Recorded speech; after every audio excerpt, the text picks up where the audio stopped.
subsection 2 of the Leadership and Integrity Act, which bars a full-time state officer from engaging in any other gainful employment. Council further submitted that it would be prejudicial to the Deputy President if the Senate allowed Honorable James Orengo to represent the National Assembly in these proceedings. Council drew the attention of the Senate to the precedent set in the matter of the proposed impeachment of the Deputy Governor of Kisii County, Honorable Richard Monda, in which a decision was taken to bar Honorable Sylvanus Osoro, Majority Whip of the National Assembly and Member of Assembly for South Mugirango in Kisii County, from appearing as counsel for the Kisii County Assembly. In his submission, Council cited Article 77 of the Constitution and Section 26 of the Leadership and Integrity Act, as well as the decision of the High Court in Office of the Director of Public Prosecutions versus Orengo, Manduku, and two others interested parties, Constitutional Petition 204 of 2019-2021, KHC 456 KLR 27 April of 2021, where Honorable Justice Ogola found and ruled that the continued representation of the first interested party, Mr. Manduku, by the respondent, Honorable James Orengo, as then was, or any other state officer is against the spirit of Chapter 6 of the Constitution for failing to conform to the mandatory provisions of the Leadership and Integrity Act. The judge ruled that in that case, there was an inescapable conclusion of conflict of interests in Senator Orengo representing the petitioner, highlighted by the fact that the interested party, Mr. Manduku, the managing director of KPA, may at one time be summoned to appear before a committee of the Senate to answer to some of the matters that the petitioner was being investigated on. In response, Mr. Eric Gumbo, learned counsel for the National Assembly, submitted that Article 77 of the Constitution is the primary law that restricts activities of state officers, and it specifically prohibits a state officer from engaging in any other gainful employment.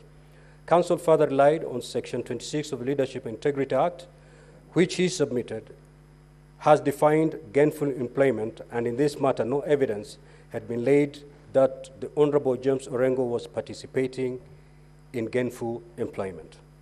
Council referred the Senate to the decision of the High Court in Busia Election Petition number 3 of 2013, where the court interpreted Article 77 of the Constitution and Section 26 of the Leadership and Integrity Act 2012.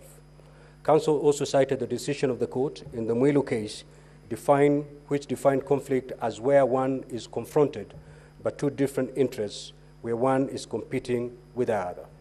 Learned counsel for the National Assembly submitted further that no prejudice has been demonstrated that would arise or be occasioned to the Deputy President by the participation of Honorable James Orengo in these proceedings.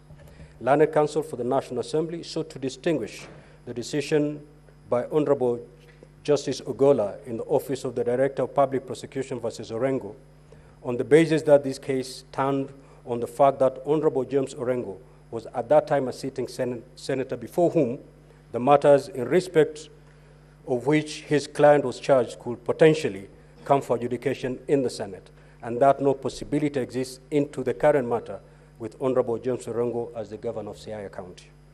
In his rejoinder, Mr. Njiru, learned counsel, submitted that Honorable Orengo is the serving governor of Siaya County and therefore a full-time state officer, and by that fact alone is a violation of Article 77 of the Constitution.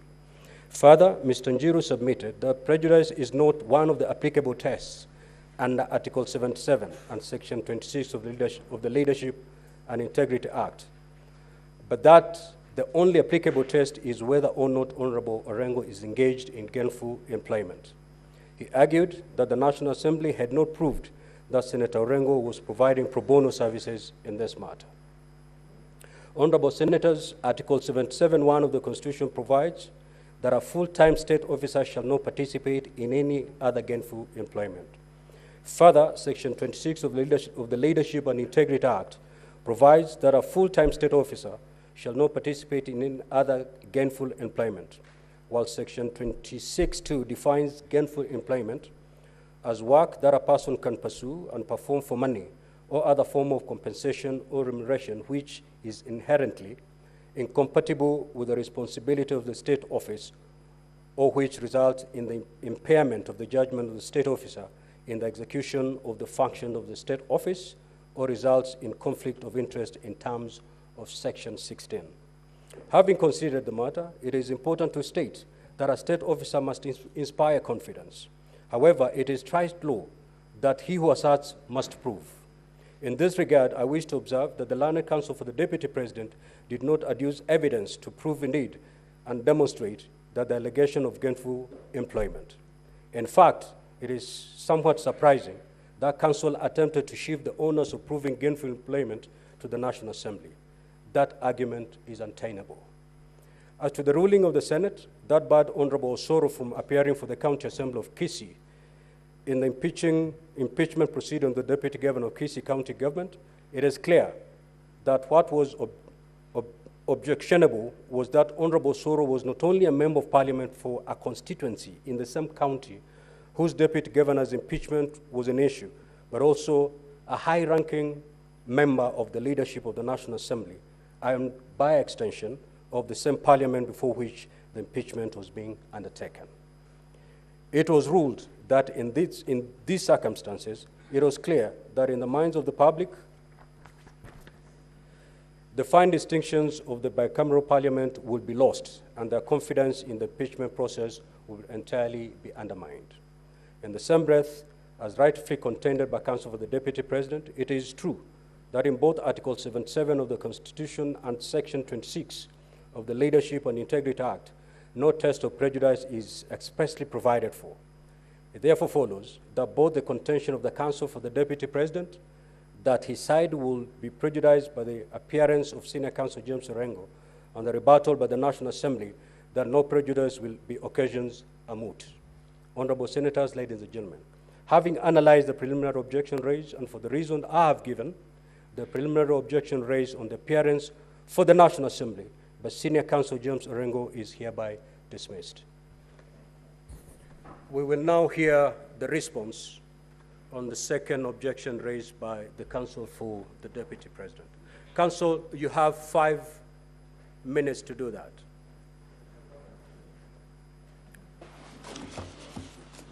Thank you very much, Mr. Speaker, sir. I'll endeavor to respond to the preliminary objection within the time allowed to us. Mr. Speaker, sir, the objection was premised on Rule 20 governing the proceedings that are currently before this House. The rule reads that in presenting its evidence, the Assembly shall not introduce any new evidence that was not a part of the allegations against the President by the National Assembly as forwarded by the Speaker to the National Assembly to the Speaker of the Senate. Mr. Speaker, sir, the context of this rule is important. A true reading of this rule would indicate or would mean that every material that was available before the National Assembly while deliberating the motion that was before it is what is contemplated to have been sent to the Speaker of the Senate. The question, therefore, that we'll be asking ourselves this afternoon is whether there is any new evidence that has been adduced by the National Assembly. Our answer to that, Mr. Speaker, sir, is an emphatic no. And why do we say no? We say no for the first reason that the reference to the letter forwarding the material that came from the National Assembly contained, amongst other items, paragraph 21, which spoke to a report of a public participation that was conducted by the National Assembly. Mr. Speaker, sir, that report was tabled on the floor of the House, was adopted by the House. Deliberations in relation to that report were made. Not a single objection arose. It certainly follows, therefore, that that material from public participation became a necessary part of the material that was considered before the National Assembly. To give it context, Mr. Speaker, sir, In addition to the material that was presented by the mover of the motion to the National Assembly, the honorable members of the National Assembly had their deliberations, which also captured in the Hansard. In that Hansard, material was introduced by way of questions, by way of contribution from the floor of the House.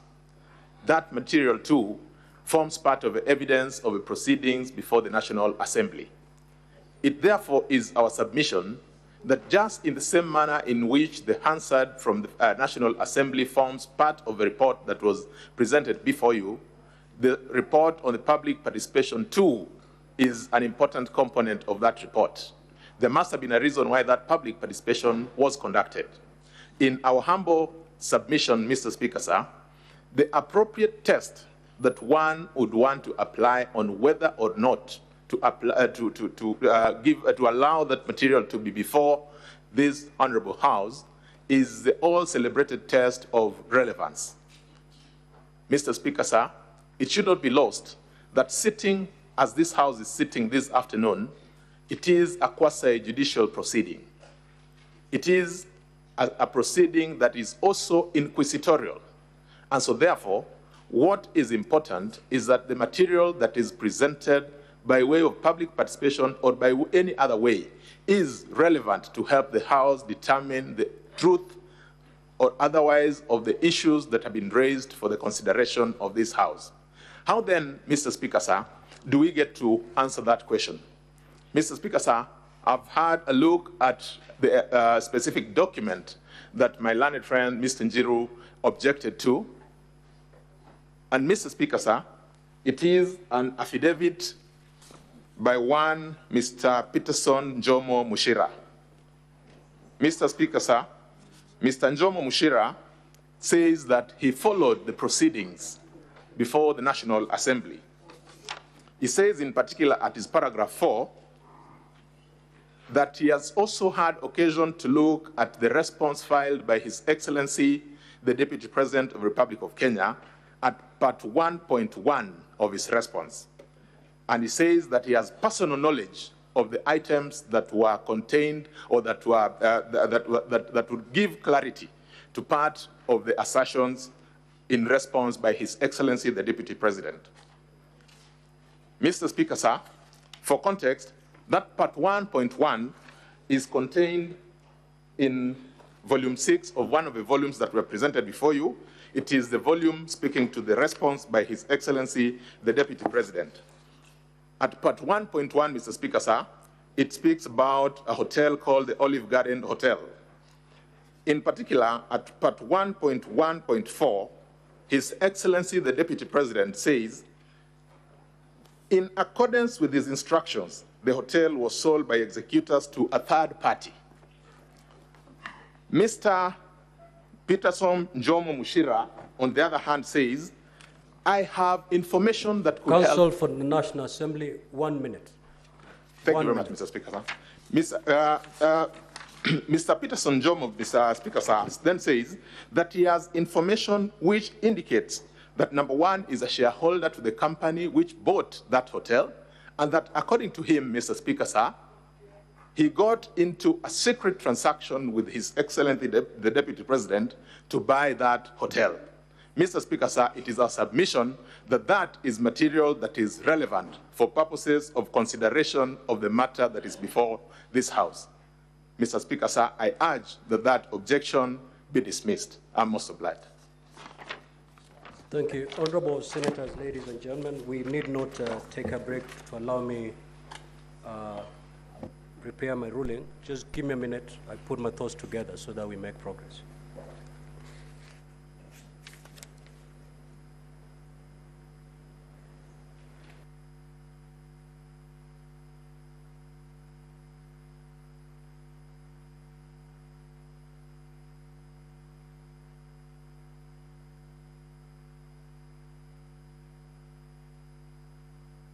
Mr. Speaker, sir, with your kind permission, I was just seeking your guidance whether I need to do a rejoinder because I'm the one who had moved the assembly in respect to the... Very well. You may go ahead as I put my thoughts together. Thank you very kindly, Mr. Speaker, sir.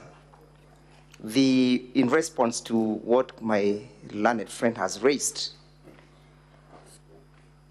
the application or the objection had nothing to do with the public participation as cited. We simply raised an objection that goes to the roots of the ability to enjoy proceedings that will appear fair to all parties. My objection was premised on the non-derogable right to a fair hearing. Council has addressed you that the deponent of that affidavit, Juan Jomo, was responding to the Deputy President's response. There's nothing that can be far from the truth. And this is a witness who is being brought to panel beat or to attempt to panel beat the case for the National Assembly. The question and the test, Mr. Speaker, sir, is, shall we suffer prejudice? Shall our rights be deemed to have been held? And that is the non-derogable right to a fair hearing. This is not a witness who was before the National Assembly. Where is the source of this information in the document that was submitted to this House by the Speaker of the National Assembly? Where does it sit? Who sits to suffer prejudice if the same is admitted? Is it a state organ or an individual in the name of the Deputy President of the Republic of Kenya? We urge you to uphold our ruling and justice be seen to be done, even to the people following these proceedings. I am most obliged.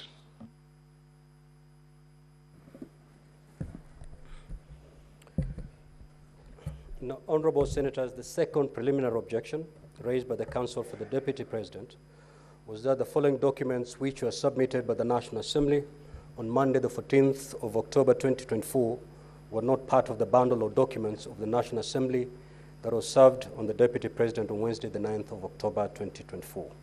These are an affidavit sworn by Mr. Peterson Jomo Mushira, and B, the document of the National Assembly marked as Volume 8A, responses from various government agencies. Counsel for the Deputy President stated that these documents prejudiced the Deputy President's case and amounted to a trial by ambush by the National Assembly. Counsel urged the Senate to bar the introduction of these two documents as they constitute new evidence in terms of Rule 20 of Part 1 of the second schedule to the Senate Standing Orders. Counsel for the National Assembly opposed the preliminary objection raised by the Counsel for the Deputy President. Honorable Senators, ladies and gentlemen, Rule 20 of Part 1 of the second schedule to the Senate Standing Orders provides, and I quote, "In presenting its evidence, the Assembly shall not introduce any new evidence that was not part of the allegations against the President by the National Assembly, as forwarded by the Speaker of the National Assembly to the Speaker of the Senate." As I indicated in my earlier communication, by a letter dated 8th of October 2024, I received a bundle of documents and records of proceedings in the National Assembly in this matter. Thereafter, on the 9th of October 2024, pursuant to Rule 6 and 7 of Part 1 of the second schedule to the Senate Standing Orders, the Office of the Clerk of the Senate sent invitations to appear to both parties. The parties were required, amongst other things, to specify any other evidence to be relied on this matter. I will repeat that. The parties were required, amongst other things, to specify any other evidence to be relied on in this matter. In response to this invitation, on Monday, 14th of October 2024, the National Assembly filed further documentation. Having analyzed the documentation submitted against the grounds for the proposed impeachment, I find that the documents objected to constitute evidence in support of the allegations already made in the impeachment motion as received from the National Assembly. It is noteworthy that the parties were instructed when sending responses to indicate any other evidence to be relied on. Accordingly, the documents being referred to do not constitute new evidence, but form evidence in support of an allegation which was already made. That is why Rules 6 and 7 of the rules of procedure permit the Senate to receive witness statements, list of witnesses to be invited by and any other evidence to buttress an allegation already made. What is not allowed is to introduce new allegations or to introduce any evidence that is extraneous to the allegations made in an impeachment motion. In the event, it is my considered view that the affidavit and document marked as Volume 8A being referred to fall within the permissible documents of our rules of procedure. I therefore rule that the objection is hereby dismissed. Now, honorable senators, having dispensed with the preliminary matters in this particular hearing, we will now move to hear yes, counsel for the National Assembly. Mr. Speaker, sir, with your very kind permission and indulgence, we as well, on the part of the National Assembly, had two quick preliminary issues which we wanted to draw your attention to, Mr. Speaker, sir. They are quick housekeeping issues. If you permit me just in 2 minutes, I may be able to draw them to your attention. Exactly 2 minutes. Most obliged, Mr. Speaker, sir. Mr. Speaker, sir, the first one is in relation to the bundle of documents that we have filed before this House to help it determine the matter that is before it. In particular, we have one of our documents, or one of our volumes, Volume 4, as a document presented before this court, before this Honorable House. Mr. Speaker, sir, when we were perusing our documents earlier today, actually yesterday, we did realize that one of the documents in that Volume 4, running from page 135 to 140, appears to have been inadvertently copied just on one part. In other words, in the course of a printing, we missed out the even numbers and just printed out the odd numbers. Mr. Speaker, sir, we have since availed that document. It is not a new document. The only thing that had happened is that we forgot, or rather inadvertently, we didn't get the even numbers printed. We have since done that, Mr. Speaker, sir, and with your permission, we urge that we be allowed to rely on that document. We filed it, Mr. Speaker, sir, and served it to our colleagues, counsel appearing before His Excellency, the Deputy President, as well as to the House, that it may be relied upon. That is the first preliminary intervention that we seek. Mr. Speaker, sir, the second issue is in relation to a letter that we did to yourself on the 14th of October 2024, wherein we sought the help of this House through your office to have summons issued to the CEO of the Ethics and Anti-Corruption Commission for purposes of helping give testimony to matters that are before this House. Mr. Speaker, sir, the reason for us seeking this preliminary intervention is to ask formally that those summons, Mr. Speaker, sir, be issued so that the said witness could attend to help us determine the matters that are before you. We, in our letter, did indicate the specific item that is to testify to, and it is equally our humble plea that an order be made that summons do issue to have the CEO of the Ethics and Anti-Corruption Commission attend as a witness. I am most obliged, Mr. Speaker, sir. Counsel for the Deputy President, what say you?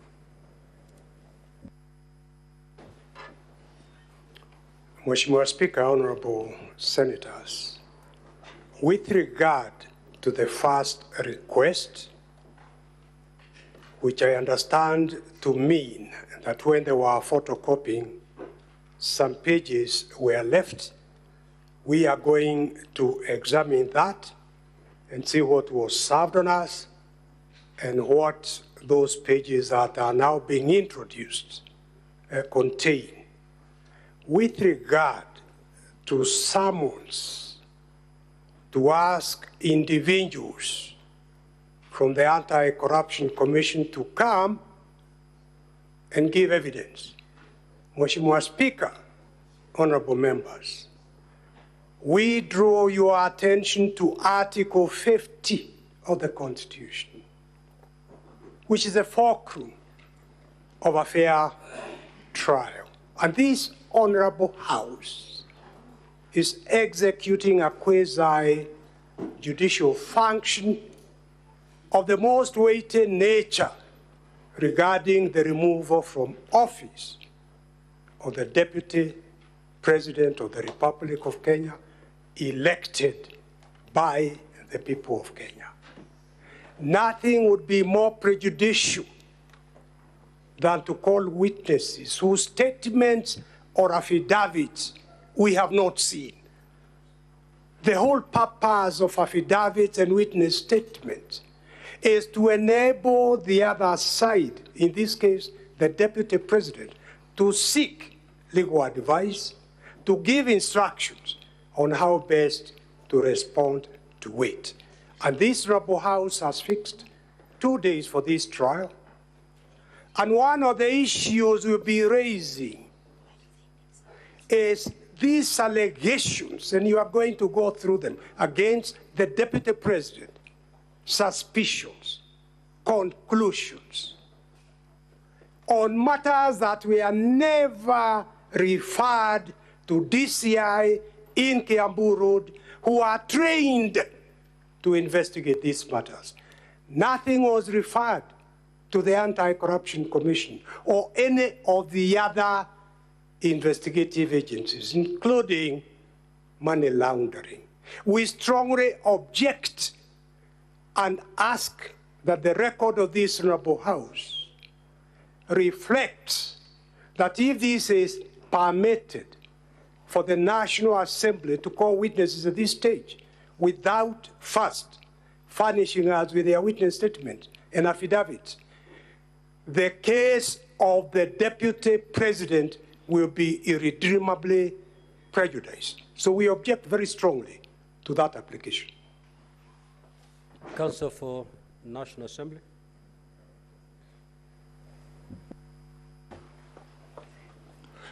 Mr. Speaker, sir, in brief rejoinder to the objection by learned senior counsel for the Deputy President.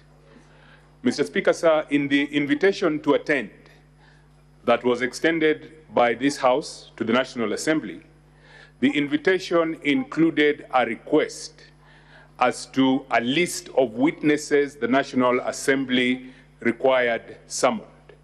We responded to that request, and Mr. Speaker, sir, all we seek is a confirmation that our response has been actioned. What the learned counsel for the Deputy President is objecting to is not our request, but really it is a response to a request made by this august House. I'm most obliged. Counsel for Deputy President, do I get it that you have no problem with the first request made by the National Assembly? Mheshimiwa Speaker, we would want to see those pages. And that time we'll be able to say yes or no. It is the second one. Clerk, has that document been made available to the Deputy President's team?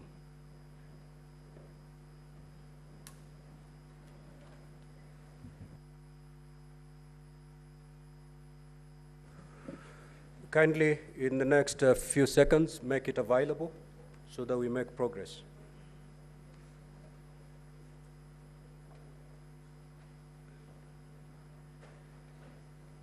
Honorable Senators, if there's any senator who has not gotten that document, you may also let the chair know so that we supply you with that document.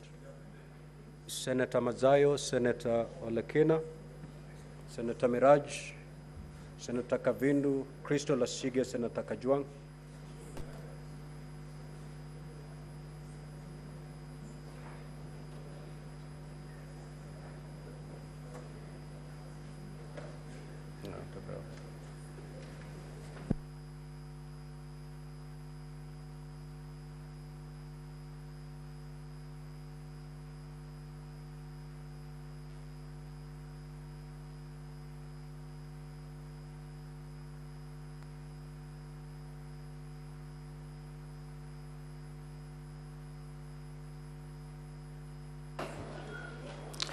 Honorable Speaker, if I may, with your permission, just to highlight one point based on what my learned friends for the National Assembly have said.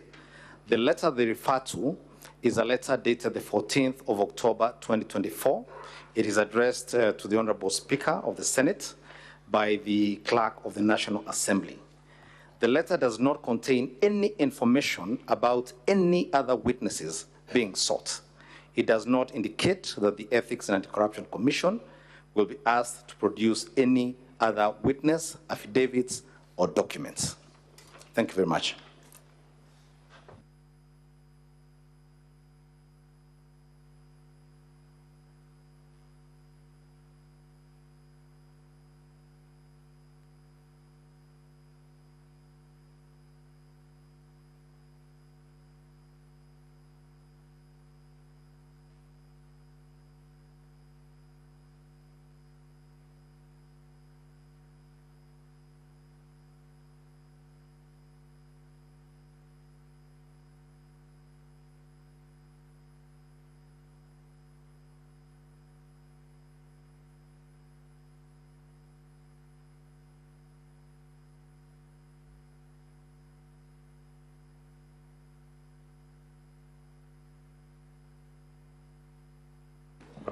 Mr. Speaker, sir, if I may.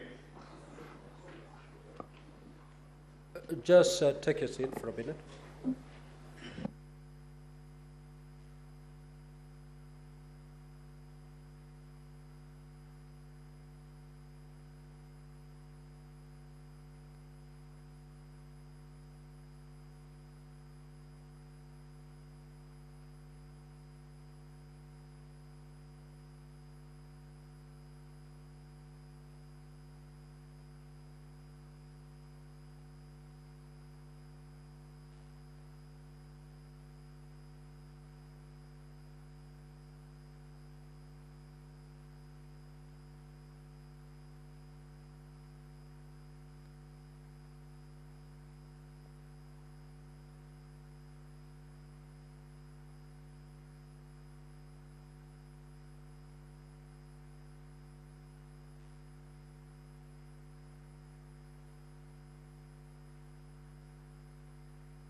Senior Counsel Paul Mwite, are you in receipt of the document now?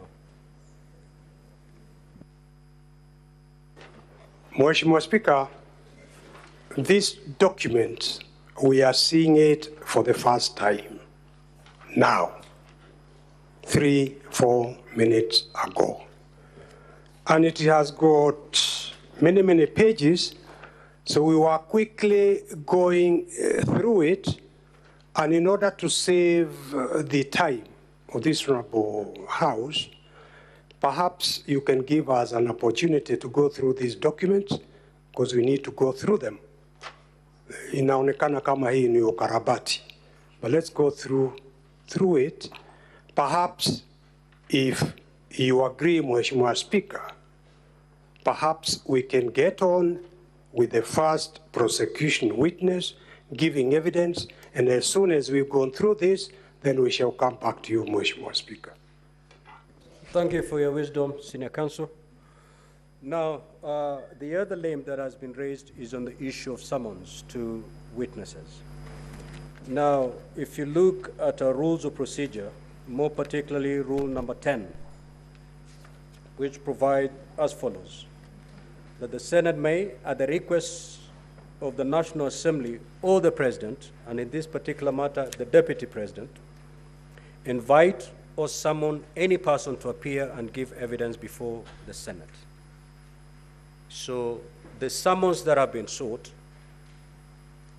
are in line with the spirit of Rule 10 of our Rules of Procedure.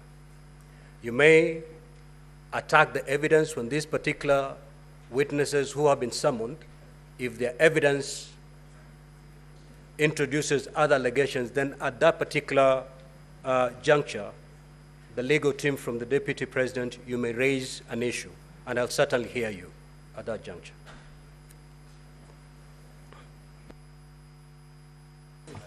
Permit me, Mheshimiwa Speaker, to place it on record that the rules of this Honorable Senate must and have to be respected. But even above respecting the rules of this Honorable House, our Constitution has to be respected. Article 50, the right to a fair trial, which in terms of Article 25C, Mheshimiwa Speaker, you will remember, you are aware, that is a right that cannot be compromised in any manner. There has been no explanation why the EACC was never asked to investigate the allegations before they were tabled before the National Assembly and before a decision was taken, because the National Assembly cannot investigate criminal offenses. In fact, in implementing Chapter 6 of the Constitution, the Act of Parliament said a conviction is necessary. And now you want to reverse the will of the Kenyan people in electing the deputy president without him being reported or the matter being investigated or him being convicted. Mheshimiwa Speaker, I plead that you reconsider your exercise of that discretion in permitting witnesses from the EACC to be called in order for the deputy president to have a fair trial before the Senate. Thank you. Senior Counsel Paul Mwite, Mheshimiwa Speaker, you're actually arguing your case. What I said, there was some invitation that was sent to both parties, and each party was requested to submit a list of witnesses. The National Assembly submitted a list of witnesses with a request under Rule 10 of our Rules Procedure for the Senate to summon. That is the request that has just been made by the National Assembly, and it is permissible and it is within our Rules of Procedure. Mheshimiwa Speaker, you are Senior Counsel Paul Mwite, I will refer you to Rule number 30 of our Rules of Procedure, where the ruling of the Speaker is final. So let's leave the matter there. I've made my ruling. Let's make progress, Senior Counsel. Mheshimiwa Speaker, I agree entirely. You are the one sitting in the seat of power. Your word is final. I have said what I've said. Your rules are subject to the Constitution. I accept your ruling. Now we'll move to the second limb of this hearing. Honorable Clerk, you may now proceed to call the next order. Summons to issue to those witnesses. Order number 2, hearing and determination on the proposed removal from office by impeachment of His Excellency Rigathi Gachagua, EGH, Deputy President of the Republic of Kenya.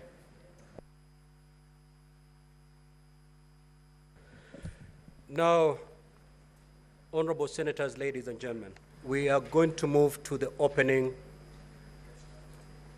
statements. Each party will have exactly half an hour to make their opening statement, starting with the Counsel for the National Assembly. Your time starts running from now.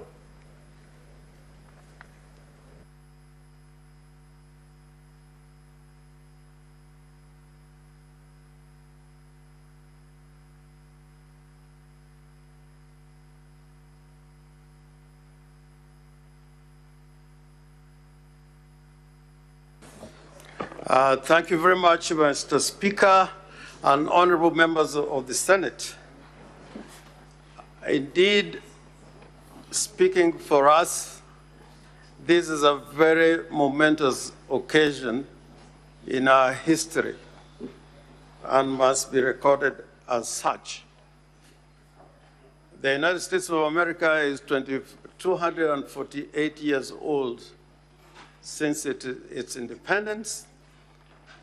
And for that entire 2.5 centuries, no Vice President of the United States has undergone a process of removal by way of impeachment. In a way, we are making history. And for me, it is such an important occasion for the 13th Parliament and this Senate that it will go down in the annals of history that the first impeachment of a deputy president in the Republic of Kenya was undertaken by this particular Senate. And we come here with a lot of confidence that the Senate is not new to the process of impeachment as understood under our Constitution. Indeed, the Senate has handled so many impeachment proceedings in relation to the offices of governors and deputy governors. And more importantly, that this Senate has been a great contributor in establishing the jurisprudence revolving around the impeachment process in the Republic of Kenya. Many of the cases that have gone for determination in our system of courts, High Court, Court of Appeal, and the Supreme Court have involved the participation of the Senate. So as we address you today, we are not addressing a chamber that is dealing with a novel idea.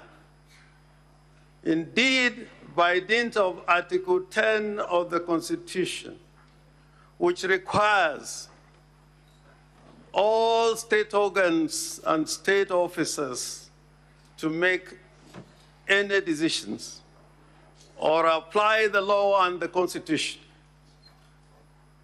they are required to apply the Constitution of the Republic of Kenya. That is by dint of Article 1, Article 10, Sub-Article 1.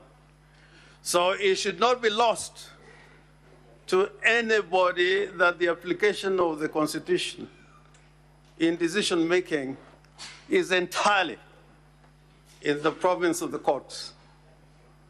This Senate, on this particular issue, you are seized of this matter. It is an exclusive jurisdiction that is granted to the Senate to undertake a trial for the impeachment and removal of a deputy governor or governor or deputy president or president. This is an exclusive jurisdiction that even the courts have spoken about many times. The courts can intervene in limited and justified occasions that merit their intervention. But it should never be lost that this is the trial court, if I may put it that way. And we also come here knowing that the Senate now is a repository of the law in regard to impeachment. All the cases involving the impeachment of governors and deputy governors that have gone to the courts have involved the participation of the Senate. So if ever we are to talk about a repository of the law regarding removal of state officers by way of impeachment, it is the Senate. And it should not be lost historically from comparative studies of various jurisdictions why this role in our constitutional design was left to the Senate. It was a decision by the framers of our Constitution that this should be an exclusive matter to be dealt by the Senate. Having said that, I was advised by the leadership of our National Assembly, who are clients, to read a certain passage from the Bible. I think I have a copy here.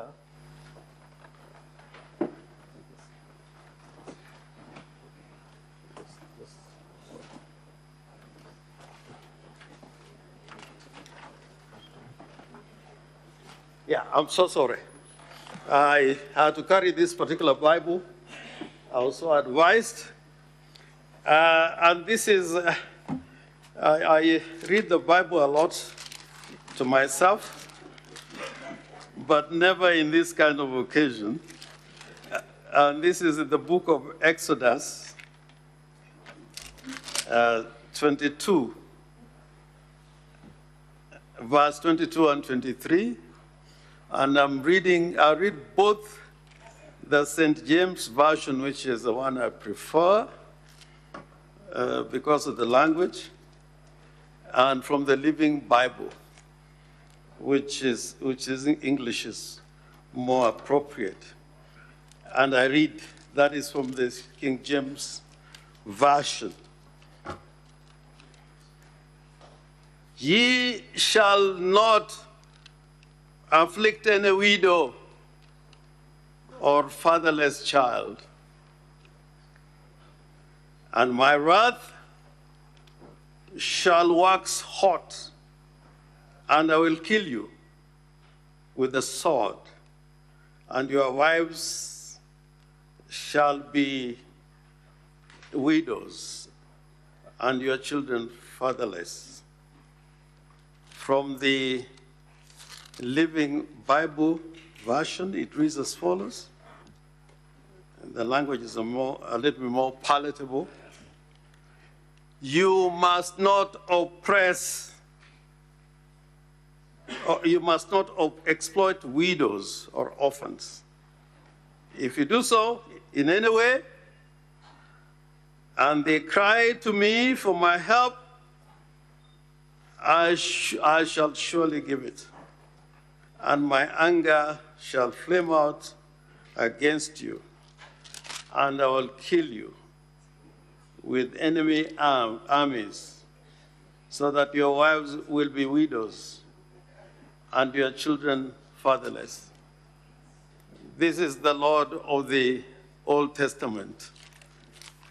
Now, I will come back to this matter later, but for now, I want to walk a constitutional journey with the Senate in giving a panoramic view of what our constitutional order is in regard to the office of the president and the deputy president.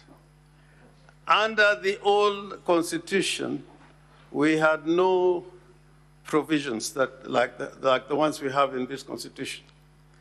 But this constitution, and I want to persuade the Honorable Senate, that it does not just address rights as contemplated in the Bill of Rights, but it also addresses fears. Fears out of a long struggle and experience of the people of Kenya.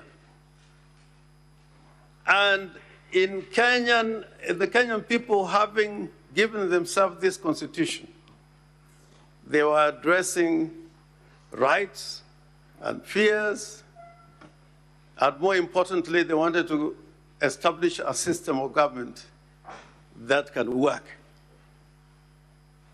And with that, I want to take the Senate to Article 75 of the Constitution, just to draw the attention of the House of the seriousness of what the matter we are dealing with, which is provisions in relation to oath of office of state officers.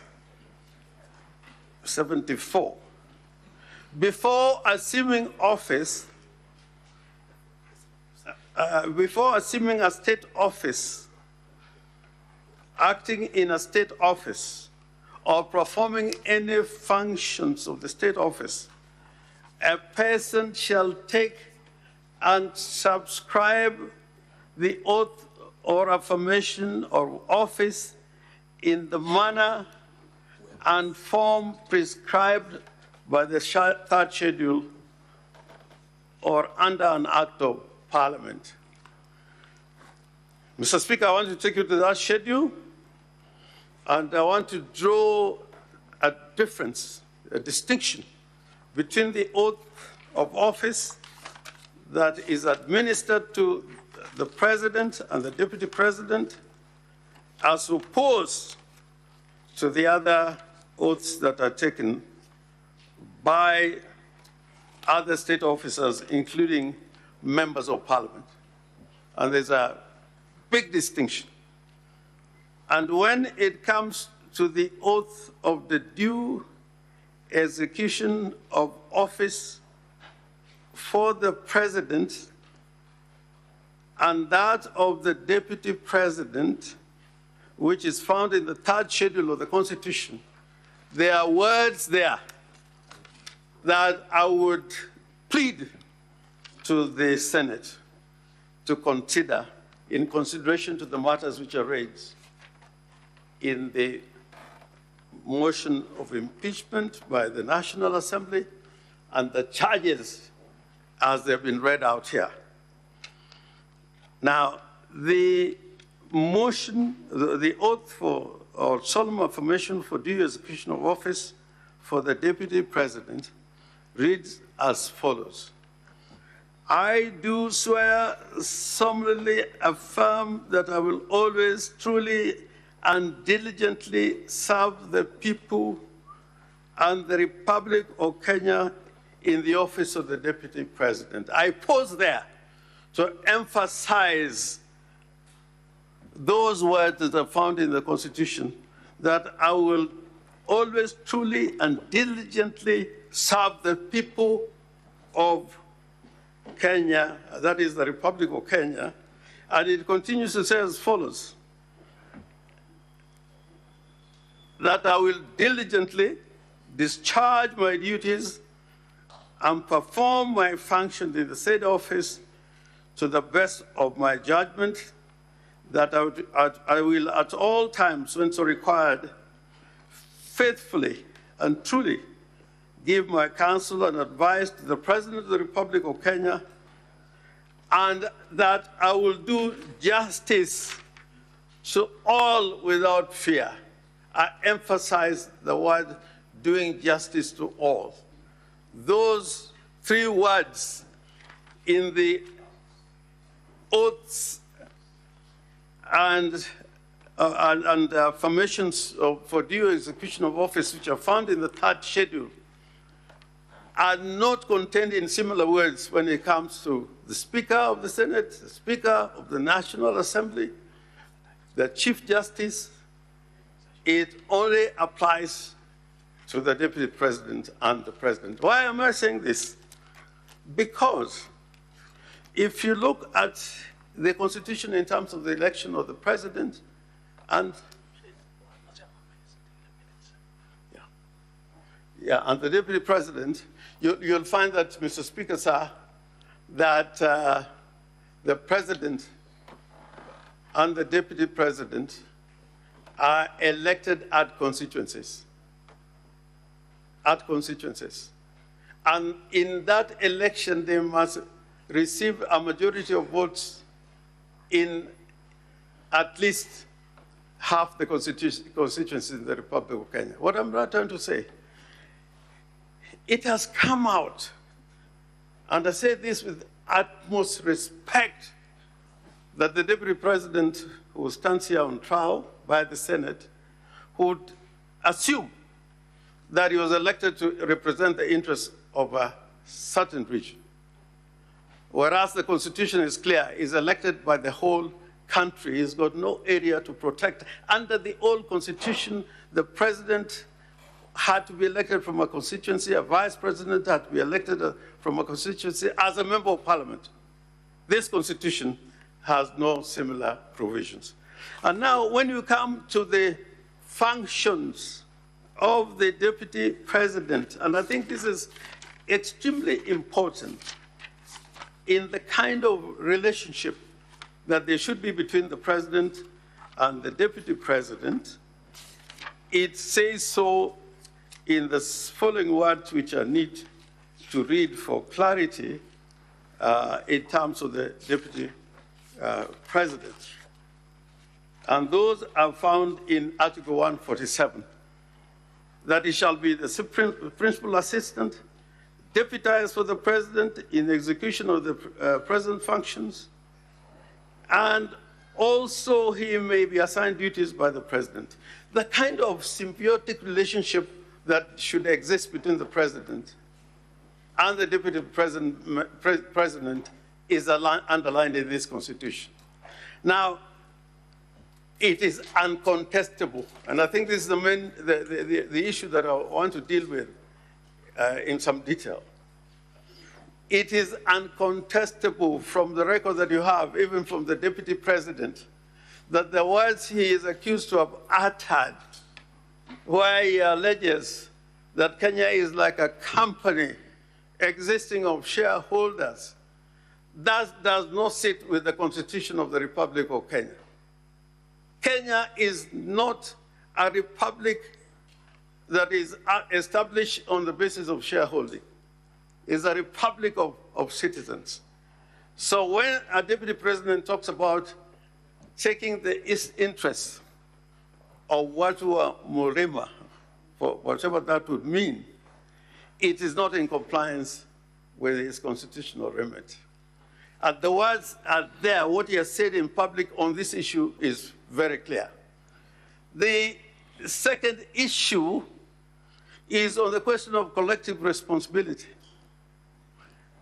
You would find out from this constitution that in nearly all the important constitutional bodies established under the constitution, the deputy president is a member of those particular institutions or organs, like the National Security Council.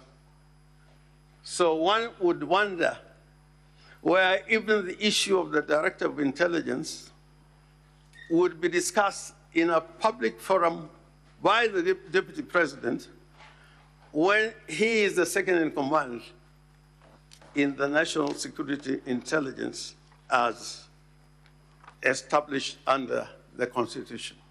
So I would want, and I plead with the Senate, look at the utterances of the deputy president vis-a-vis his role under the Constitution.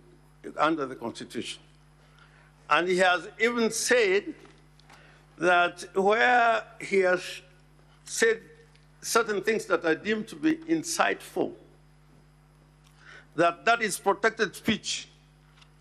It cannot be protected speech under our Constitution, because under Article 33 of the Constitution, because of what we have undergone as a nation, Article 33, sub-article 2, has a limitation that the expressions that extend to propaganda for war, incitement to violence, hate speech, advocacy of hatred, that cannot be protected speech. Now, the other very important point, which I want to put before the Senate, sometime in February 2017, the deputy president traveled to London, and he went to a hospital in London where his brother was admitted in ICU. When he arrived the next day, he prevailed upon his brother to execute a will. That was on the 17th of February, 2017. In that trip, there is no evidence at all that he tried to talk to doctors or physicians who are looking after his own brother. After this visit, he walked away. And 7 days later... Mr. Speaker, I rise to raise an objection. Can you proceed? Mr. Speaker, we owe the Deputy President very elementary decency. We owe it to the Deputy President to be basically decent in these proceedings. I want to know whether counsel at the bar, one, can adduce this kind of evidence that is not contained in any evidentiary material before the Senate. I want to know which ground in the 11 grounds in the impeachment motion is this evidence from the bar supporting. I repeat, Mr. Speaker, we owe the Deputy President the most basic decency. I object.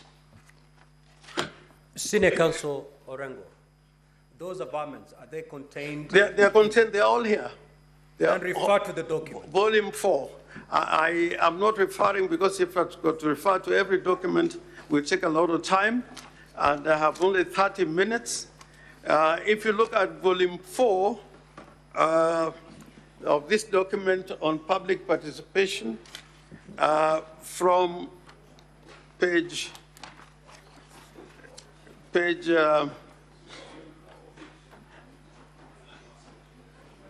Volume 4 of the National Assembly. Of the National Assembly. Pages?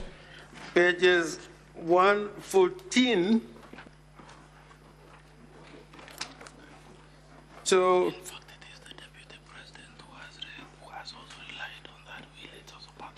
Yes. And in fact, this page is also called Tend the Will. And the Deputy President is the one who is relying on this will. The death certificate is contained on page 119.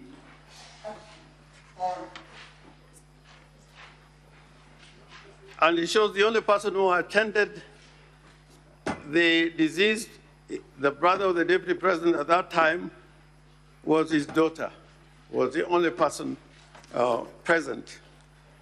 And then there's the will. And in the documents on page 128, and this is why I was raising this matter, on page 128, there's a letter by Mr. Madenge and Mr. Njoroge Rigeru, who together with Mr. Rigathi Gachagua were the joint will executors. And they're complaining about the conduct and action of the Deputy President as an executor of the will and a family member of the late Nderitu Gachagua. On page 129, paragraph 8, there, and it says, from bank statements to this, for this account seen by us, you transferred some funds from these accounts to other persons as follows. On the date when Nderitu Gachagua died on the 24th, the Deputy President was already withdrawing money. On the day he died, and that day when he died, he was there only with his daughter. And then they say on the 19th of May, 2017, again, another money was withdrawn and paid to Mrs. Wamunyuro Investment Limited. This story, you will find it in the documentation. And part of it is what Mr. Njomo was saying. Counsel for Deputy President, just have your seat. When your time comes, you'll be able to make the rebuttals. Proceed, Senior Counsel. How many minutes do I have?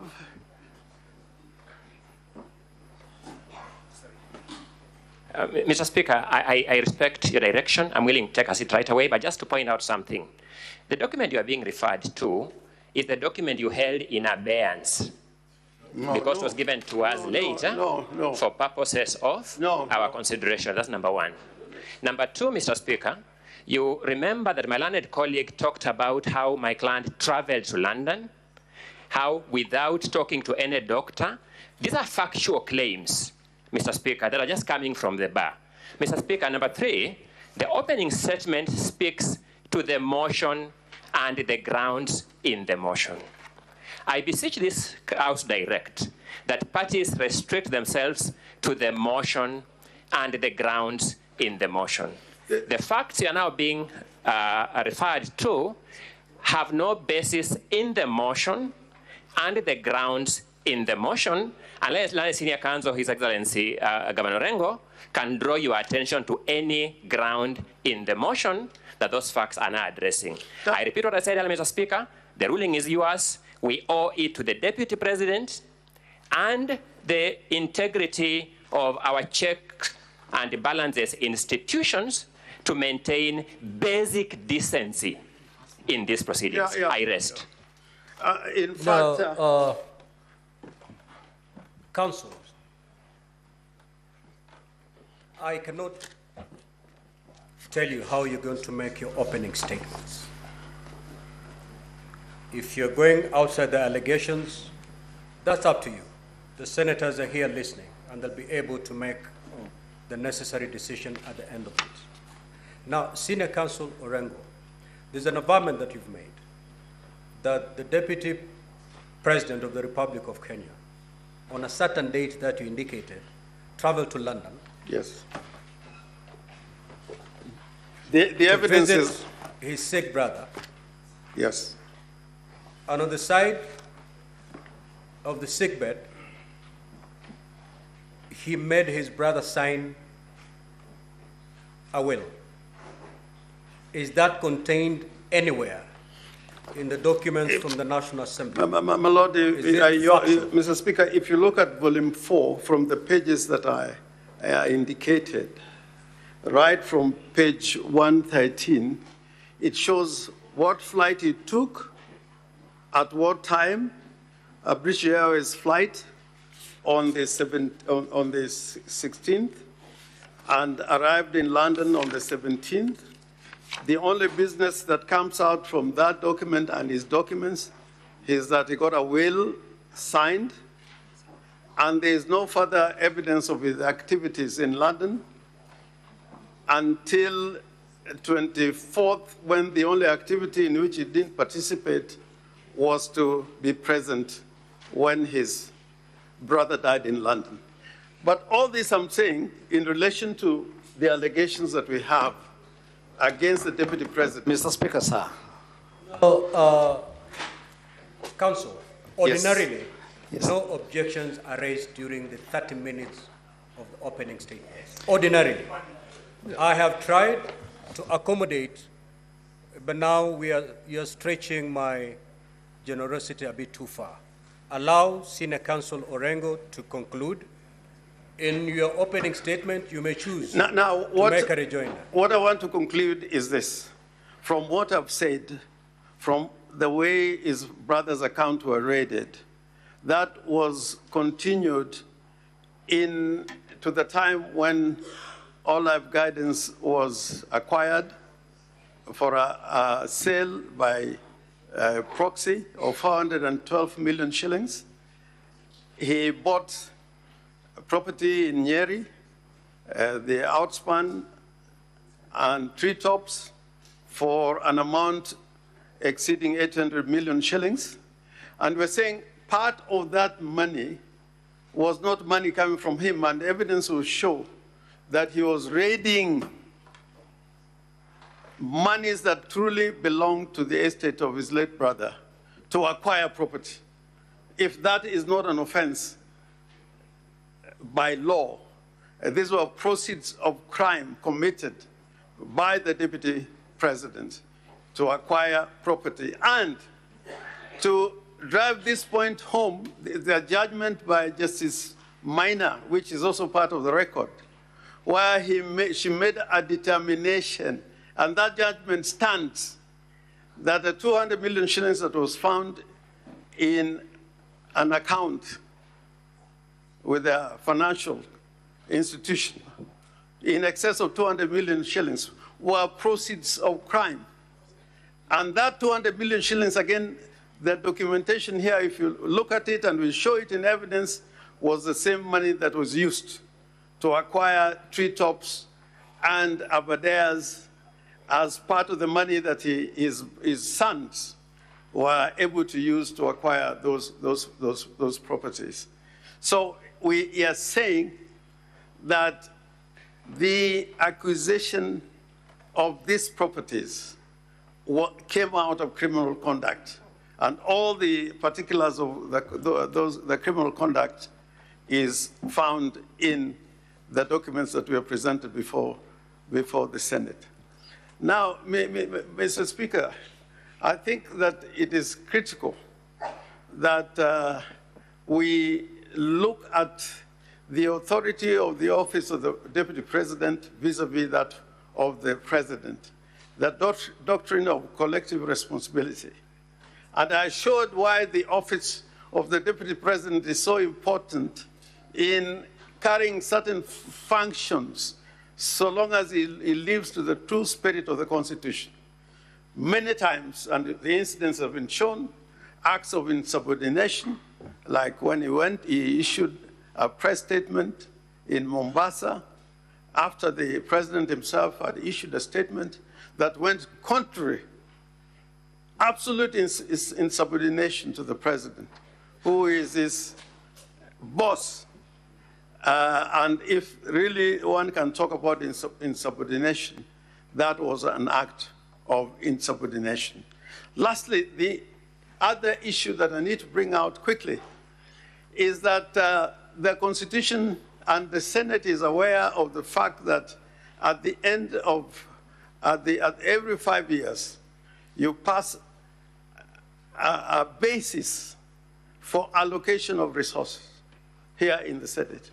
And they abide by certain principles which are contained in Article 203 of the Constitution. This issue about certain areas being preferred because they're shareholders goes against the very spirit of the Constitution.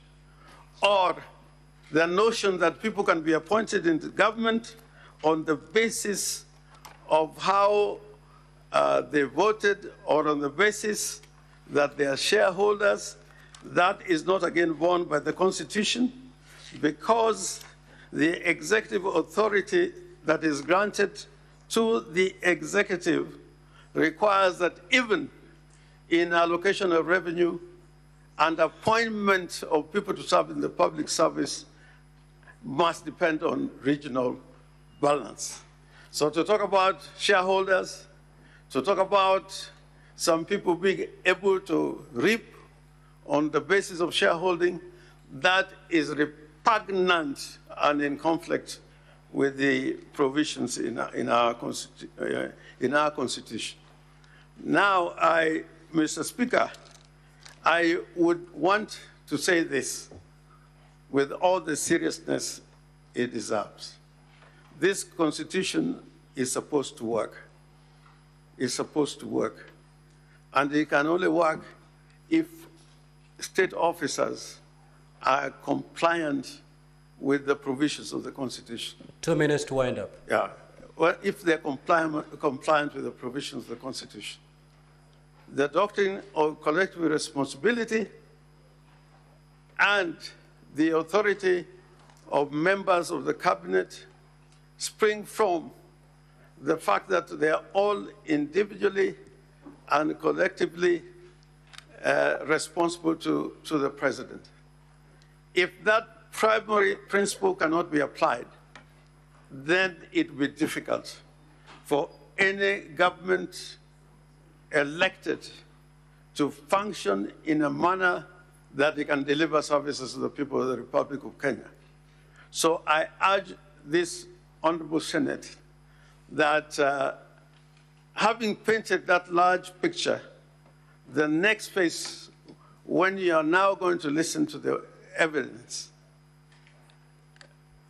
and look at the exhibits that we have attached, you will find that a strong case has been made out for the impeachment and removal from office of the Deputy President of the Republic of Kenya.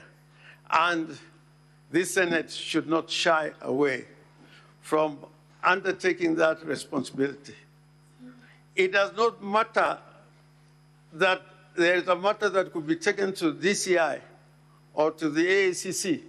The role of Senate is different to undertake oversight over those who are given a responsibility to manage the affairs of the country.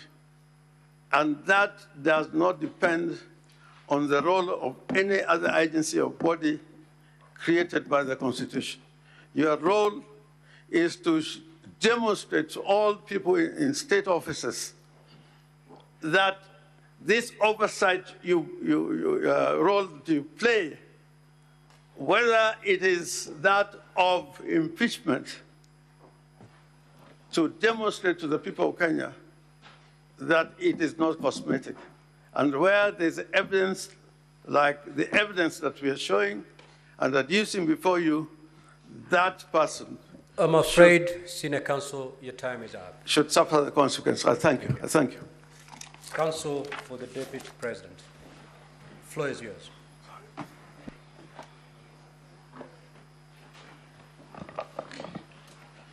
Thank you, Mr. Speaker, sir, and thank you, distinguished senators. My name is Elisha Ongoya. I stand here to make the Deputy President's opening statement. Allow me, Mr. Speaker, sir, distinguished senators, to open by reminding us some fundamental principles. We are sitting here today as a Senate to discharge a constitutional mandate. And before you are given the cudgels to start discharging any mandate in this Senate, the Constitution demanded that you had to take an oath of office before you do anything else. I now understand better why that oath of office was prescribed and why it was framed the way it was framed. The Deputy President reminds you the following terms in your oath of office before you assumed office to discharge the functions of senators. You have to bear true faith, and allegiance to the people and the Republic of Kenya. You have to obey, respect, uphold, preserve, protect, and defend the Constitution of Kenya. And you have to faithfully and conscientiously discharge your duties as members of the Senate. I submit respectfully that the case regarding the proposal to remove the Deputy President from office by impeachment may appear to put the Deputy President on trial, but that is only in the most technical sense of this process. At a more significant level, what is on trial throughout these proceedings is the resilience and steadfastness of our Constitution, our constitutional institutions of checks and balances, and actually their capacity to withstand any form of waves and pressures. That is what is truly on trial. His Excellency Rigathi Gachagua beseeches this House to keep in mind that we have a constitution, a constitutional order, and a constitutional democracy to protect as we conduct these proceedings and as we make decisions in these proceedings. He asks you that at the end of this exercise, let our constitution, our constitutional democracy, and our constitutional order emerge stronger. Allow me to address this House on the defined standard for impeachment of the Deputy President. In a comparable decision by the Supreme Court of Kenya, the case of Honorable Mike Mbuvi Sonko versus the Clark County Assembly of Nairobi and others, the Supreme Court observed as follows, and I quote, "It must, however, be stressed for the avoidance of doubt that the power of impeachment, removal, or recall is not one expected to be in constant or frequent exercise. It is only in the face of credible evidence of extraordinary wrongdoing that the conduct of a state officer will be investigated, and even then, only upon sufficient proof of the allegations that the impeachment, removal, or recall would be warranted." Two questions we pose must constantly linger in your minds, distinguished senators, as you undertake the assignment now before you. Question number one, we beseech you to bear in mind the question, is there credible evidence of extraordinary wrongdoing on the part of His Excellency Honorable Rigathi Gachagua before you? Number two, is there sufficient proof of the allegations leveled against His Excellency Rigathi Gachagua? Article 150, Clause 1, Paragraph B, sets out the grounds for removal of a deputy president from office by impeachment. These grounds are, number one, gross violation of the Constitution or any other law. We emphasize the drafter's use of the word gross. Serious reasons to believe that the deputy president has committed a crime under national or international law. Again, we emphasize the word serious, then gross misconduct. Surmises, conjecture, street rumors cannot pass muster. This conduct must be the conduct of the person of the deputy president. It is sufficiently notorious for this court to take judicial notice of when the late Nderitu Gachagua, whose will is now referred to here, died. You are told to investigate the conduct of His Excellency Rigathi Gachagua at a time, or at the time around which his brother, His Excellency Governor Nderitu Gachagua, as he then was, died. It is sufficiently notorious that His Excellency Rigathi Gachagua was not Deputy President of the Republic of Kenya. But that's not enough. You will peruse the motion before you with a view to finding which ground in that motion is sought to be established by these allegations around what may or may not have happened around the time the late Nderitu Gachagua died. You will find absolutely no ground supported by those allegations. Let me disclose here. It is designed to whip your emotions. It has no other purpose. Looking at your oath of office that I've alluded to, there is no room for your emotions to be whipped as the basis of decision-making in any act that you engage into in the discharge of your constitutional mandate and responsibilities. What does our Constitution expect of the mover of the motion in proceedings of this nature? Our Constitution expects the mover of the motion to make allegations of any or all the grounds set out in Article 150, Clause 1, paragraph B of the Constitution. And to begin by submitting, it is true that the mover of this motion has written down some allegations in volume 1 of the documents from the National Assembly.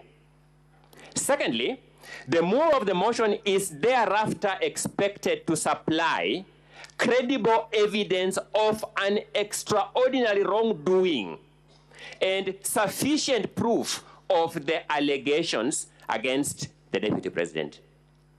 Mr. Speaker, sir, distinguished senators, we submit that is where the mover of this motion ought to start having problems with this House when he's called upon to account.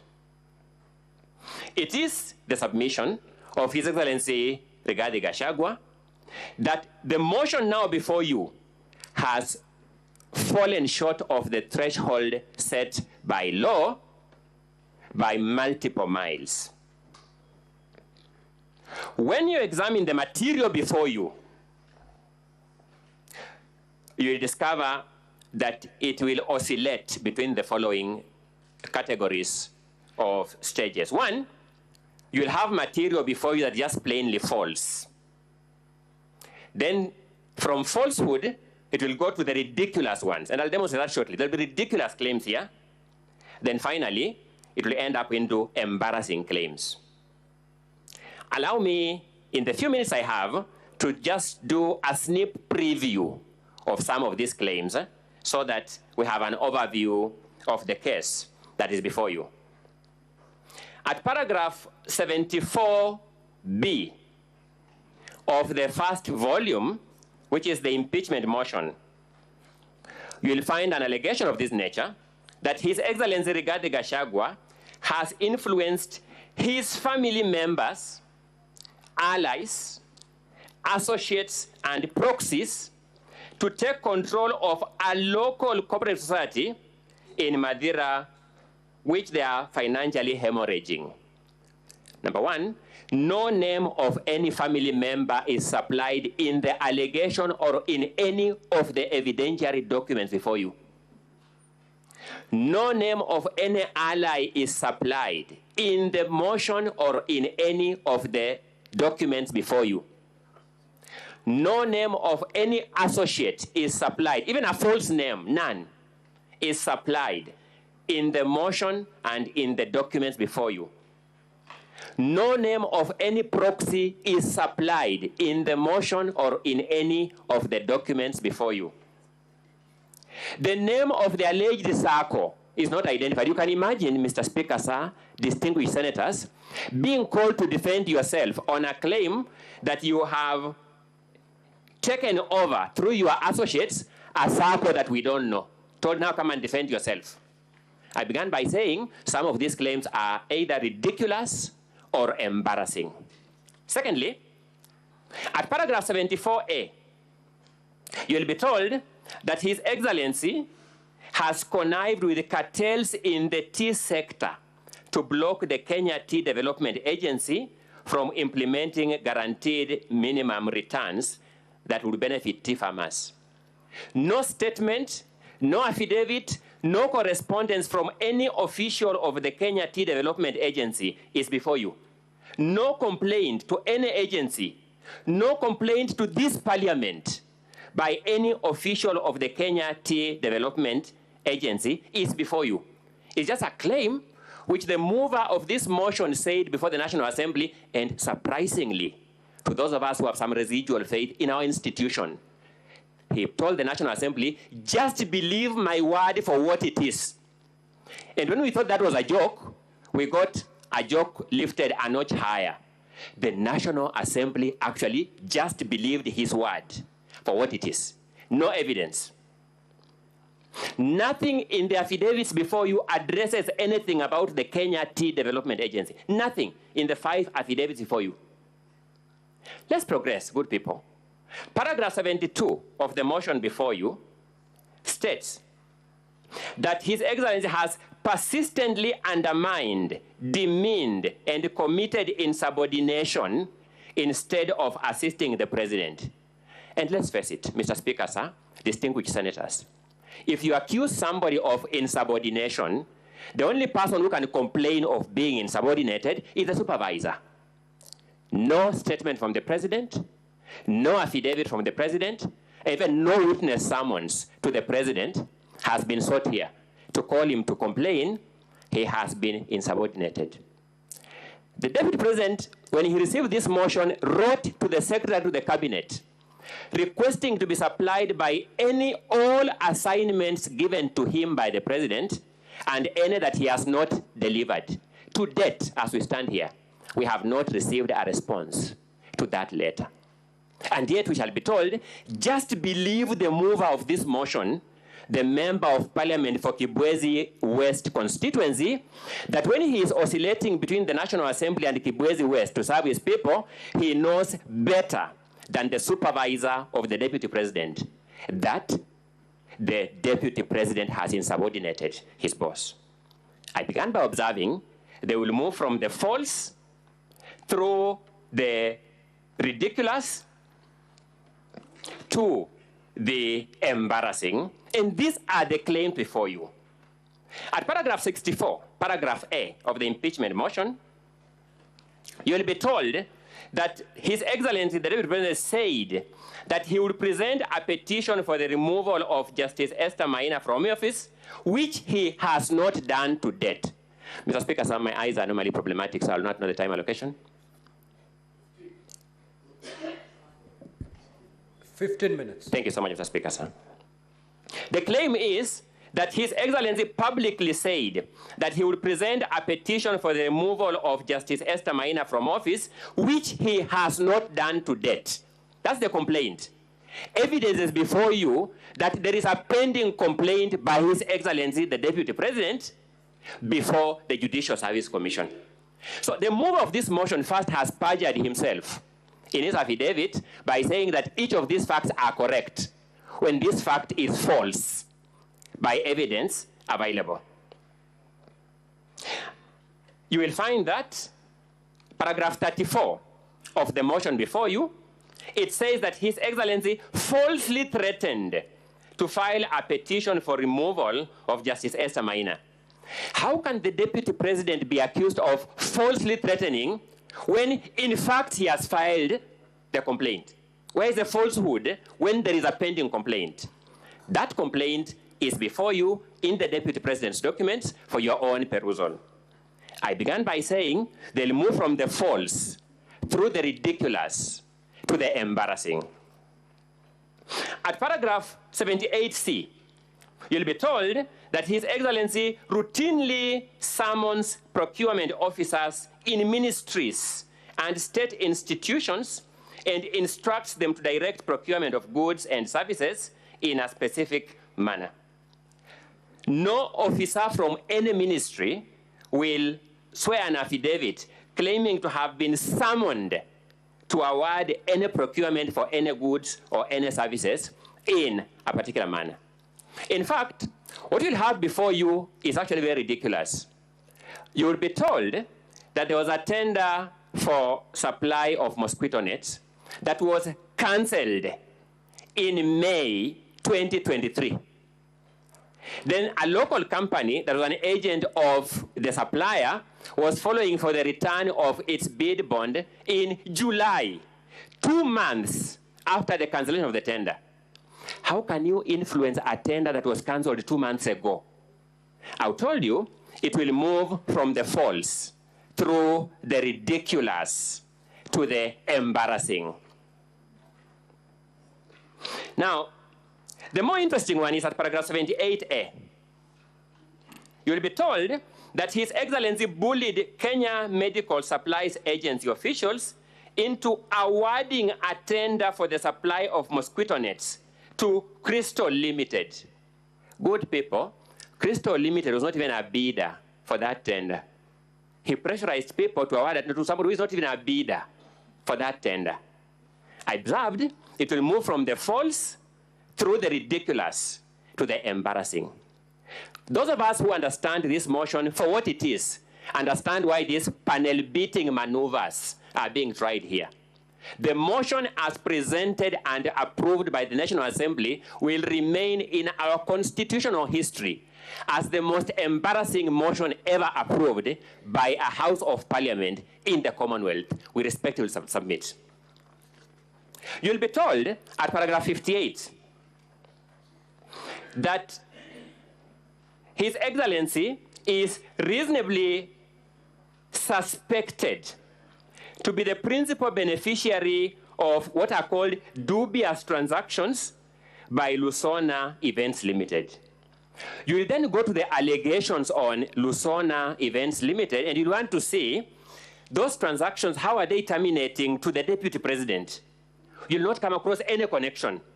They'll just say, a director of this company withdrew some money from his own company, the deputy president is a director, none of his family members are director. That person withdrew money from his company, bought a motor vehicle in his own name. The mover will say, I'm therefore drawing a reasonable conclusion that the deputy president is the beneficiary of this.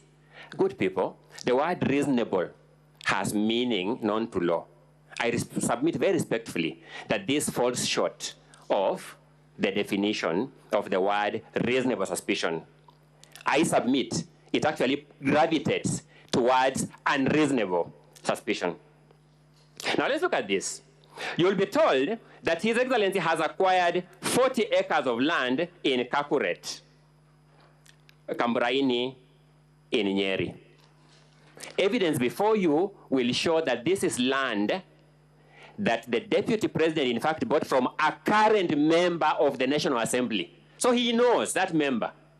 In 2015, before he even joined state office as a member of parliament, you are told that the purchase of this land in 2015 shows that in the last 2 years, the deputy president has amassed immense wealth.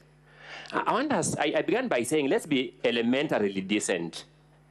One of the most frustrating things about preparing for such a hopelessly conceptualized, hopelessly crafted, and hopelessly presented case is that you begin doubting yourself because you begin wondering, what am I not seeing? Land bought from a sitting member of the National Assembly in the year 2015 is supposed to be evidence that in the last 2 years, His Excellency Rigathi Gachagua has amassed immense wealth from the office of the president to acquire that property. Now, let's look at paragraph 45G. You'll be told that His Excellency has acquired 80 acres of land in Meru County. No land registration number is provided. Not even an affidavit of a neighbor who says, I know yes, this land is my neighbor. Just an allegation by the mover of this motion like that. And the Swahili say, ukistaajabu ya Musa utaona Firauni.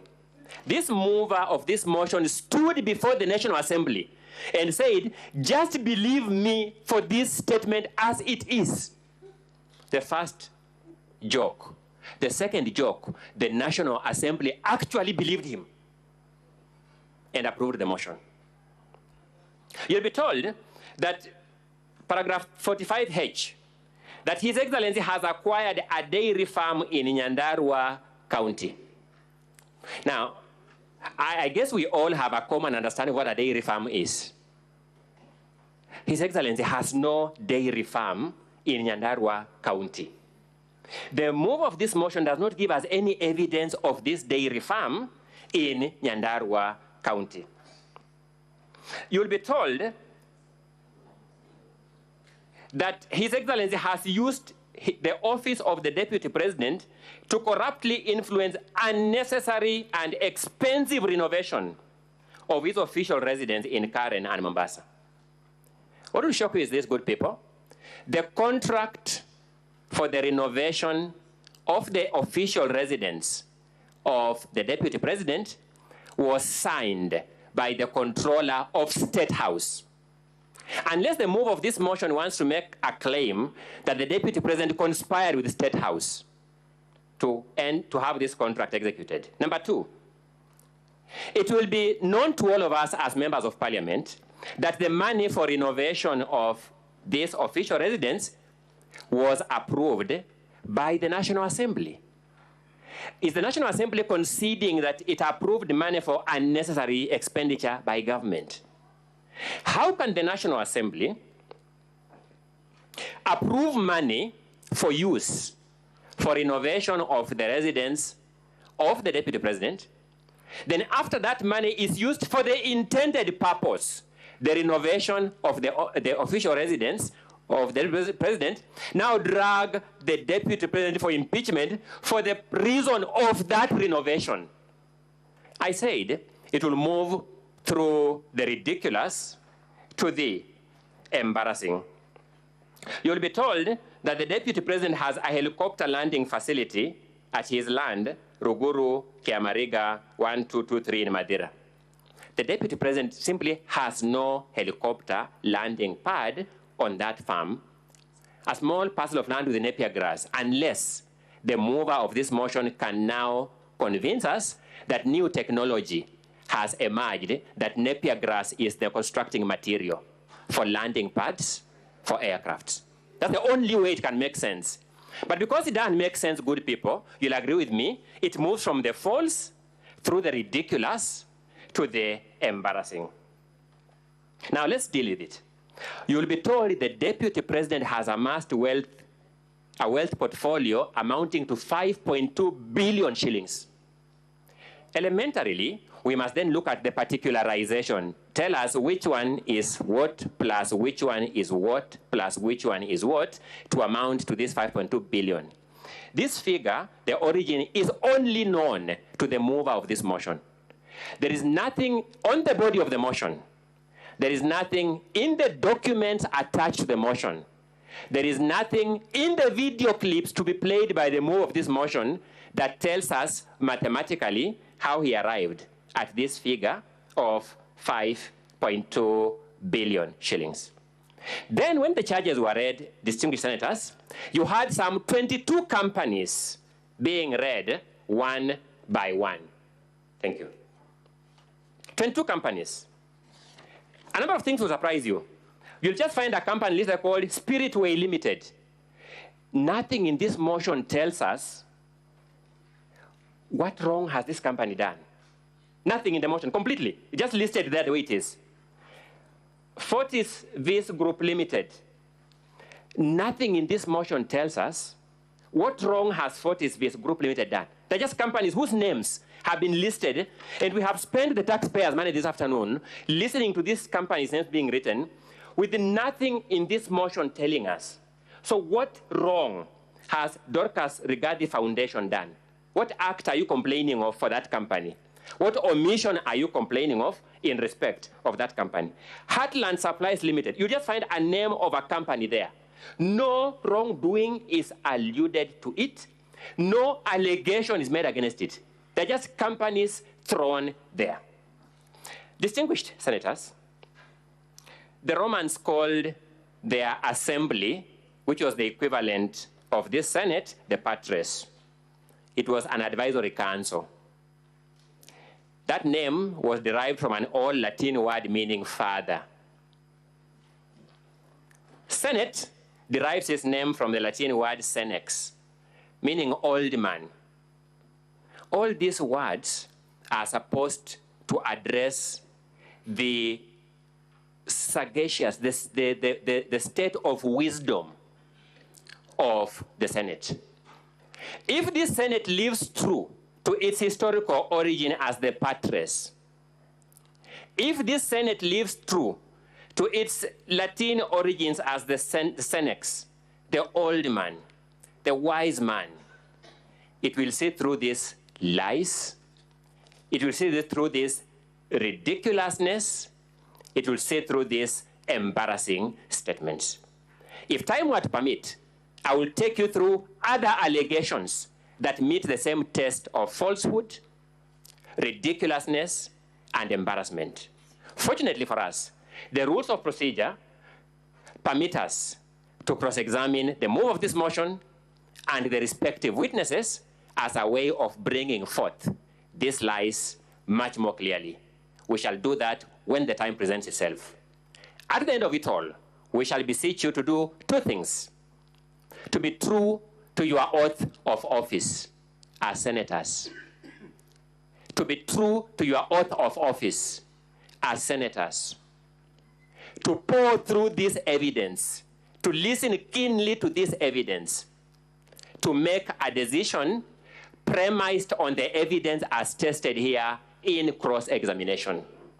And if you do that, we have no doubt in our mind, you will reach the same conclusion that what has been presented before you as a most consequential motion, perhaps in our lifetime, is false, is ridiculous, is embarrassing. I rest the governor's opening statement. That is the Deputy President, Council. There's no the governor. My apologies, Mr. Speaker. I have been here multiple times on governance, and I think that is what was reigning in my mind. I rest the Deputy President's opening statement. My apologies for that. Very well. Now, honorable senators will now move to hear the case of the National Assembly.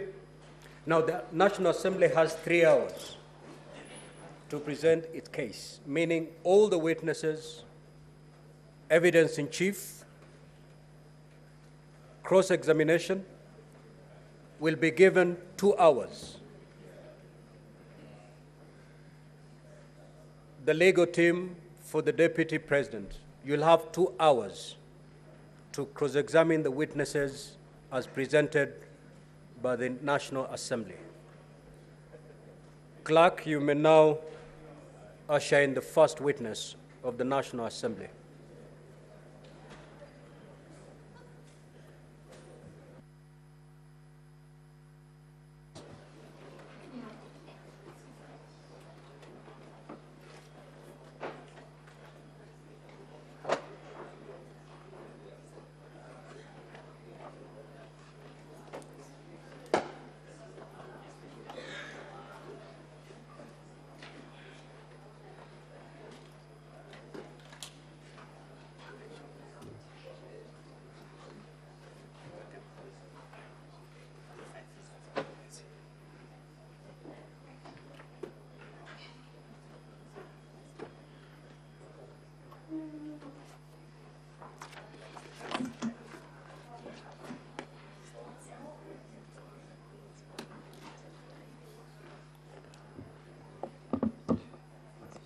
Mr. Speaker, as we wait for the witness, I crave, if it finds favor with you, one of my assistants could come to help us with turning the pages. I reckon that way we would move much faster. He's got Boniface Mawira. He should be perhaps in the gallery. That's a valid request. You may proceed.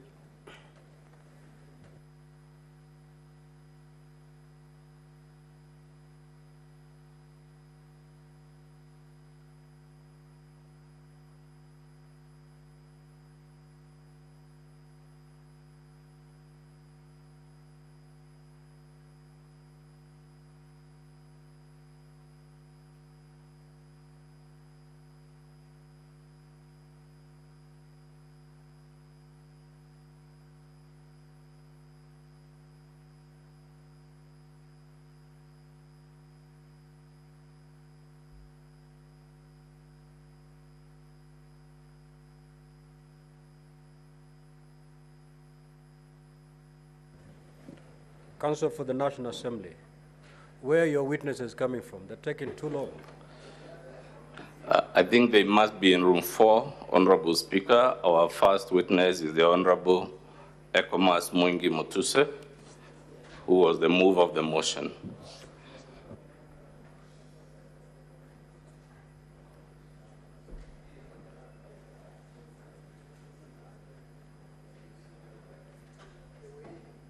Are you sure he's not deserted you?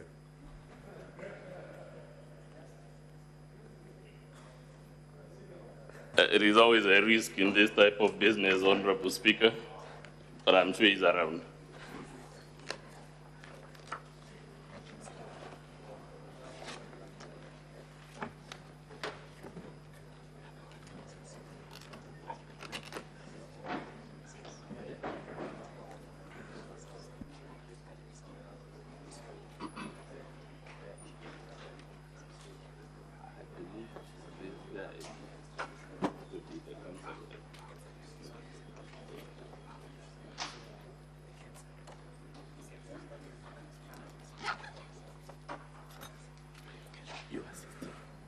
So, Council, before you proceed, you first introduce yourself and the team. Yes, for the record, Honorable Speaker, my name is Mudhomi Dhiankolu. I'll be doing the exam in chief on behalf of the National Assembly. I shall be assisted in that enterprise by my learned friend, Mr. Peter Manyonge Wanyama. I will cover grounds 1, 5, 6, and 7, and my learned friend will lead the witness in respect of the other grounds in the motion.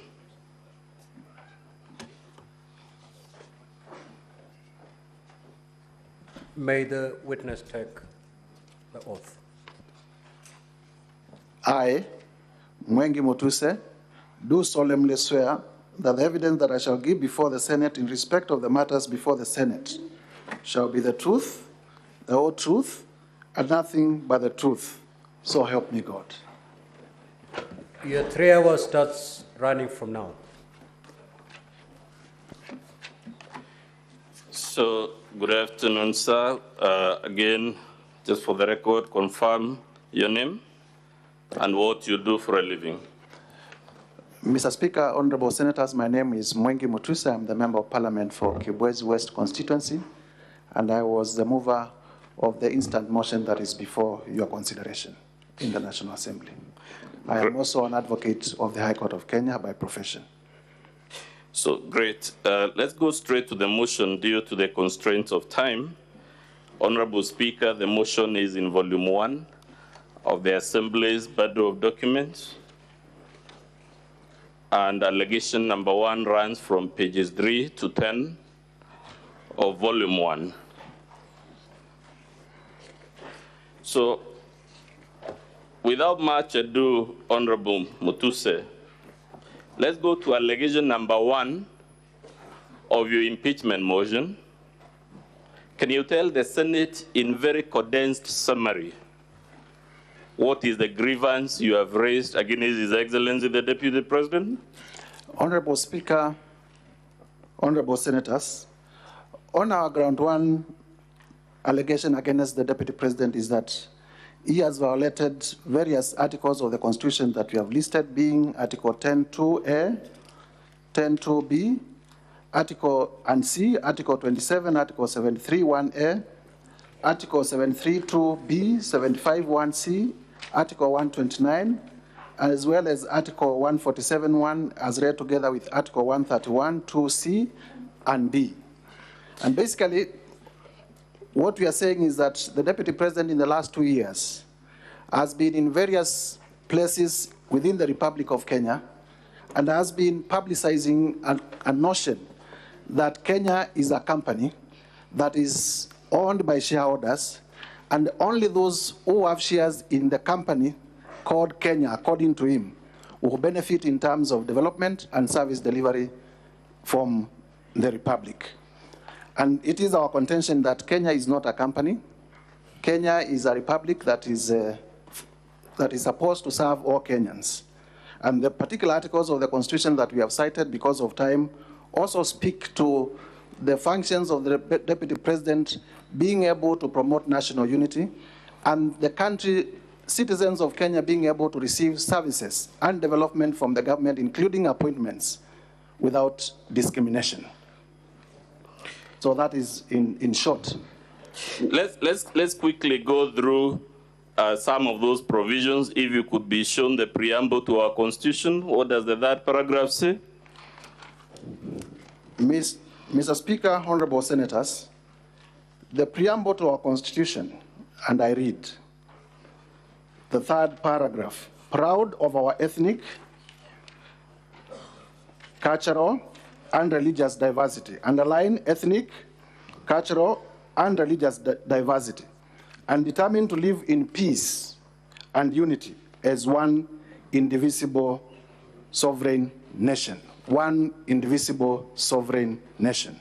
We'll come to the evidence you have adduced to support this shortly, but are the utterances you complain about consistent with that constitutional provision? Definitely not at all. Let's go quickly to Article 10. What does it say? Article 10.1. The national values and principles of governance in this article bind all state organs, state officers, public officers, and all persons whenever any of them A, applies or interprets this Constitution, B, enacts, applies, or interprets any law, or C, makes or implements public policy decisions. But, Honorable Member, someone would say these are just utterances and we surely can't remove a deputy president from office because he has a loose tongue or something like that. What is the problem with these utterances in the context of our history as the Republic of Kenya? Number one, the constitutional context is that they bind all state officers and the deputy president is a state officer. So there are no two ways. You cannot choose the laws to obey and which not to obey. But number two, we have also had an history in our country. All of us would remember that we had clashes in Likoni in 1992 where populations were displaced. We had problems in Molo, every other cycle of election cycle, 1992, 1997. Even most recently, the country almost torn apart during the post-election violence of 2007 and 2008. There are examples within the region. Rwanda, Burundi is still struggling. As we speak today, Congo is fighting. Across the globe, Yugoslavia, there has been problems, Bosnia, all these countries. And they all began from utterances of this nature.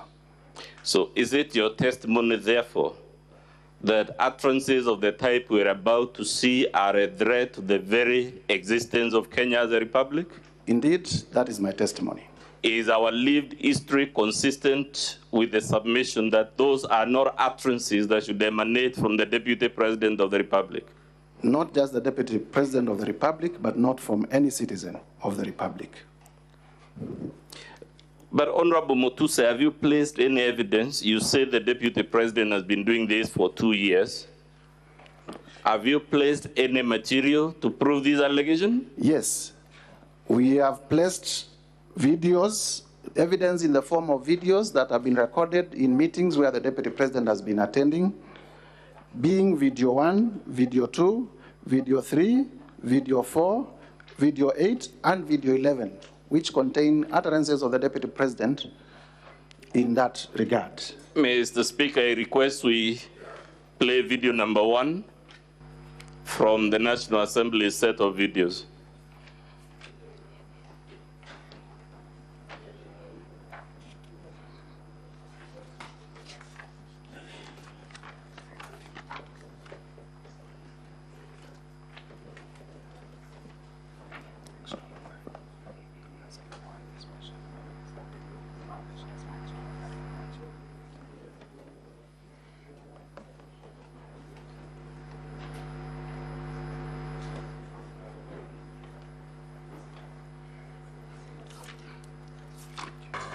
Sisi lazima tungeangalia nyinyi. Hii serikali ni kampuni na ni ya shares. Si ndio? Ni ya shares. Kuna wenye kampuni, wale wako na shares mingi, kuna wale wako na chache, kuna wale hawana. Sasa nyinyi mliinvest kwa hii kampuni ya William Ruto na Rigathi Gachagua. Sasa lazima mvune. Yule ambaye alipanda atafanya nini? Simulipanda? Simuliamuka mapema? Mukasema mutaki kusikia mambo ya ile system na nini? Muka invest, mukapanda, mukapalilia, mukaweka mbolea, mukamwagilia maji, wakati ya kuvuna ndio huu. Na itakuwa namna hiyo. Najua wengine wananikashifu ati mimi nasema ati wale walipanda wavune kwanza. Iko makosa? Iko makosa? Hata hao watavuna lakini wangoje. Si wale walipanda na wavune kwanza. Wakishavuna wavune ile tabaki kidogo, wale wakupanda waingie watafute huko nini ile itapatikana wachukue wakwende. Si yuko namna hiyo? Na itakuwa namna hiyo. Ndio watu wakipiga kura waelewe hii kura ni kusema nini. Hii kura iko na maana. Nyinyi hamwezi piga kelele huko, mpige kelele. Mnasema William Ruto ni bure, hawezi, mnaita yeye majina, alafu akipata, akikawa, mnapiga laini ati mko pale mbele. Ati mnataka mpite wale walisema anafaa ati mkue pale mbele. Inawezekana? Mimi kazi yangu pale kwa Ikulu ni hiyo. ni kupanga hiyo laini hapo. Mimi napanga hapo, mimi naangalia kwa laini, nikiona we ulipanda natoa wewe nyuma, napeleka wewe mbele. Because of the constraint of time, Honorable Mutuse, what did these utterances mean and what were they understood by any fair-minded Kenyan to mean? The ordinary meaning is that there are Kenyans who are supposed to benefit from the Kenyan government, and there are other Kenyans who are not supposed to benefit from the Kenyan government. And His Excellency, the Deputy President, will make sure only those who voted for the present government benefit from the government. And those who did not vote for the government will not get any benefits because they are not shareholders.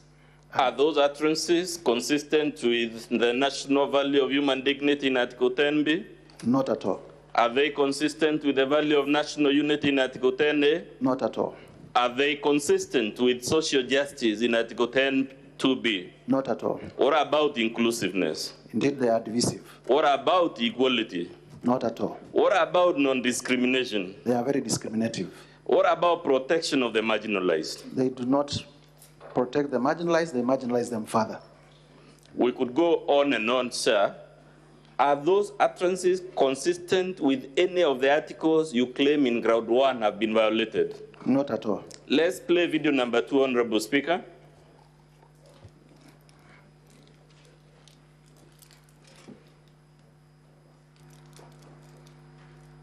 President Rigathi Gachagua again brought up the political shareholding narrative, saying the Kenya Kwanza administration will prioritize Kenyans who voted for it in the distribution of government employment slots and development projects.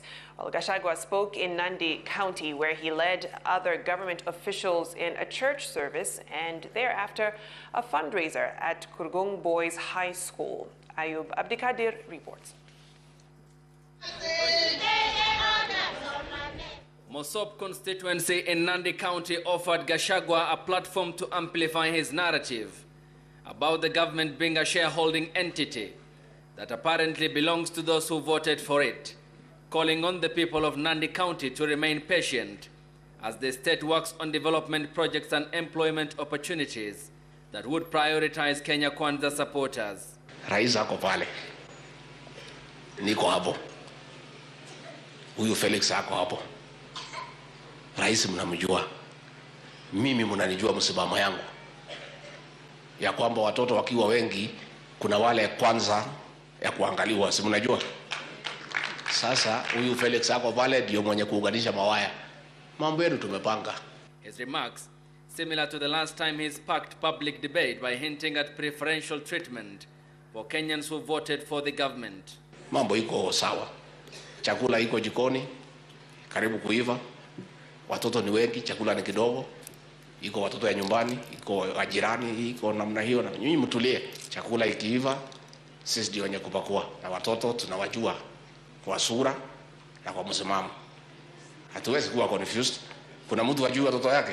The deputy president who led other Kenya Kwanza leaders for a church service and thereafter a fundraiser at Kurgung Boys High School also outlined measures. Let's play. In the interest of time, Mr. Speaker, I want to play all of them, then I'll put the questions. Let's hear video number 3, I believe.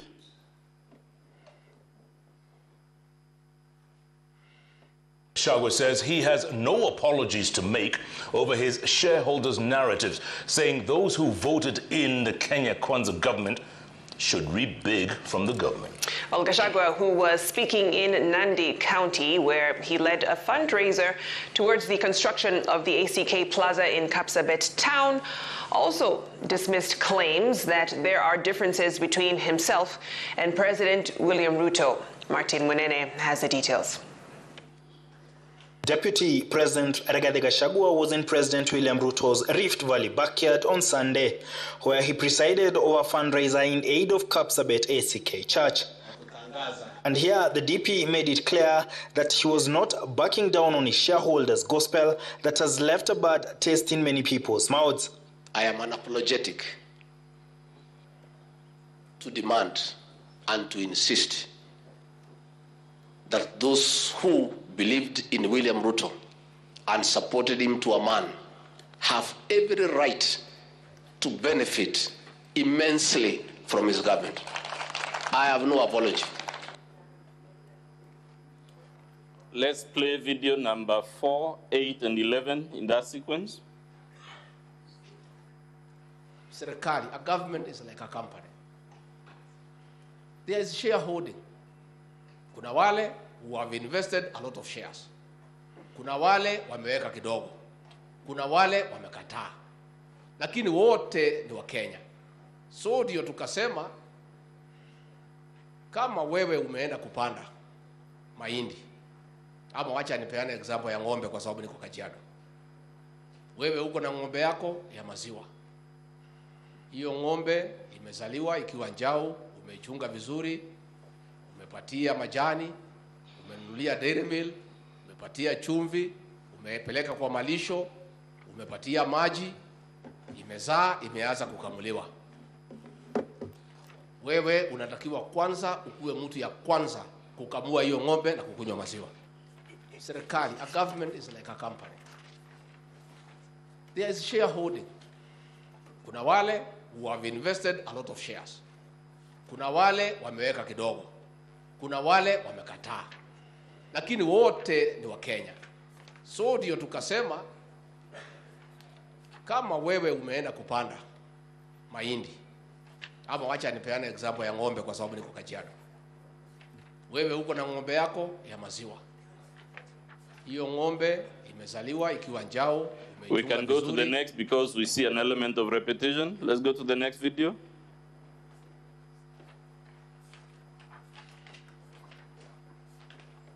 Mimi nilisema pale Kericho, watu ya Azimio wakanipigia kelele. Nikasema Kenya hii kila mtu afanyiwe kazi. Kwa sababu kila mtu analipa kodi. Na hao wabunge wakiongozwa na Kimani Ichung'wa wako pale bunge. Wagawe pesa kwa kila mtu Kenya. Na hivyo ndivyo inaendelea. Yes, video number 11. Fika watu ya kukusaidia. Utatafuta.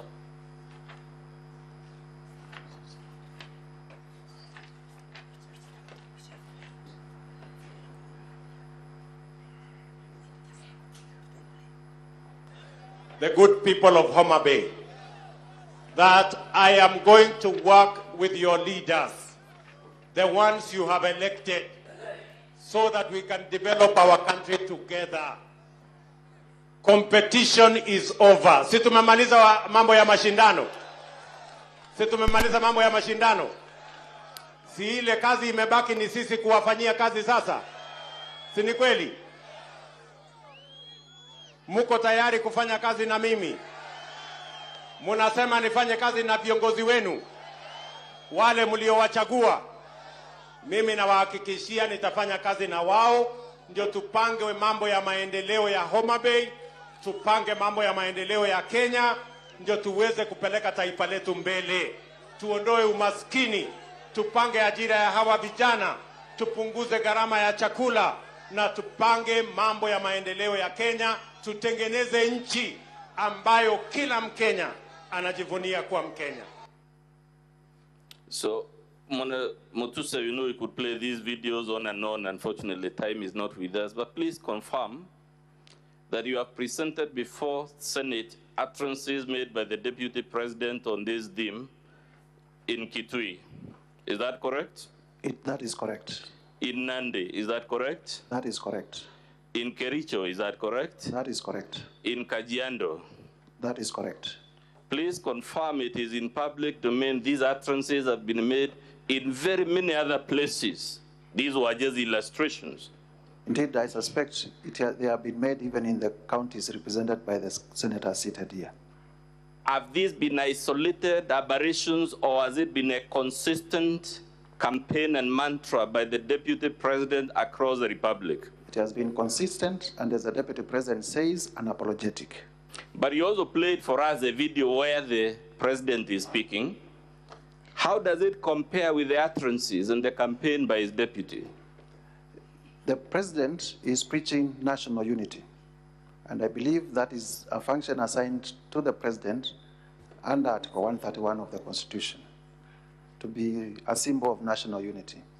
And the Deputy President is also required to deputize the president in performance of his functions. And therefore, it will be expected that the deputy president will take cue. Instead, the deputy president is contradicting the president. We have seen these events covered by a major television station, right? Indeed. Does that television, to the best of your knowledge, have national or is it local coverage? National and some of them regional coverage. Should the deputy president of the republic have the wisdom to know his utterances will be conveyed to the country and the world? Indeed, yes. We saw him talking about children that belong to the family, and although we don't use the language these days, some illegitimate children. Who was he calling children from outside the home, or the illegitimate ones? Looking in totality for Moi's videos, he must have made those who voted for Kenya Kwanza as the legitimate children, and those who did not vote for Kenya Kwanza as the legitimate children.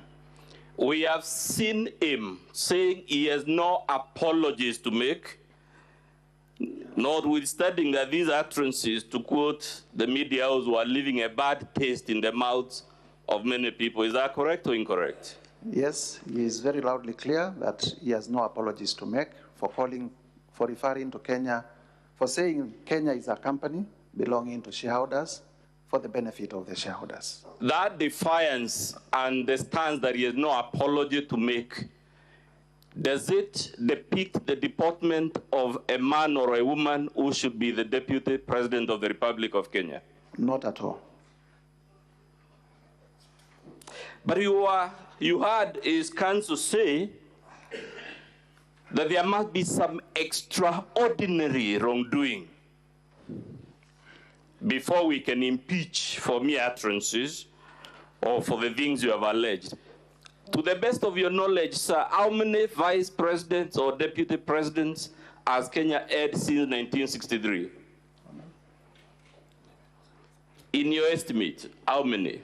11. 11. 11 or thereabout? Let's say a dozen, 12, right? Yes. Do we have in our history since 1963 experience of a deputy president who traverses the country preaching ethnic exclusion? I don't remember any. The only incident I remember, two incidences, when Jaramogi differed with Kenyatta and he did the moral thing, resigned from government. I also remember an incident, I think it was Vice President Murumbi, who also differed with the then president and did the honorable thing and resigned from government. Those were the first two vice presidents. Daniel Arap Moi was at that. Do you know of any incident where Daniel Arap Moi was moving around this country as vice president, committing this type of wrongdoing? No, not at all. How about Mwai Kibaki? In fact, even when he was demoted, he continued working in cabinet. How about Josephat Karanja? Not at all. How about George Saitoti?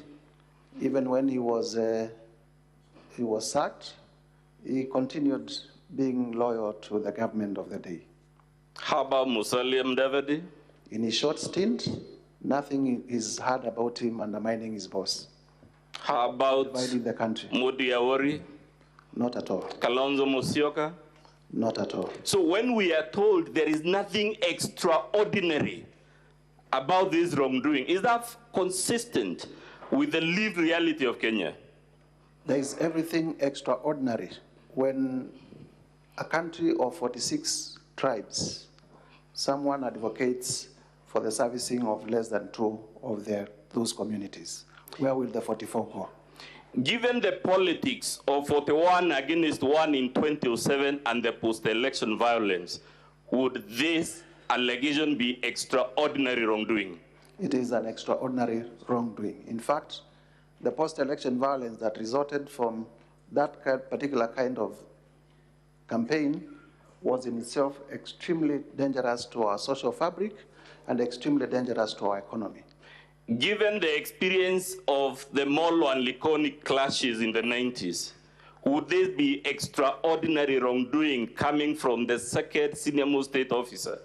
Indeed, and also when it is remembered that he was a district officer in Molo when those clashes were happening. Given what is going on right now as we speak in Tana River, would conduct like this emanating from none other than the deputy of the president be extraordinary misconduct? I have seen in news that there are families that are displaced, people have lost property, and if that is not extraordinary, then I do not know what extraordinary means. Given, sir, and I will summarize this, what this type of campaign achieved in Rwanda, in Burundi, in Sudan, in South Sudan, in former Yugoslavia, in Nigeria, the Biafra War, and we could count and count until the cows go home. Can anyone be heard in good conscience to say that this is not extraordinary misconduct? Indeed, this is very extraordinary, requiring impeachment. Please confirm, because we are pressed for time, that the evidence you're relying on this ground applies equally to allegation number 5 of your motion. Just a minute to confirm. What is your complaint in allegation number 5? Allegation number 5, Mr. Speaker, will be at page 16 to 17 of volume 2. Allegation number 5. Just a minute. Mr. Speaker, honorable members, our allegation number 5 relates to gross violation of Article 3(1) of the Constitution and Article 148(5)(a) of the Constitution, which specifically is in relation to the breach of the oath of office and allegiance. Does the oath of office require the deputy president to promote national unity or the shareholder politics? The oath of office demands of the deputy president to promote national unity. And what is your complaint in ground number 6, sir? In ground number 6, that again is on page 16 to 17, Mr. Speaker. Ground number 6 is about serious reasons to believe that the deputy president has committed a crime under national law pursuant to Article 151(b) and 2 of the Constitution. And what is the specific complaint? The specific complaint is that there are serious reasons to believe that His Excellency Rigathi Gachagua has committed crimes under Section 13(1)(a) and 62 of the National Cohesion and Integration Act. Can you please read for us those sections of the law? Section 13 of the National Cohesion and Integration Act provides that it is an offense. Honorable Speaker, that section will be in volume 7 of the Assembly's documents. That it is an offense for any person to use threatening, abusive, or insulting words or behavior where the person intends to stir up feelings of ethnic contempt, hatred, hostility, violence, or discrimination. The section also makes it an offense to use words or engage in such behavior when, having regard to all the circumstances, ethnic hatred is likely to be stirred up. Is ethnic hatred likely to be stirred up by this campaign of shareholding? Obviously. Is it likely to stir up ethnic contempt? Obviously. What does Section 62 say? Section 62 of the National Cohesion and Integration Act states that a person commits an offense when the person makes statements that are intended or are likely to stir up feelings of ethnic contempt, hatred, hostility, violence, or discrimination. Are the utterances by the deputy president likely to trigger any of those things? Yes, indeed. As a matter of fact, Honorable Mutuse, that law you just read, National Cohesion and Integration, wasn't it the law Parliament enacted to ensure we never go back to where our country was in 2007, 2008? because of utterances like this? It was pursuant to the post-election violence, and the country resolved that we needed a law as a result. And therefore, it is a law that is supposed to ensure that we in office live to promote national unity and not the opposite. Given that history and why that law exists, sir, we repeat the question. Has the Deputy President committed ordinary or extraordinary wrongdoing? He has, under Article 150 of the Constitution, in relation to this ground, there are serious reasons to believe that he has committed wrongs against the National Cohesion and Integration Act, and if extraordinary in nature. And if you allow me, these are not my words. I have been accused of urging the National Assembly to believe me. These are not my words, they are words of the Constitution under Article 150.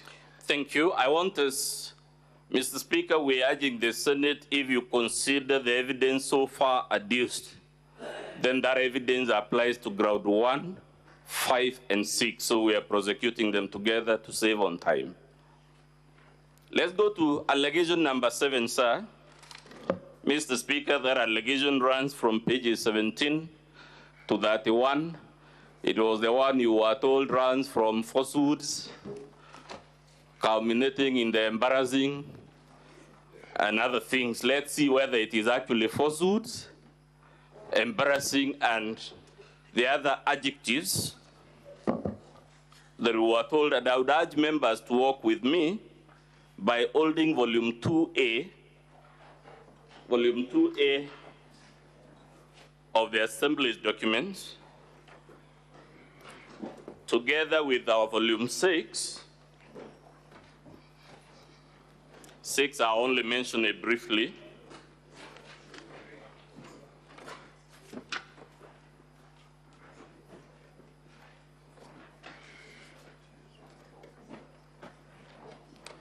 Please confirm, sir, at page 2 of volume 6, who, as between you and the Deputy President, as passions were cast, that you're referring to irrelevant material about the estate of the late Rigathi Gachagua. Between you and the Deputy President, who has brought up this issue of the estate? Is it you or is it him? In the response by the Deputy President, on page 2 of volume 6, he did bring out the issue of the estate of his late brother in response to the allegations that he has acquired properties worth 5.2 billion within the period that he has been Deputy President. So we'll come back to that document much later. I'm only mentioning it now, sir, to clear the air, whether it is you trying to whip emotions by bringing up this matter, or it is the Deputy President attempting, by his own response, to hide behind the shadow of his late brother. I never mentioned any of my deceased relatives. I have them, but I never mentioned any. The Deputy President is the one who mentioned his deceased relatives. He's actually the one who has brought this material, isn't it? Indeed. Good. Now we'll come to it. Let's go back to your allegation. Ground number 7, sir. Can you tell the Senate in summary, we are so pressed for time, what is... Mr. Speaker, honorable members, under ground number 7, our allegation is that there are serious reasons to believe that His Excellency Rigathi Gachagua has committed crimes under Section 45(1), 46, 47A3, and 48(1) of the Anti-Corruption and Economic Crimes Act, as well as Sections 2, 3, 4, and 7 of the Proceeds of Crime and the Money Laundering Act. And in short, during the short period that I was doing research on this motion, I have come across properties that are registered in the name of the Deputy President or in the name of his children or other proxies that run cumulatively to a value of about 5.2 billion. And there is no clear trace of where the monies to purchase those properties came from, and therefore, under the Anti-Corruption and Economic Crimes Act, qualify to be unexplained assets. Number two, I have also listed companies that are associated with the Deputy President, 22 of them. And these companies, you look at the objects and purposes, they are all the same. And it is our theory and our evidence that these companies have been used for money laundering. Similarly, I have also listed companies that have been transacting with the office of the Deputy President, the office held by the Deputy President, His Excellency Rigathi Gachagua, with tremendous respect. And they are being paid from that office, and we have laid ground for serious reasons to believe that these companies are actually conduits for corruption, and that political responsibility, even when he's not the accounting officer, rests with the highest holder of that office. And that is the case we are making here. And we shall be showing the connection between the properties and His Excellency Rigathi Gachagua. And in a case of unexplained assets, it is upon the person to show where they actually got the money to buy the assets. We have evidence that the assets belong to him. Let's begin with the companies, Honorable Mutuse. You said you have attached Form CR12 to your motion. Indeed, I have attached Form CR12 being evidence of ownership of those companies. Would that be the Form CR12 on pages 8 all the way to 32 of Volume 2A? Indeed, yes. Honorable Speaker, it's Volume 2A, pages 8 to 32.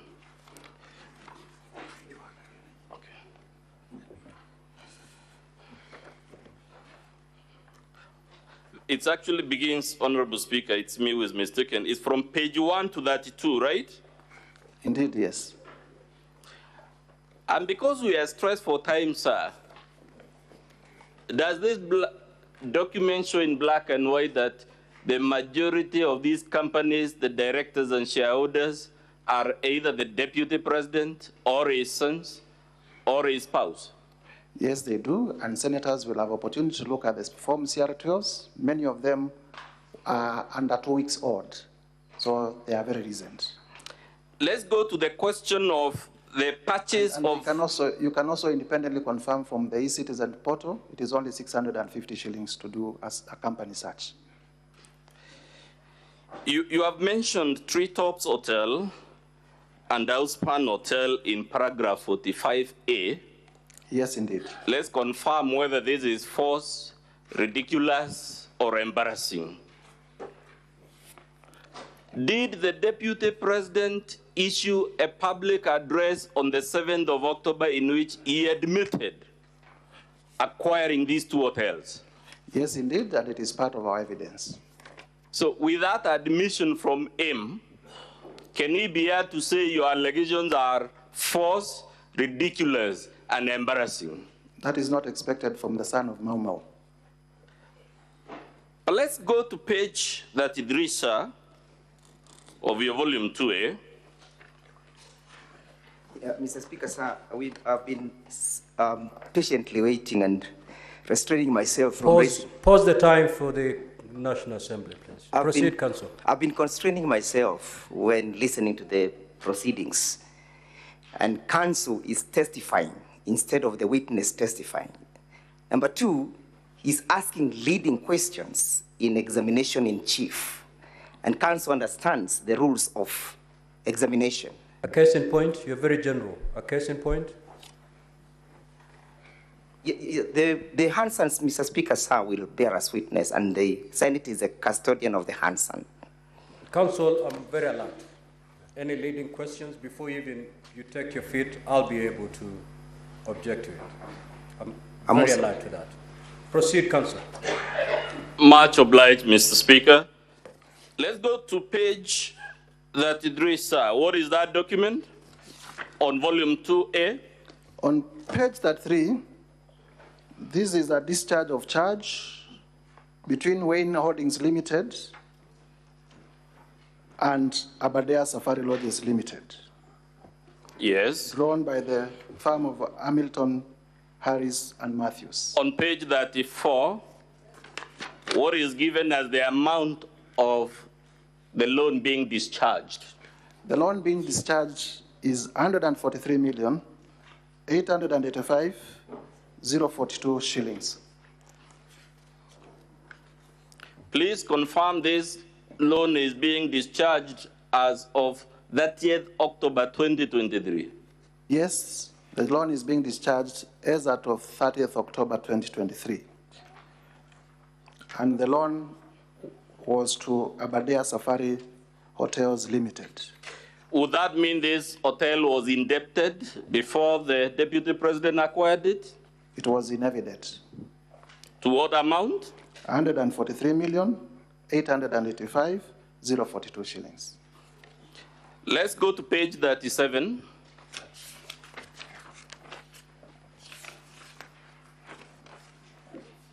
What is that document you have annexed, sir?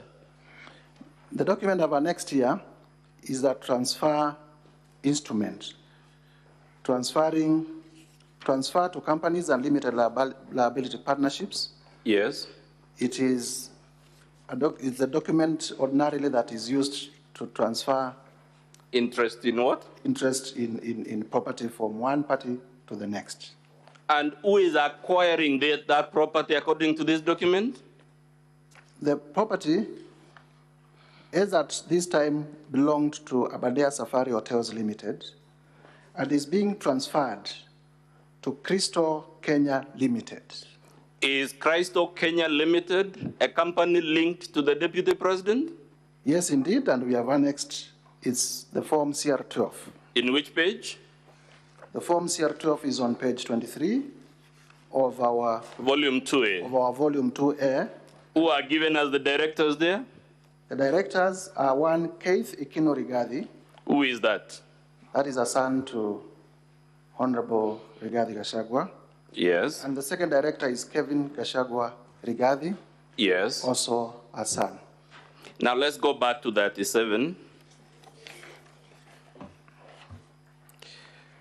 As the Deputy President in his response explained, where he got more than $500 million shillings, and to be precise, 535 million to acquire this hotel.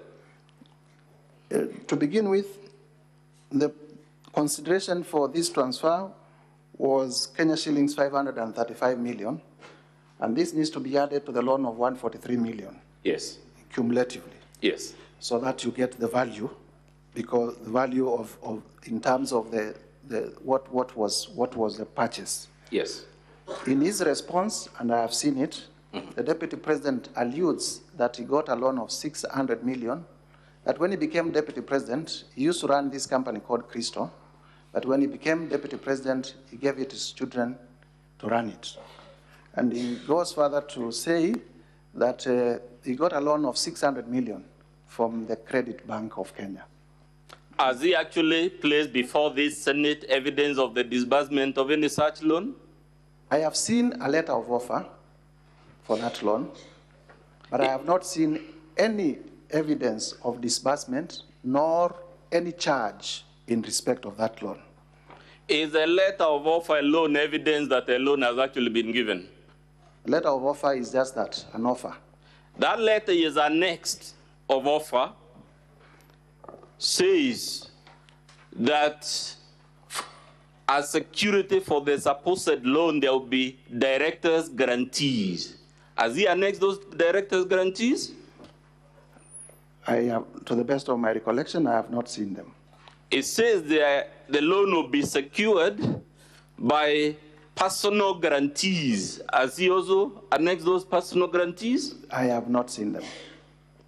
Has he annexed any security known in the banking world for acquiring a loan of this amount?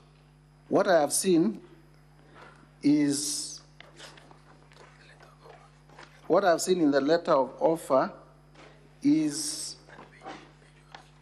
at, I'm looking at it, is in terms of the lien and set-off at page 132 or 534, is that lien and set-off of a fixed deposit. Please say which volume you're referring to on the page so that the Senate will work with you. The senators would wish to know where the letter of offer is contained. Which volume? The letter of offer, Mr. Speaker. Which page?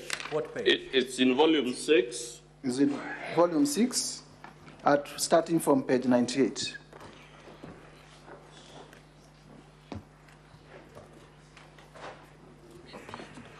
Yes, walk us through that letter of offer.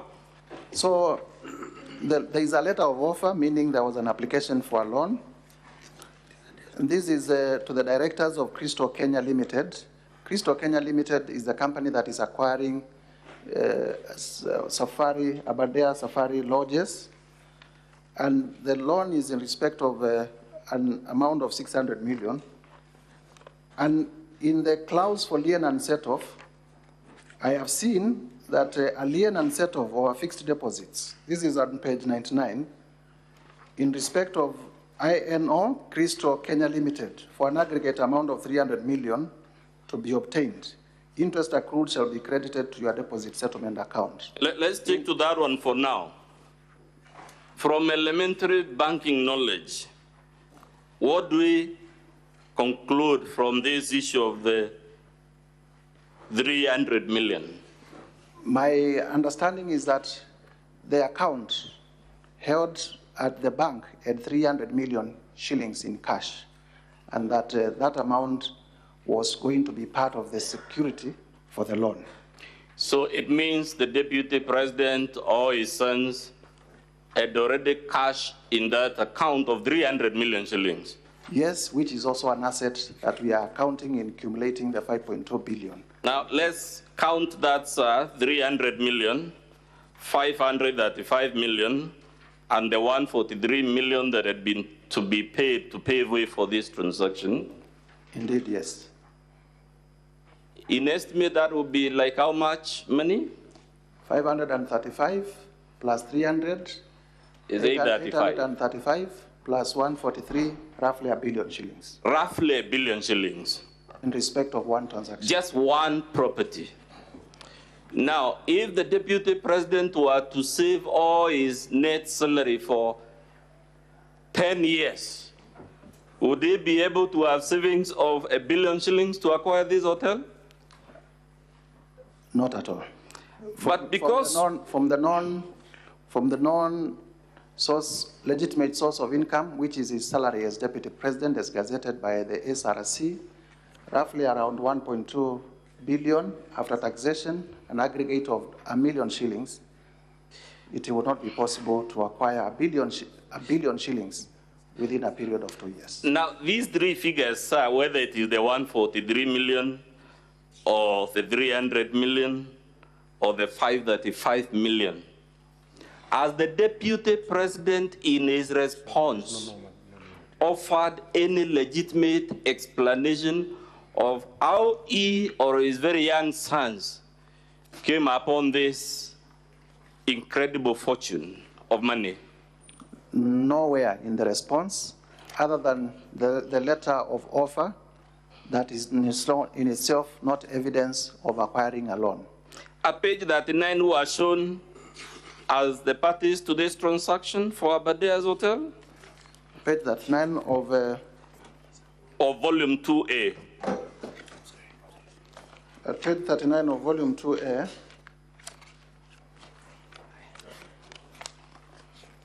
The parties to this transaction for Crystal Kenya Limited, Kevin Gachagua Rigathi and Keith Ikino Rigathi. For Aberdare Safari Hotels, there is Robert Gadenji, yes, and Kenneth Waiboshi. Are those two gentlemen you mentioned first related to the deputy president? Indeed, they are his children. As a matter of fact, Honorable Mutusa, and will do it in the closing statement, does our Public Officer Ethics Act or the Leadership and Integrity Act, faced with facts like this, permit the deputy president to hide behind his sons? Not at all. Is he allowed to hide behind any of his relatives? Not at all. What about his spouse? Not at all. So even if the Senate were to accept, for argument's sake, that this company is run by the sons and whatnot, would that, based on our Public Officer Ethics Act or the other act, which is the leadership, and would that be a valid answer to this unexplained wealth? Section 35 of the Leadership and Integrity Act. Please say the volume you're reading. I'm reading from volume 7 in our bundle of documents at page 34. Acting through others. A state officer contravenes the code if the officer A causes anything to be done through another person that would constitute a contravention of the code if done by the state officer, or allows or directs a person under their supervision or control to do anything that is in contravention of the code. Mr. Speaker, acting through others is what previously I have called it wasn't me. But let's jump to page 79 of volume 2A.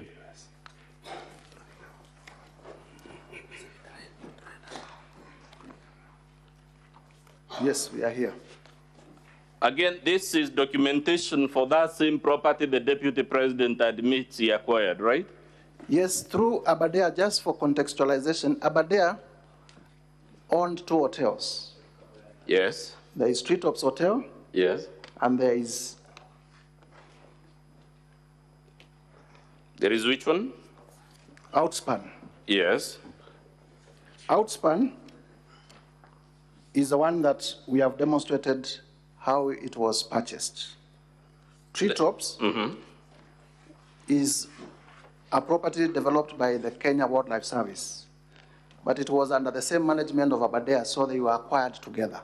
So let's pause at it is owned by the Kenya Wildlife Service. Yes. Is the Kenya Wildlife Service a public or a private entity? A public entity funded by the taxpayers. Under our Chapter 6 laws, that is the Public Officer Ethics Act, the Leadership and the Integrity Act, if you want, you can even draw the Public Procurement and Disposal Act, whichever law. Is it consistent with all those laws for the Deputy President of the Republic to acquire without competitive bidding an interest in a resource owned by the Kenya Wildlife Service? It is not. And in fact, the Deputy President is on record in these proceedings as having said that he has advised his family not to transact with government. But we are going to demonstrate that he actually transacted with KWS. And KWS is a public entity? And KWS is a public entity. If this hotel were to be leased or sold, or whatever the language, would there be a requirement for open, competitive, and transparent bidding? Section 45, which we said we have reasonable grounds to believe that the Deputy President has breached of the Anti-Corruption and Economic Crimes Act. And I'm reading our volume 7 at page 23, states as follows. Protection of public property and revenue. A person is guilty of an offense if the person fraudulently or otherwise unlawfully, A, acquires public property or public service or benefit, B, mortgages, charges, or disposes of any public property, C, damages public property including causing a computer or another electronic machinery to perform any function that directly or indirectly results in a loss or adversely affects any public revenue or service, or fails to pay any taxes or any fees, levies, charges payable to any public body, or effects or obtains an exemption, remission, reduction, or abatement from payment of any such taxes, levies, and fees. Section 46, about abuse of office. A person who uses his office to improperly confer a benefit on himself or anyone else is guilty of an offense. Now, let's go to page 81 of volume 2A, sir. It's still about Treetops Hotel. Page 81 of volume 2A. I'm there. Can you read for us the last sentence of the second paragraph? This is a letter. This is a letter from the Kenya Wildlife Service. Yes. To Mr. Amos Kisilu of Kisilu and Wandati Company Advocates. It's a letter dated when? The letter is dated... at the top left, what is the date? 5th of June, 2023. Was His Excellency, the Honorable Rigathi Gachagua, the Deputy President of Kenya on that date? Yes. It is addressed to who? It is addressed to Kisilo Wandati and Company Advocates. In the Deputy President's own response, is that law firm indicated as one of the law firms he uses? Yes, indeed. Good. Now read for us the second paragraph of that letter, beginning with the word however. However, the tenant is in rent arrears of Kenya shillings 35,481,548, and lodge has not been operational since 2019, which has resulted to deterioration of the same in breach of the lease agreement. So we are being told this hotel, a number of things. One, it has not been in operation for 4 years, correct? Indeed. And as a result, it has accumulated rent arrears, correct or incorrect? And deteriorated, which in effect means it requires renovation money. Now let's go to page 80 where the Deputy President develops interest in the hotel. I'm here. Can you read the opening line of that, the first paragraph of that letter? Mr. Speaker, honorable senators, this is a letter from Kisilo Wandati and Company Advocates to the Director General of the Kenya Wildlife Service. The opening sentence reads as follows. We act for a party, into brackets our client, who is interested in taking on an assignment of lease of the Treetops Hotel Lodge as defined in the lease agreement dated 31st December 1998 between yourselves and Aberdare Safari Lodges Limited, the lessee. Please confirm this is a letter by the Deputy President's lawyers. This indeed is a letter by the Deputy President lawyers, but funny enough, against any all professional knowledge in terms of how you write letters, they do not disclose their client. They just say, we act for a party. Who is our, does that letter disclose the identity of the client anywhere? No, it doesn't. And it is a requirement that you must disclose the client even as you move ahead. Is that how lawyers usually write letters in honest, genuine transactions? Not at all. Good. Now let's go. And I am one of them, so I know. Let's go to page 83 of volume 2A. What is written there? Page 83 is a letter to Dr. Kanga, Director General Acting, Kenya Wildlife Service from Aberdare Safari Hotels. So, Mr. It is about Treetops Lodge debt and lease. Please hold 83 together with 81. In 81, we are told the hotel has not been in operation for 4 years, and that's why it's in rent arrears, right? Yes, rent arrears of upwards of 35 million. And that is on which date? This is on 5th of June, 2023. And the letter at page 83 is on what date? It's 7th of July, 2023, a month later. How many days in between, roughly? Roughly a month, 30 days or so. Roughly a month. And what does this letter say? The letter says, I refer to Treetops rent arrears debt of Kenya shillings 35,481,548.14, and I am pleased to inform you that the Aberdare Safari Hotels Limited has today paid via RTGS bank transfer amount of 34,869,797 to KWS main collection standard chartered bank account, and the amount of 611 to KRA for 2% withholding tax. So, Honorable Mutuse, what do you have to tell the Senate of the fact a company that was in arrears for 4 years, 35 million, it is in distress, it's not in operation, the Deputy President shows interest, and suddenly it is able to pay these arrears of that 5 million? The Deputy President must be magical. Associating with the Deputy President must be very magical, because you have not operated for over 4 years, you are in debt, you have not been able to service that debt for 4 years, but you have just interacted with him for a month, and you pay your debt overnight. Now, when you see that, sir, is it consistent with the narrative that your allegations are false, ridiculous, and embarrassing? Not at all. Indeed, our allegations are backed up by cogent evidence, as we have demonstrated. What is the document at page 85 of volume 2A? At page 85, this is a letter by Kenya Wildlife Service to one Ken Waiboshi, who is the managing director of Aberdare Safari Lodges, and it is acknowledgement of funds. How much money? We acknowledge, the letter reads as follows in paragraph 2, we acknowledge receipt of Kenya shillings 34,481.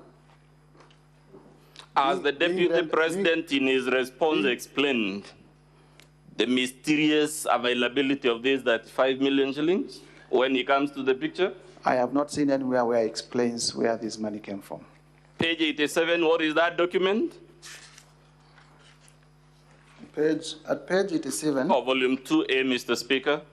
This is a novation and assignment of lease agreement and addendum to lease dated 31st December 1998 and 27th July 2023, respectively, between Kenya Wildlife Service, Aberdare Safari Lodges Limited, and Crystal Kenya Limited, the company of interest. Does this confirm, just like the deputy admitted, that he actually acquired Treetops Hotel? Indeed, it confirms, and it is not. It has not been contested. Is your allegation, therefore, Mr. Mutuse, about Treetops, false, ridiculous, and embarrassing? Come again? The evidence you just taken the Senate through about Treetops Hotel, is it consistent with the narrative of a move of motion who makes ridiculous, false, and embarrassing claims? Not at all. It demonstrates that our allegations are not malicious. They are backed. Let's go to his response in volume 6.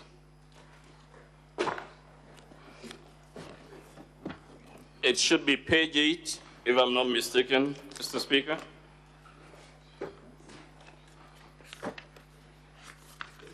Eight of volume 6. Yes, there we are. Volume 6.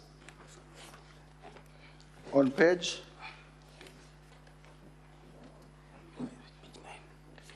Okay. Is page 9? Yes. At the top of page 9, what does the Deputy President in his response to the National Assembly tell it? He says, in respect to Crystal Kenya Limited, this company was incorporated in 2009, way before I became Deputy President. Let's pause there. Is that a valid response to your motion, the date when the company was incorporated? I am interested in what the company did when Mr. Rigathi Gachagua is Deputy President, and not when the company was incorporated. Okay, read for us the next line. I transferred the company to my sons when I became Deputy President. Is that a valid answer given the things we've just seen about Treetops and Outspan? It confirms that the sons indeed are acting on his behalf. Read the next line, please. It acquired Outspan Hotel and Treetops Hotel following financing by a local bank. I also gave the company a personal loan from funds which were returned to me by the Asset Recovery Agency. I wish to clarify that Treetops Hotel was not bought. It is leased from KWS. The lease was assigned to Crystal Kenya Limited by a private company, Aberdare Safari Hotels Limited.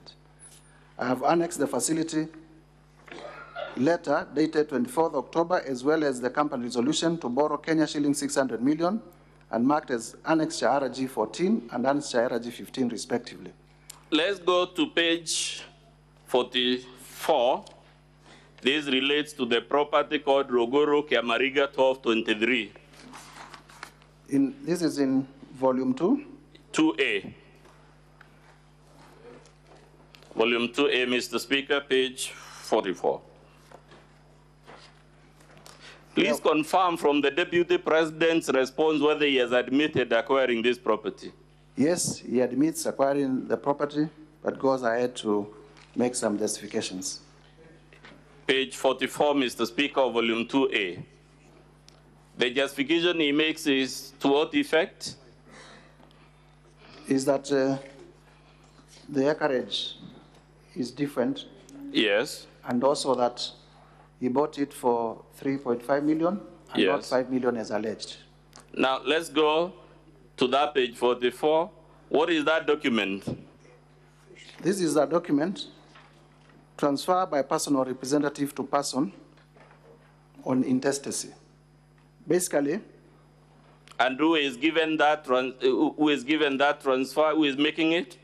a certain Naftali Guandraru Gadhogo, Can you read the opening line of that document? Public Trustee of the Republic of Kenya, or PO Box 49672 Nairobi, as personal representatives of Naftali Garandau Gadhogo, deceased, hereby transferred to Hannah Gadhongo Mugo. Absolutely. Who is the public trustee a public officer? The public trustee is a public office. Is under public. Under what circumstances, to the best of your knowledge, does the public trustee obtain letters of administration of an estate, in this case, the estate of the deceased Naftali Gwandaru Gadhogo? In terms of the law of succession, the public trustee only steps in where there are no beneficiaries of a deceased person's estate. The person to whom the trustee is transferring, is there a picture given there? Yes, it is given, and I will invite honorable senators to look at it. What observation do you want them to make about it? Well, this is a photograph of, I do not want to say disheveled, old lady who signs by appending her thumb, signifying probably she was not even aware of the transaction. Has she signed or affixed a thumbprint? A thumbprint. On the face of it, does that look like a privileged or vulnerable and marginalized Kenyan? The very vulnerable.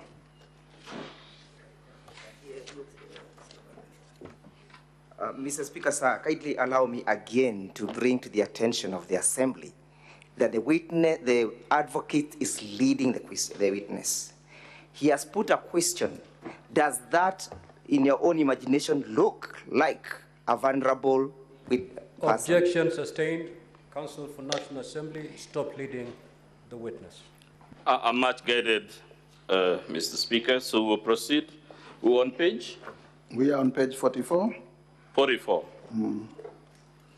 Did the Deputy President, in his response, disclose that this property initially belonged to a deceased person? No. Did he, in his response, disclose that this property was initially vested on the public trustee? No, he didn't.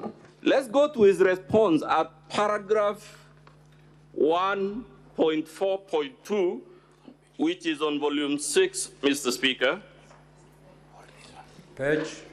Page 4 of volume 6.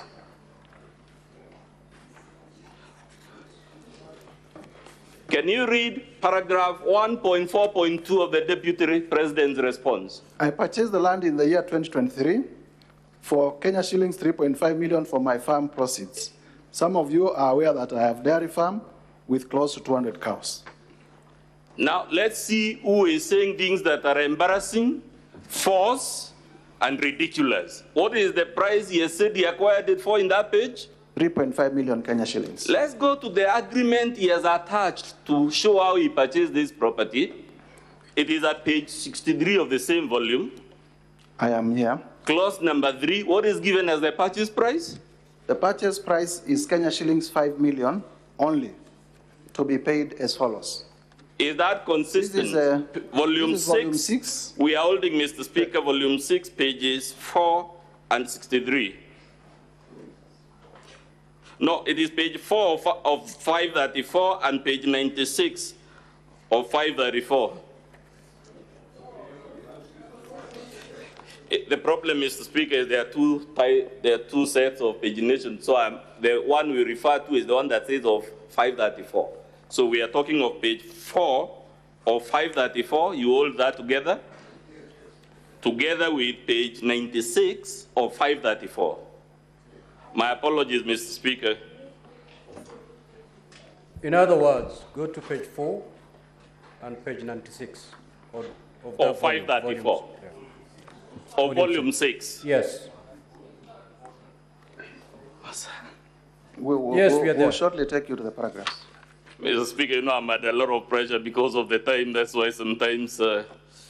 So, are we all there, honorable senators? Good. Can you read again for the Senate on page 4 of 534 what the Deputy President says was the purchase price for this property? This is land parcel number Ruguru, Kiamariga, 1223 in Madeira East constituency. That is on page 3. And on page 4, the Deputy President says, I purchased the land in 2023 for Kenya shillings 3.5 million for my farm proceeds. Let's pause it there. He bought it for 3.5 million. Let's go to the document he has annexed to prove that he acquired this property for 3.5 million. It is at page 96 of 534. Indeed, this is agreement for sale of the whole of LR number title Ruguru Kiamariga 1223, measuring approximately 2.5 acres. And under clause 3, the purchase price is Kenya shillings 5 million to be paid as follows. Given this inconsistency, sir, is it fair for the Deputy President, when he is lying on his own document, to accuse you of presenting material that is false, ridiculous, and embarrassing? It is not fair, and also, especially when one of our allegations against the Deputy President is that he consistently misleads the public. He says that he bought it in the year, back to page 4 of 534, in the year 2023. Was that during his tenure as Deputy President? Indeed. He says he has a dairy farm there with 200 cows. Indeed, he says so.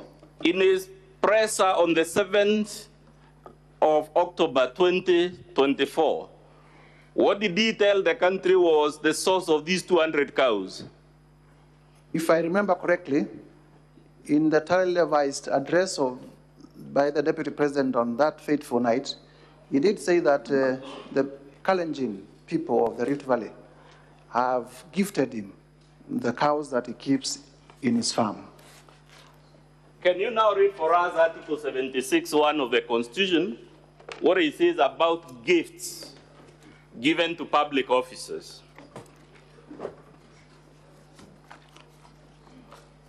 Article 76, financial property of state officers. 76(1). A gift or donation to a state officer or a public or official on a public or official occasion is a gift or donation to the Republic and shall be delivered to the state unless exempted under an act of Parliament. Has the Deputy President presented any evidence that he surrendered these gifts to the state? He says that he has kept them in his farm. Wouldn't that be an admission by his own public statement of violating Chapter 6? Indeed, it is an admission and should be treated as such.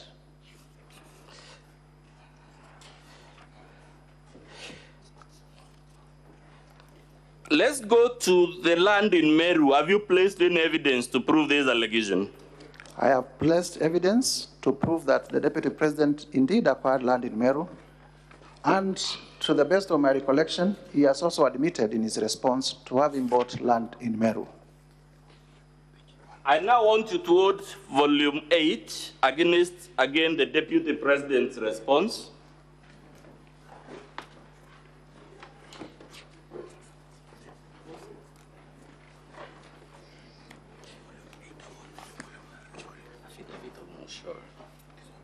Yes. Let's go to, first of all, volume 6, which is the Deputy President's response. What does he say about the Olive Garden Hotel? In summary, it's clause 1.1.1 all the way. For clarity, Council, so yes. We leave the issue of Meru, we'll come to We'll come to it later, don't worry. Let's deal with Olive Garden Hotel for now. Volume 6 of which is the Deputy President's response. We made an allegation that the Deputy President has bought Olive Garden Hotel through proxies. Volume 6, page? Volume 6, page 2 of 534. 2? Yes, page 2 of 534. Mr. Speaker, honorable senators, in my motion, I made allegations that the Deputy President has bought the Olive Garden Hotel, initially owned by his late brother. And in response, the Deputy President said as follows: the allegation that I own Olive Garden Hotel is false. The truth is that Olive Garden Hotel used to belong to my deceased brother, the late Honorable James Nderitu Gachagua, and therefore has never been my property. This is information that most of you may be aware of, as it is in the public domain.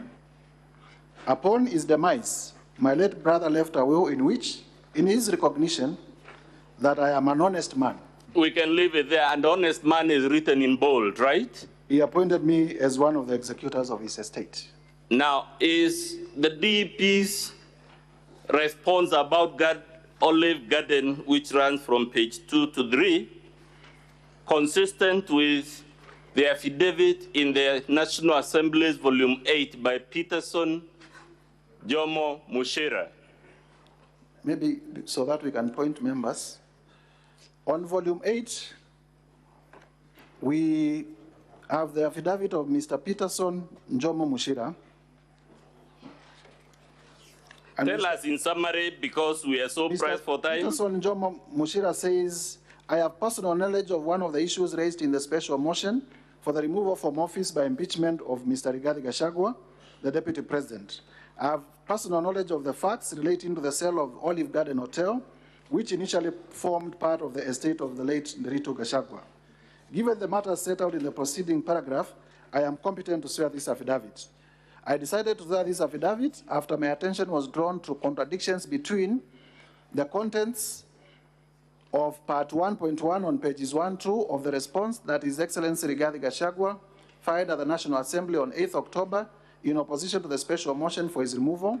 B, remarks made by Honorable Okomas Mwengi Mutusa when prosecuting the motion at the National Assembly, and remarks made by Honorable Kimani Ichung'wah at the National Assembly. Remarks made by members of the Assembly. Let's go to the next paragraph in the interest of time. I wish to clarify and state as follows. I am a shareholder and director of TM Civil Engineering Limited, the company referred to in the agreement annexed on pages 10 to 34 of the Deputy President's response to the motion. On around 31st of March 2023, the Deputy President approached and convinced me to purchase the Olive Garden Hotel, which was at the time part of the estate of the late Nderitu Gachagua. Let's go to D. In D, he averts that in summary... Let's go to C. No, C. The Deputy President persuaded me to enter into an informal secret arrangement, regarding the transaction embodied in the agreement annexed on page 10 to 34 of his response to the motion. In summary, the terms of the secret agreement were that, 1, the Deputy President would buy the hotel from me by refunding the purchase price of 412 million set out in the agreement annexed on page 10 to 34 of his response. 2, the Deputy President would instruct and pay a contractor to renovate the hotel after the completion of the transaction embodied in the agreement. 3, to protect the Deputy President's undisclosed interest in the hotel, I would appoint Ms. Juliani Jahenda as the signatory or agent for the hotel's account at the Cooperative Bank of Kenya. And 4, to further protect the Deputy President's undisclosed interest, Mrs. Juliani Jahenda will run the hotel. That Ms. Julian Jahenda, is it the same person mentioned in volume 8A on page 1 of 19? Volume 8A.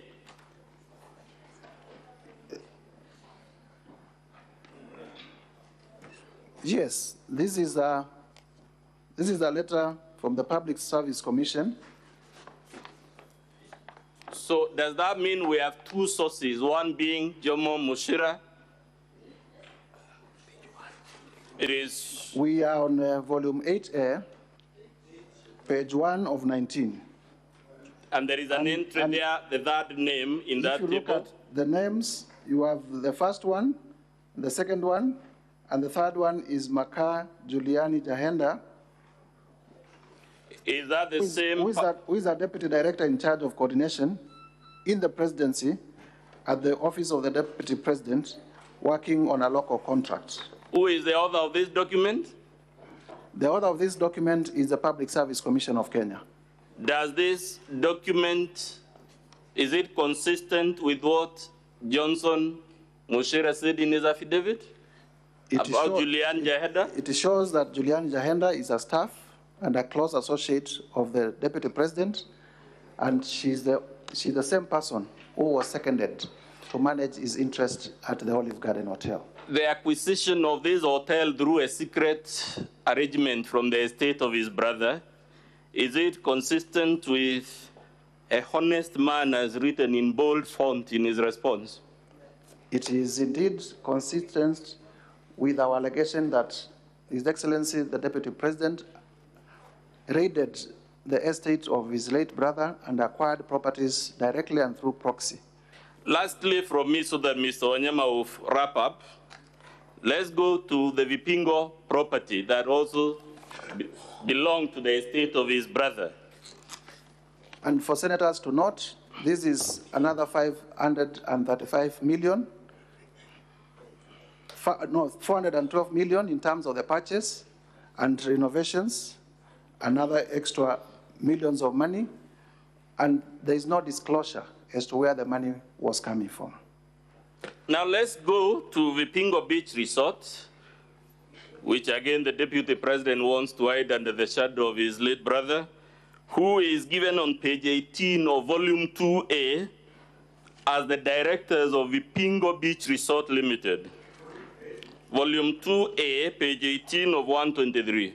Volume 2A, on page 18, we have annexed Form CR12, dated 27th September 2024, for Vipingo Beach Resort Limited, and the directors are Keith Ikino Rigathi and Kevin Gachagua Rigathi, and the estate of deceased James Nderito Gachagua. So let's begin with Kevin, who is the son of the Deputy President. Was he an executor of the will that the Deputy President has annexed to his response? No, the will was to be executed by the Deputy President, Mr. Honorable Rigathi Gachagua, Advocate Njoroge Rogeru, and Mr. Maina. So the children of the Deputy President were not executors of the estate, and therefore cannot be said to be in the directorship of this company by virtue of the will of the late Rigathi Gachagua, because they were not named as executors of his estate. So is this document on its face consistent with his defense that this hotel belongs to his late brother? It flies on the face. But let's see whether he actually acquired it. Let's go to volume 4, page 107 of 484. I am at volume 4, page 107. What is that document, sir? This is a joint will executors report on the status of the estate as at 27th February 2024. This is the estate of the late Nderito Gachagua. And what does it tell us about Kuruwitu Home Resort in Roman 3 on that page? The broad headline is sale of estate's assets. And it lists number 1, Queensgate, Olive Garden Hotel, and then Kuruwitu Home Resort. Yes. And it says as follows. The resort was sold to Kuruwitu Properties Limited for Kenya shillings 250. What page of that volume? That's this volume is 4. Volume 4, Mr. Speaker, page 107 of 484.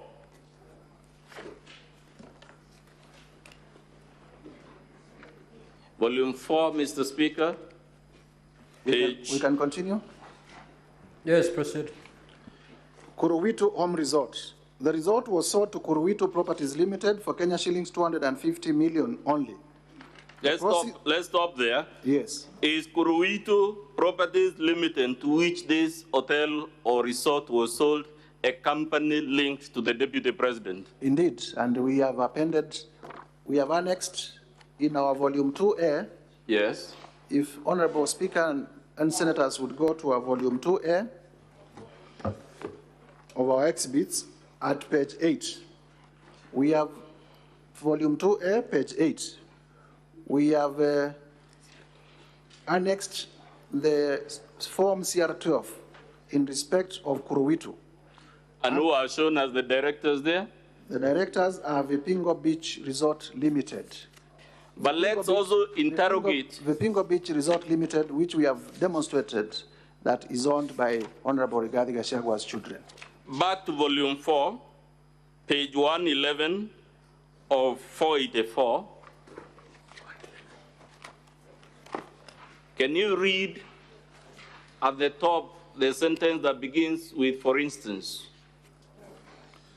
This is, we are at page 111, and this of 484, Mr. Speaker, volume 4. This is still, this is for, so that we, this is still the joint will executors report, and at the top there, at page 111, for instance, the sale of Kuruwitu Beach Resort cottages and Olive Gardens Hotel was done after beneficiaries were appraised in the meeting of 24th June 2023, cited herein before. Significantly, the beneficiaries themselves in their meetings with one of the executors, underline one of the executors, approved the sale of Kuruwitu Home Resort to one of them, underline one of them. Where is who is also an executor, underline who is also an executor. Who is the executor and beneficiary being referred to here? The only executor and beneficiary of the late Nderitu Gachagwa's estate, as named in the will and as named in this joint report, is one Honorable Rigathi Gachagua. Where is this property located, Honorable Mutuse? Vipingo Beach? Yes.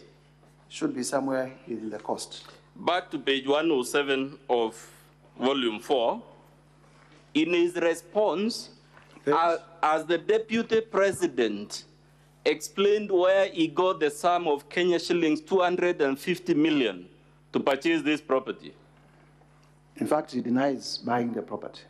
Mr. Speaker, I will cede the floor now to my learned friend, Mr. Wanyama, to prosecute the remaining grounds of the motion.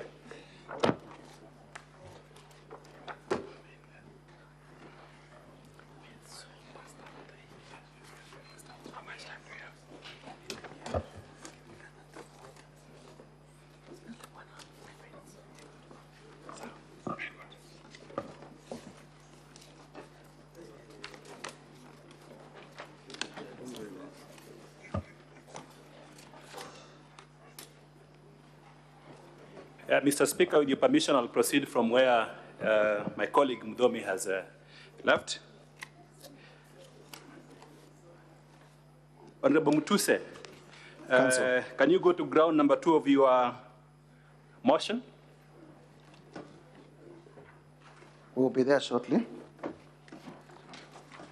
think that's page 10 of volume 1.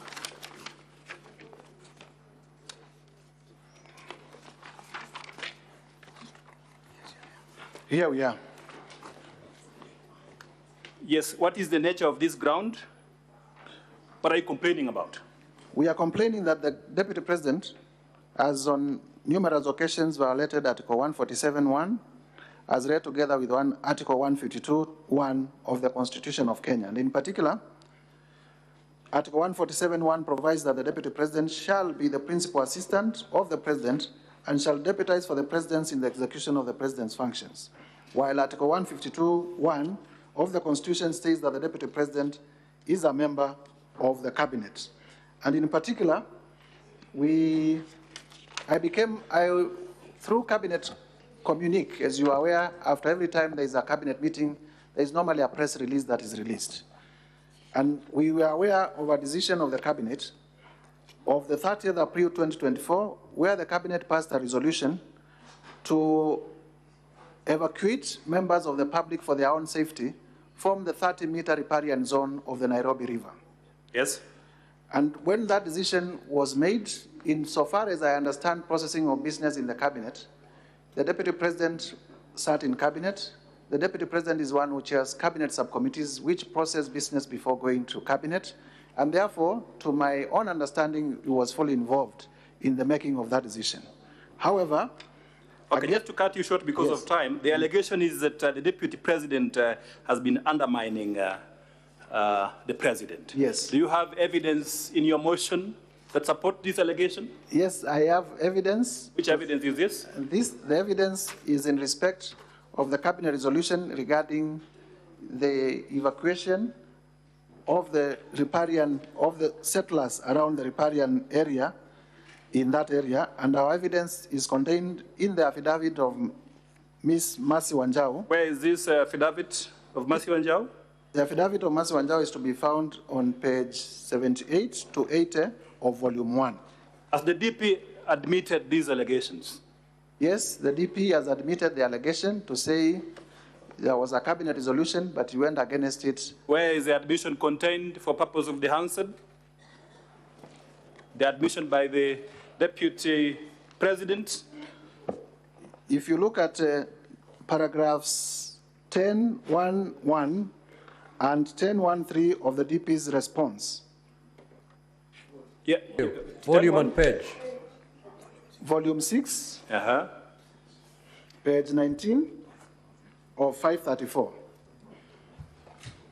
Paragraph 10.1.1, he says as follows.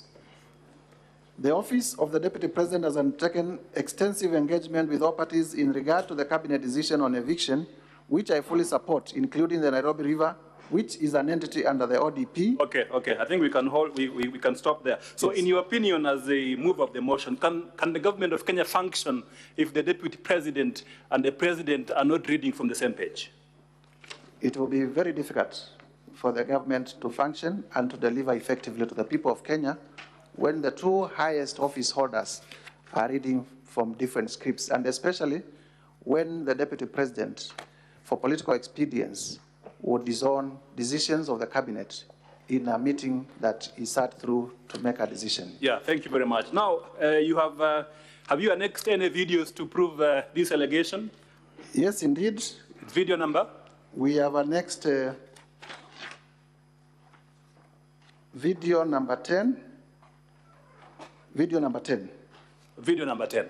And also video number 10. What does video number 10, what is it all about? Maybe they can play it for honorable senators to see for themselves. Can you play video number 10 briefly? Mr. Speaker. Watu ya Kayole, tangu mtupatie nafasi ya uongozi, sijapata nafasi ya kuja kusema asanti. Nataka kutoka kwa roho yangu, watu ya Kayole, asanteni sana. Mimi najua, nimeona iko shida ya watu ambaye walibomolewa, si ndio? Maybe you can, na nimeona mumeandika vizuri Mr. Speaker, sir, because of time we are requesting you play at uteue kamati ya watu wachache ndio 1 mkuje niketi na nyinyi. 1.25 Utakubaliana? Because of time. Mimi ningetaka wale watu ambaye walipata shida hii ya upomoaji, ambaye ni kitu tulikuwa tumeahidi wananchi haitafanyika kwa serikali yetu.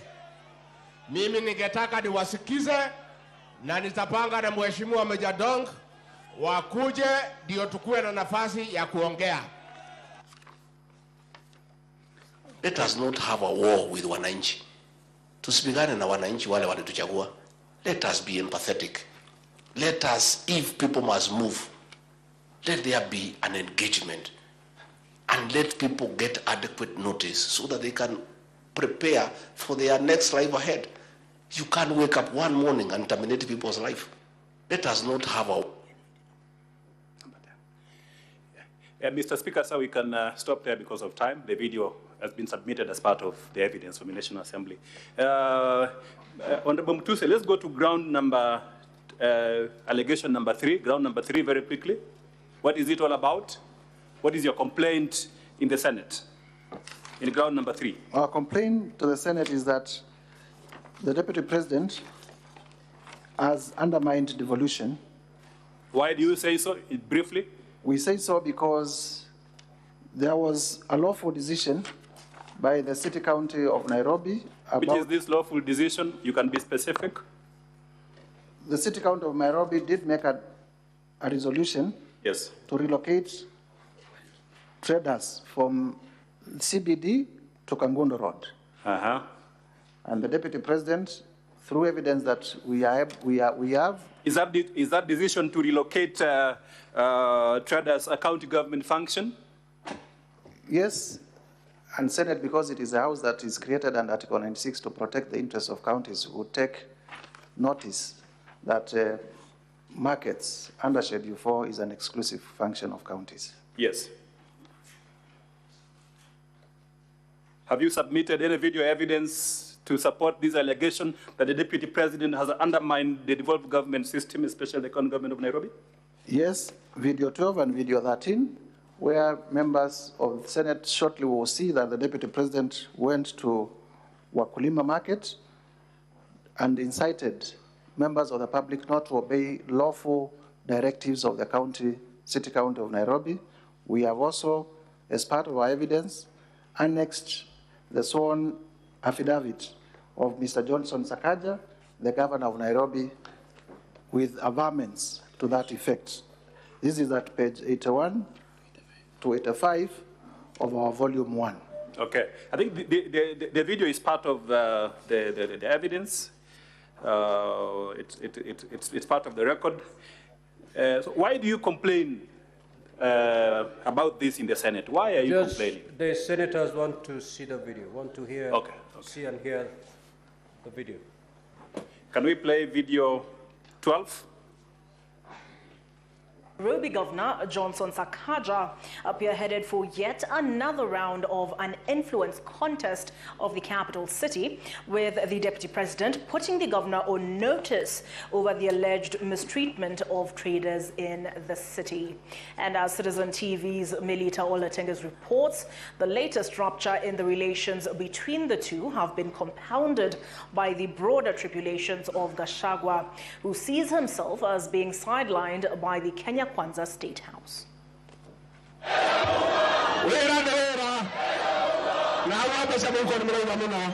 2 years ago, downtown Nairobi, in the thick of the campaign trail, and fast forward to this on Friday. In the same style and fashion, he returned to Marikiti, heightening the standoff with Sakaja over traders' relocation. Gachagua says he made a promise that he holds dear, but the governor seems to be having a different vision for the county. Mimi siwezi laumiwa ati watu ya mlima ni wengi hapa Marikiti, kwa sababu hiyo ni Mwenyezi Mungu aliamua. Na hao watu ya mlima wanasema walikuwa wengi, wakikupigia kura kwa nini ukulalamika ni wengi? Nobody should imagine that they can micromanage the county of Nairobi from anywhere. No one should imagine that we will suspend devolution in Nairobi from anywhere. A stop. So, Honorable Mutuse, is that act by the Deputy President impeachable? It is impeachable in the sense that the two levels of government have been assigned their roles and their functions under Schedule 4 of the Constitution. Yes. And the Constitution and Article 6 requires that the two levels of government, much as they are independent, they also respect their functional independence. And that if the county government makes a decision, it is upon them to implement that decision. You would realize, much as Nairobi is the capital city of Kenya, cosmopolitan, when the Deputy President went there, he addressed Kenyans in his native language. Is it compatible with the status of Deputy President to address these core issues at a marketplace like this? It is not consistent. The expectation was that through the intergovernmental relations framework that is already established in law, there would have been a formula to deal with that issue outside the rally.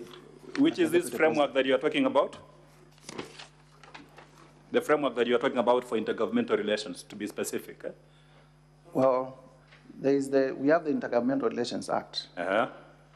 And it will be expected that the Deputy President, being the chair of the Intergovernmental Relations Committee and also IBEC, would have exercised his responsibility under the law and those responsibilities, yes, to call a meeting with the City County of Nairobi to deliberate on those issues if indeed there were complaints from the citizens of Nairobi in a manner that is consistent with the formal running of a government. Okay. I think because of time, we can move to allegation number 4. Are you there? Just go to your motion, allegation number 4. What is it all about? Explain briefly to the honorable senators. Allegation number 4, I believe it's at page 14 of your motion. 1 minute. Yes, here we are. Now, our ground 4, Mr. Speaker and honorable senators, is gross violation of Article 161 of the Constitution, specifically undermining the institutional and decisional independence of judges. Hold on, Honorable Mutusi. What do you understand by the word gross? You're using it in a context, and I think it is important you explain briefly. What do you understand by the meaning of the word gross? My understanding of gross violation of the Constitution, I don't know whether I will be speaking in my knowledge as a lawyer or just as a mere... Just give your opinion. What is gross? It goes into the answer there. I think gross violation of the Constitution, the best would be found in the Wambora decision. Okay. The Wambora decision did define what gross violation of the Constitution means. Yes. And it is said it is the violation of Article 10, Article 1, and several articles of the Constitution. I do not have the particular citation, but to my mind, I think it's paragraph 46 of that decision. Okay. So let's go back to allegation number 4, ground number 4. What is it that you're complaining about in this ground? In summary. We are complaining that the Deputy President did threaten in a manner that displayed personal vendetta the person of Esther Maina, a judge of the High Court of Kenya, and the reason for threatening her with filing a petition for a removal from office was particularly in relation to a decision that she made in a case that was involving the Deputy President by finding that assets to the tune of cash 202 million that were held in his company's accounts were proceeds of corruption and money laundering. And for making that decision, the Deputy President, against the provisions of Article 161, threatened the Justice Maina with corruption and with removal from office. Yeah, this decision that you're talking about, Justice Maina's decision, where is it? You can point it out to the honorable senators. This decision, the judgment of Esther Maina. Honorable senators, Mr. Speaker, honorable senators, in our volume 2A, at page 60 all the way to page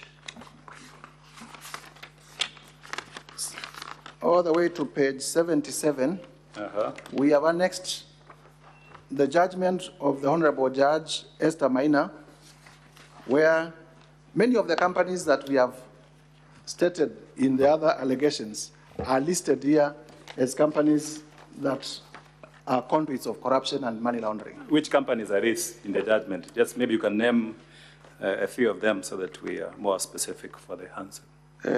You have heard us talk about Crystal Kenya. Crystal Kenya is here. You're saying Crystal Kenya is mentioned in the judgment? Yes, this is on page 64, and many, many others. So that with Wamonyoro Investments, you have heard us mention Wamonyoro Investment. Wamonyoro is mentioned here several times. So what is the conclusion by the judge in that judgment, the decision that you are complaining about?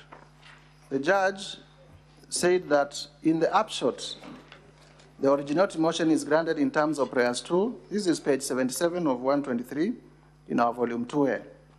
That a declaration is hereby issued that the following funds are proceeds of crime and therefore liable for forfeiture to the state. And they are listed there, 165 million held in a certain account at Rafiki Finance Bank, 35 million in the name of Rigathi Gachagua, 773,000. How much in total did the judge find to be money that Nderitu Gachagua at the time had obtained through proceeds of corruption? That order is hereby issued that the above funds be forfeited to the government of Kenya and transferred to the Assets Recovery Agency, and the amount is about 200 million shillings. So he finds Mr. Rigathi Gachagua to have obtained 200 million shillings, is that correct? To have been unable to explain 200 million how he obtained 200 million shillings. What did the judge do after that finding? The judge directed that the amounts be forfeited to the government of Kenya through the Asset Recovery Agency, which is the body created under the Proceeds of Crime and Money Laundering Act to take care of money laundering. Yeah, Mr. Ongoya, for the deputy president who was here, and the family stated that that you have no ground at all to bring this allegation in the Senate. What is your specific complaint in the Senate on this allegation? My specific complaint is that when a judge in a functional democracy in a country of rule of law like ours, when a judge makes a finding against, and the judges make findings against all of us every day, the civil way of challenging that decision is through an appeal. So you appeal the decision. You do not go to a rally and start threatening judges, because then you create fear, and you create fear in the judges so that they are not able to exercise their decision or independence. You can interfere with financing of the judiciary. You can interfere with many, many other things. But let's not take away the decision or independence. Honorable Mutuse, do you have any evidence that you've submitted to the Senate to prove this allegation of, you're calling it interference with the independence of the judiciary? Do you have any video evidence, any evidence? Yes, I have presented video number 14 and video number 15. I request the video, Mr. Speaker, to be clips of Begin the bulletin with the war on the judiciary, where Kenya Kwanza administration is making good on its threat, with the Deputy President Rigathi Gachagua now filing a petition to push for the removal of a judge from office. Gachagua says he will on Thursday file a petition with the Judicial Service Commission to push for the removal of Justice Esther Maina, who handled an economic crimes case against him in 2022 for alleged corruption and misconduct. Now, speaking in Iten, where he accompanied President William Ruto for a church service, Gachagua told the Chief Justice to first clean up her house by dealing with pending cases with the Judicial Service Commission. Now, in the sustained onslaught against the judiciary, President William Ruto vowed to deal with unnamed government officers he described as incompetent, saying his administration will slay the corruption monster that has reared its ugly head in various arms of government. Chamatai Goin reports. After Chief Justice Martha Koome invited Kenyans with complaints over the conduct of judicial officers to submit their lamentations to her office, the Kenya Kwanza administration, through Deputy President Rigathi Gachagua, has taken the challenge, with the DP announcing that he will file a petition this week. Amechallenge sisi tutoe ushahidi. I will lead by example. On Thursday, this coming week at 2:15, I will personally present a petition before Lady Chief Justice Martha Koome against Justice Esther Maina for her removal from the judiciary for misconduct and corruption. Mimi mwenyewe nitaongoza, because sasa unajua, sasa si ametuuliza, sasa tuko tayari, mimi ndio nitaongoza kwa executive. Gachagua reliving his July 2022 incident where 202 million shillings was seized to the state after Justice Esther Maina ruled the money was proceeds of corruption, having been acquired through dubious means. Huyo judge, through corruption, declared my hard-earned wealth proceeds of crime without giving me an opportunity to be heard. Against the rules of evidence, where he who alleges must prove. We made an application to cross-examine the investigator, akakataa, kwa sababu anajua there is no case. Na evidence tuko nayo vile ilifanyika. The Kenya Kwanza Battalion hitting out at Koome for being quick to defend judicial officers, some of whom they claim were not beyond reproach. I think we can stop there. We can stop there. Now, Honorable Mutuse, it looks like in this public forum, statements were generally made against the judiciary. Is that correct? By all politicians who attended? Yes, it is correct that even others who were there made statements against the judiciary, and there is no problem with that. Yeah. So what is so extraordinary? Mr. Ongoya said, there's nothing extraordinary about your complaint. My complaint is extraordinary in the sense that the Honorable Rigathi Gachagua was not complaining about the judiciary. He was complaining about a specific judge for a decision that she made, a finding that she made against him. It was not about corruption in the judiciary. It was not about inefficiency in the judiciary. It was not about how the judiciary runs. It was about huyu judge alisema mali yangu ni mali ya wizi. Now, in that public statement, the Deputy President says he has evidence on corruption against Lady Justice Maina. In his response filed before this House, have you seen any evidence adduced for corruption against Lady Justice Esther Maina? I have not seen any evidence to show that indeed he has evidence of corruption influencing the judge to make the finding that the 200 million were proceeds of crime. Okay. Now, this judgment which leads me to my conclusion that this is personal vendetta. What do you mean by personal vendetta? Personal vendetta is you are here in Senate representing your people, you make decisions in Senate, you make debate in Senate as part of your constitutional mandate. You mention people who are not doing things right, and when you get out there, they threaten you. They tell you, when you say that again in Senate, I will kill you. Okay. I will get you removed from Senate to create fear. Personal vendetta. Now, this judgment, which you've said is available at page 60 to 77, and you quoted it of volume 2A of your documents. Could you by any chance know what happened to this judgment? Yes, I am aware that indeed the Deputy President did appeal against that decision. Yes. But on becoming Deputy President, the same was settled through a consent, a compromise, as it would be, and the money was returned to him. The money was returned to him. Have you seen this consent that was recorded at the Court of Appeal? Yes, I am aware of the consent. Okay, you are aware? I am aware that the consent was not arrived based on the merits or demerits of the case. Okay. It was just government bodies, because leadership has changed hands, and the second in command now is powerful.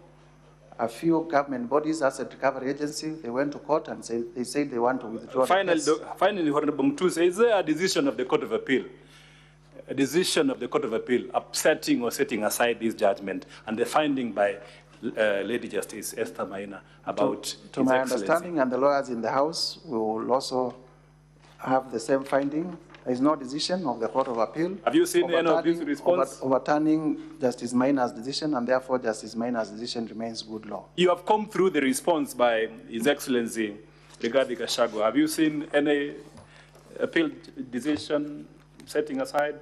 No, there is any order setting aside the judgment? The consent is there, but there is no decision on merit from the Court of Appeal. Okay. Honorable Mutuse, let's go to ground number 8, allegation number 8, and briefly explain to the... Maybe before we leave there... Yes. It is important in terms of, because we are complaining about Article 160, yeah. for me to just read 165. A member of the judiciary is not liable in an action or suit in respect of anything done or omitted to be done in good faith in the lawful performance of a judicial function. Okay. Because that is a particular section we are complaining that the Deputy President has violated. Has violated, okay.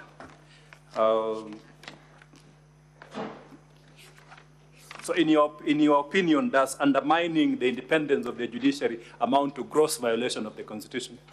indeed it amounts to gross violation of the Constitution. It will remember that we have three arms of government: the executive, the legislature where we sit, and the judiciary. Is it proper for the Deputy President of the Republic of Kenya to make this kind of attacks? Is it proper in your opinion? It is not proper at all. Okay. And what, in your, again, to just wrap that point up, what channels... Council, before you get there, you refer to a consent. Is it contained in any of these bundles? The senators would wish to look at that consent.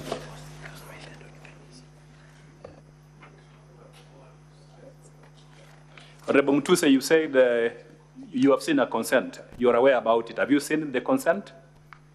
It is not filed in our documents, but in my ordinary course of business, I am aware of the consent. Okay. If it becomes necessary, the Senate has the powers to recall it. In fact, it is a public document because it is reported under Kenya Law Reports. Fair enough. Let's go to allegation number 8 because of time, so that we don't take a lot of time and finish our time. What is the substance of your allegation number 8? Briefly, ground number 8. Ground number 8 is that there are serious reasons to believe that His Excellency Rigathi Gachagua has committed crimes under Section 132 of the Penal Code and Section 129 of the Leadership and Integrity Act. And basically here, it is on two folds. The two sections that we have cited, Section 132 of the Penal Code and Section 29 of the Leadership and Integrity Act, speak to state officers misleading the public, spreading falsehoods. And on the issue of Justice Maina, as we have shown evidence, it was personal vendetta because the Deputy President was attacking the judge based on a decision the judge had made. On the second one, in terms of the particulars, His Excellency Rigathi Gachagua recklessly and unmindful of the high calling and dignified status of the office of the Deputy President of the Republic of Kenya, as well as his membership to the National Security Council under Article 240 of the Constitution, both being positions that require one to be discreet and tempered, especially during moments of national crisis, addressed Kenyans on live television in Mombasa County and publicly made sensational statements against the National Intelligence Service, an essential national security organ, its Director General, and the officers. And also, you can hold on there. Do you have evidence to prove these allegations about a live television statement in Mombasa by the Deputy President? Do you have any evidence before this House? Yes. We have annexed our video number 15. May I request we play video number 15, please, Mr. Speaker.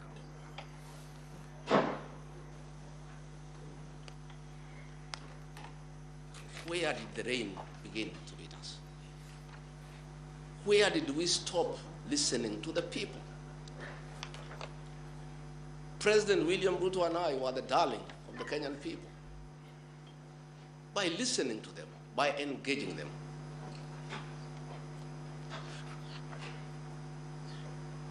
And as a government, we have established institutions to ensure we not only listen to Kenyans, but also genuinely understand their concerns.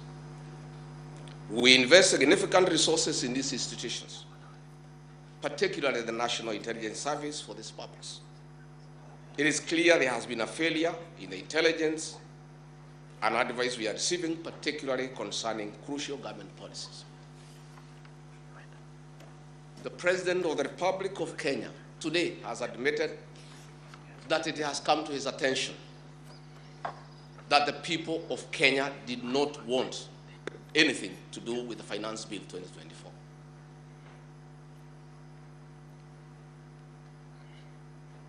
Honorable Mutuse, President, maybe we can... there is an important okay. has now agreed that we need to listen to the people. Yeah.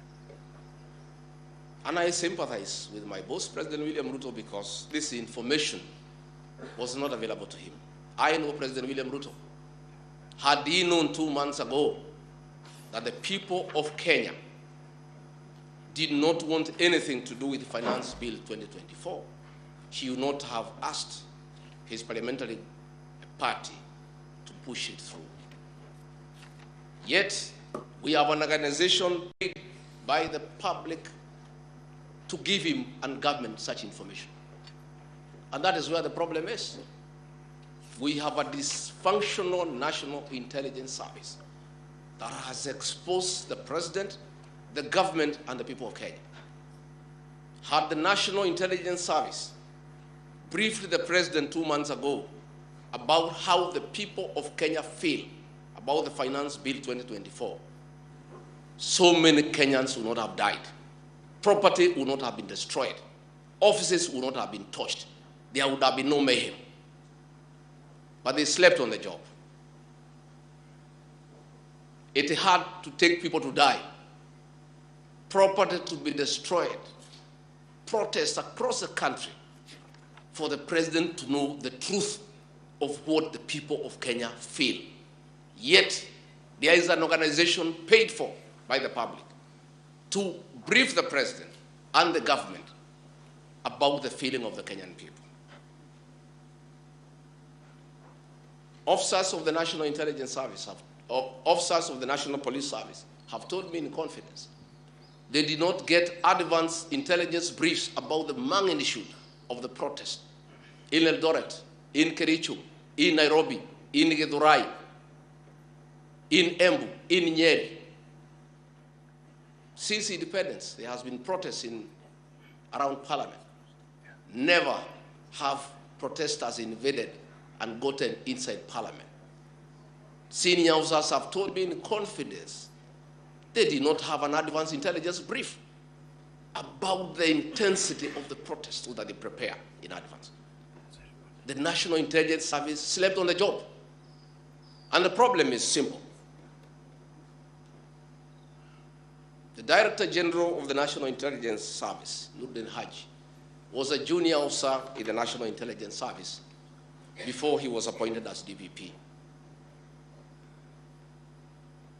When he was appointed to the office of the Director General, because of inferiority complex, he chased away all the people who were senior to him when he was in the service, therefore crippling the capacity of that service and making it dysfunctional.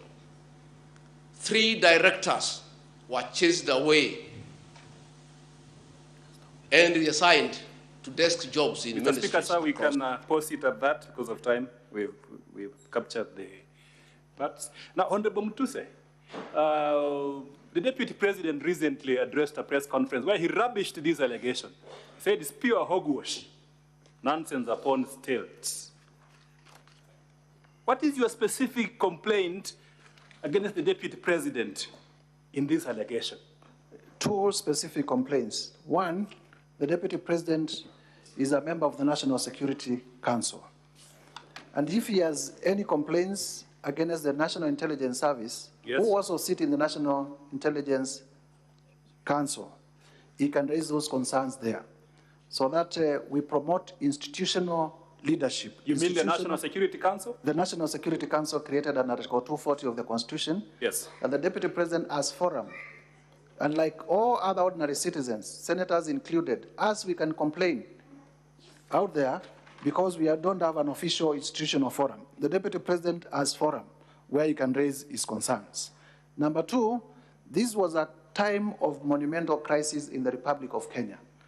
And the statements were sensational and they would have made Kenyans to believe that our security organs are not functional and would have easily led to citizens running amok and the Republic getting torn apart and our national fabric getting destroyed completely.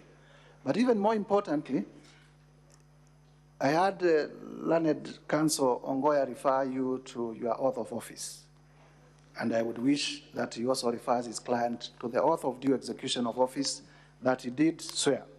In the oath of due execution of office that the Deputy President took on ascension of office, it states as follows, that I will not directly or indirectly reveal such matters as shall come to my knowledge in the discharge of my duties and committed to my secrecy, emphasis, secrecy. He has said in the clip that we have played that officers of the National Police Service have told him in confidence that they had not received advance intelligence reports. That is what was contemplated by this oath of due execution of office, what Senior Counsel Orengo called addressing fears. That if a matter is committed to you as a state officer in secrecy, it must remain in secrecy. If you take it to a public press conference, then you have gone against your oath of office, and that is an impeachable offense. This oath of office that you say the Deputy President takes, is it anchored in any clause of the Constitution? Yes, the oath of office is in the 3rd schedule of our Constitution and therefore part of our Constitution. Can you read Article 148(5)(a) of the Constitution?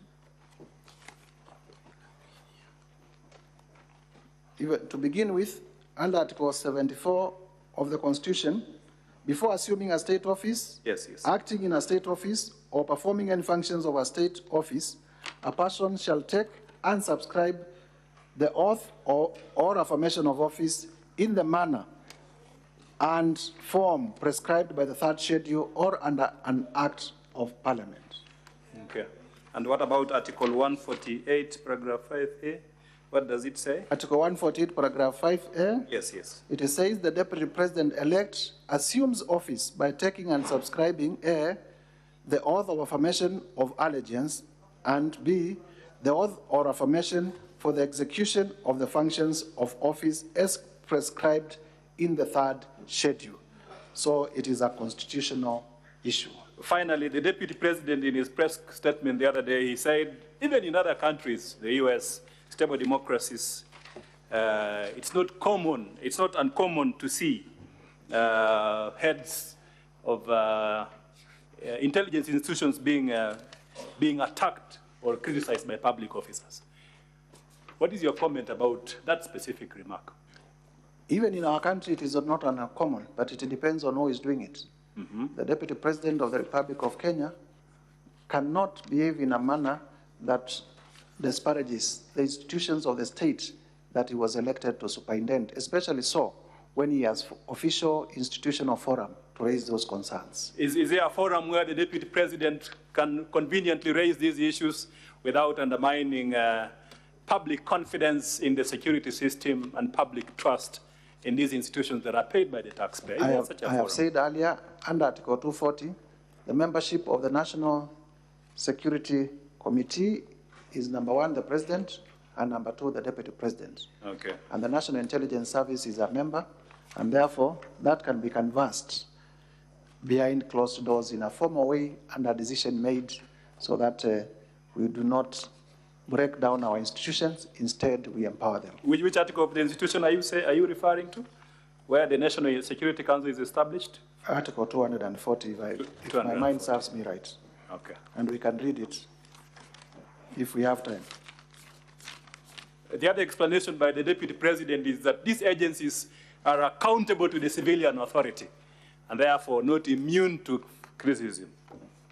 Article 240, establishment of the National Security Council. There is established the National Security Council. The council consists of the President, the Deputy President, so is a member by dint of Article 240. Okay. He says they are subject to civilian authority. Because of Article 1. Okay. Yeah, because of time, let's go to the last allegation. Last allegation. That's ground number 11. Are you there? Yes, I'm there. Okay. Can you explain to the senators your specific grievance about this ground? It is we are saying that the Deputy President has committed gross misconduct by bullying state officers. What's specific ground on that gross misconduct that you we are want saying that to take into consideration? His Excellency Rigathi Gachagua bullied Kenya Medical Supplies Agency officials into awarding a tender for the supply of mosquito nets to Crystal Limited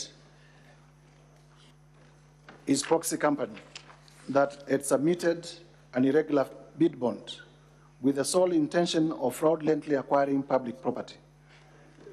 That His Excellency, and basically in relation to KEMSA, so that we can paraphrase.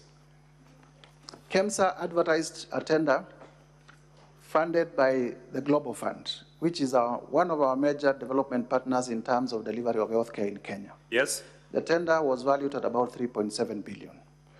At the time, the procurement process got botched up, and Senate would take notice that at that time, the peers in charge of public health and the CEO at KEMSA were dismissed by His Excellency the President. Yes.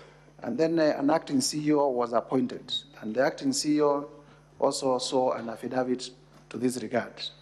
And the problem here was that there is a company, an Indian-based company, called Shobika. Shobika. And Shobika, because we have been told we are bringing in a company that was not part of the tender.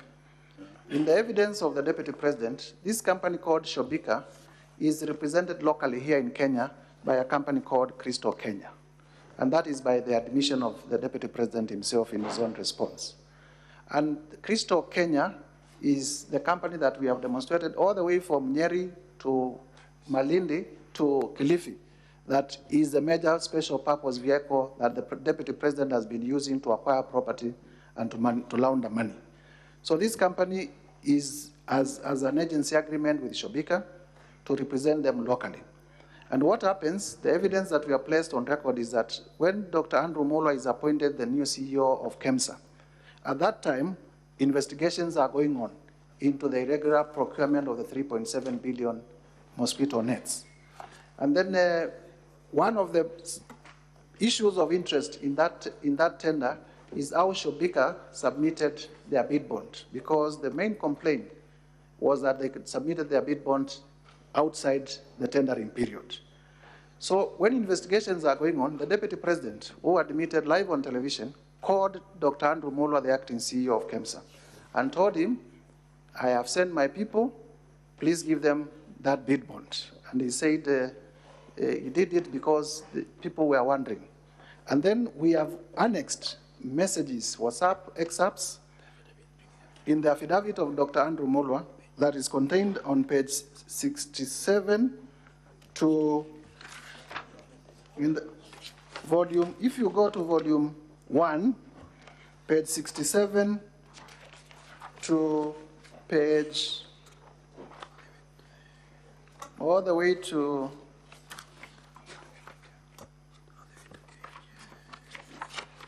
just briefly, so that we are factual. All the way to page 77, we have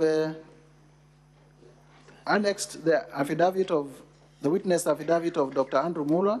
Okay. And on it, we have also exhibited SMS messages. Honorable Mutuse. Yes. I think we've seen the affidavit. You've said it's at page 67, eh? Yes, page 67 of volume 1. Yeah, and you've said the Deputy President interfered with this, attempted to interfere with this tender process, eh? It is the evidence. Where is that evidence so that we can conclude our testimony? It is the evidence on oath of Dr. Andrew Mulwa. Is that the one at page 70? If I read, and Dr. Mulwa is available for purposes of this, he says, on or around 11th July 2023, His Excellency Rigathi Gachagua called me from his mobile phone number, and he has given the number there, on my mobile number, and the number is there. This is on page 68. On my page 68, volume 1. Page 68, volume 1, paragraph 4. On my mobile number, and pressured me to surrender to his proxy the original bid bond submitted by Shobika Impex Limited for the above tender. He told me that he would send a proxy to collect the original bid bond. He goes ahead to state, Dr. Ikinu Rigathi, His Excellency Rigathi Gachagua's son, called and sent a WhatsApp message from mobile number indicated, claiming to be acting for and on behalf of His Excellency Rigathi Gachagua's. He asked for Honorable Mutuse, where is that WhatsApp message exhibited so that we can end up? Go to page 70. Page 70. Go to page 70. Page 70 of your volume. You will see WhatsApp messages that are exhibited. Okay. From the phone of Dr. Ikino Rigathi. Who is Ikino Rigathi? Is a son to Rigathi Gachagua, and the message says as follows. Hello, Dr. Ikino Rigathi here. Kindly contact me when possible. There's a document for HE. HE is the short form for His Excellency. We are trying to collect. He was not collecting his own document. He was not collecting, so we can stop there. A public document. He was collecting a document for HE. We can stop there, Honorable Mutuse. Now, finally, Honorable Mutuse, have you sworn an affidavit to support these allegations against the Deputy President? Yes, indeed. I saw. Where is this affidavit in your? In volume 1. Yes. Of our bundle of documents, at page 41. Page 41 of 85.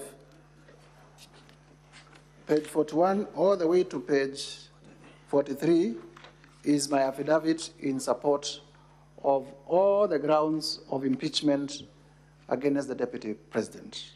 Thank you very much, Mr. Speaker, sir. Because of time, we want to request to end our examination in chief for this witness. Thank you very much for your indulgence and accommodating us.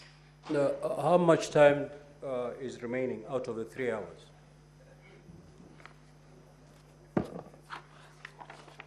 So, Counsel for the National Assembly, you have 45 minutes to conclude your case, to do re-examination and call the other witnesses and do re-examination in 45 minutes. That is the time remaining. Now, Counsel for the Deputy President, you have 2 hours in total for cross-examination of all witnesses that will be presented. So you may choose to use all that with this witness, or you may decide on how you're going to apportion it. You may now proceed to cross-examine the witness. Your time starts running from now. Our next witness is so-and-so. That's a cross-examine first, yes. Let's call all the witnesses and do cross-examine. We can't do that.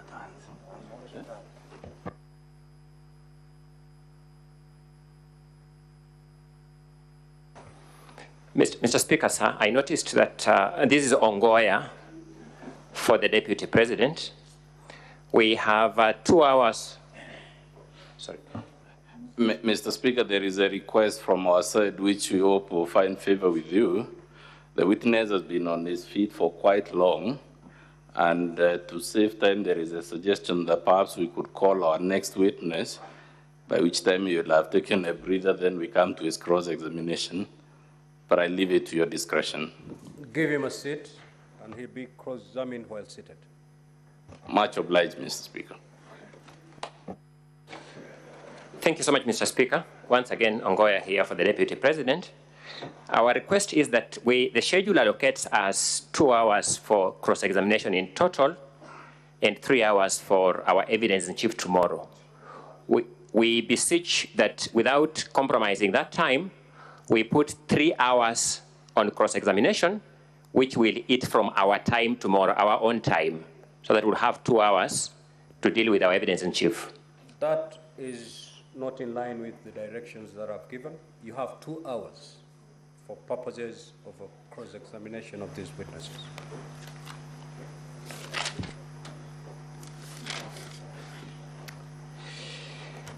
Thank you, Mr. Speaker. We will proceed. Honorable Mutuse, I will refer to you as Honorable Mutuse throughout. And for the benefit of the senators, we were actually contemporaries at the university many years ago.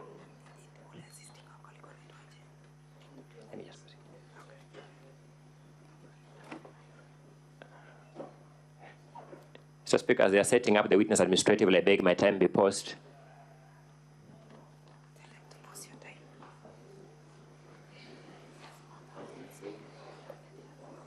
Proceed, Counsel. Thank you. Honorable Mutuse, before being a member of parliament, what is your professional background? I am a lawyer. You're a lawyer by profession. You therefore understand the substantive laws and the procedural laws of this country. Is that a fair assessment? Yes, it is. I would take a few minutes examining you, then I will release you to my learned colleagues, Mr. Swanya and Mr. Masharia, to take you on a number of issues. But allow me to start with the issue of Justice Esther Maina. You are aware, being a lawyer, that by law, you are bound by the allegations you presented to the National Assembly. Are you aware of that? Yes, we are bound by the allegations in the context of the rules of the Senate and the other laws.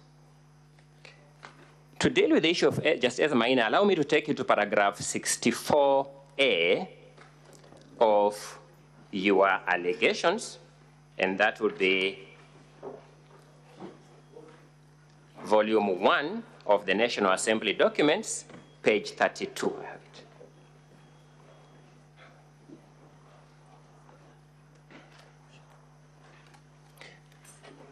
Do you have that allegation? Yes, I am there. The allegation says that sometime in January 2024, His Excellency Rigathi Gachagua made a sensational but false allegation that Honorable Esther Maina, judge of the High Court, had engaged in corruption.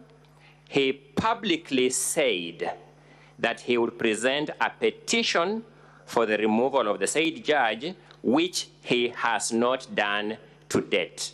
It is your allegation that Honorable Rigathi Gachagua has not presented this petition to date, being 26th of September, 2024. True or not true? This is in context. True or not true? Is it true that your claim says he has not presented that claim as at 26th? True. Do you still stand by that part of your allegation that he has not presented that complaint to the JSC to that date? I have since learned that indeed. Do you still stand by that allegation? I have since learned that indeed His Excellency Rigathi Gachagua did present a petition, but do you still stand by the fact that he has not presented the claim to the JSC as at 26 September 2024? I have since learned that he did present a petition. To that extent, that allegation is not true. Yes? To the extent of presenting the petition, but to the extent of threatening the judge. To the extent that you say he has not presented the allegation to the JSC to us at 26 September 2024, that allegation is not true, is it? We are in agreement, Counsel. Thank you. You therefore understand where we start from by saying it starts with falsehoods. Do you understand that? That's you saying so. Ask whether you understand it.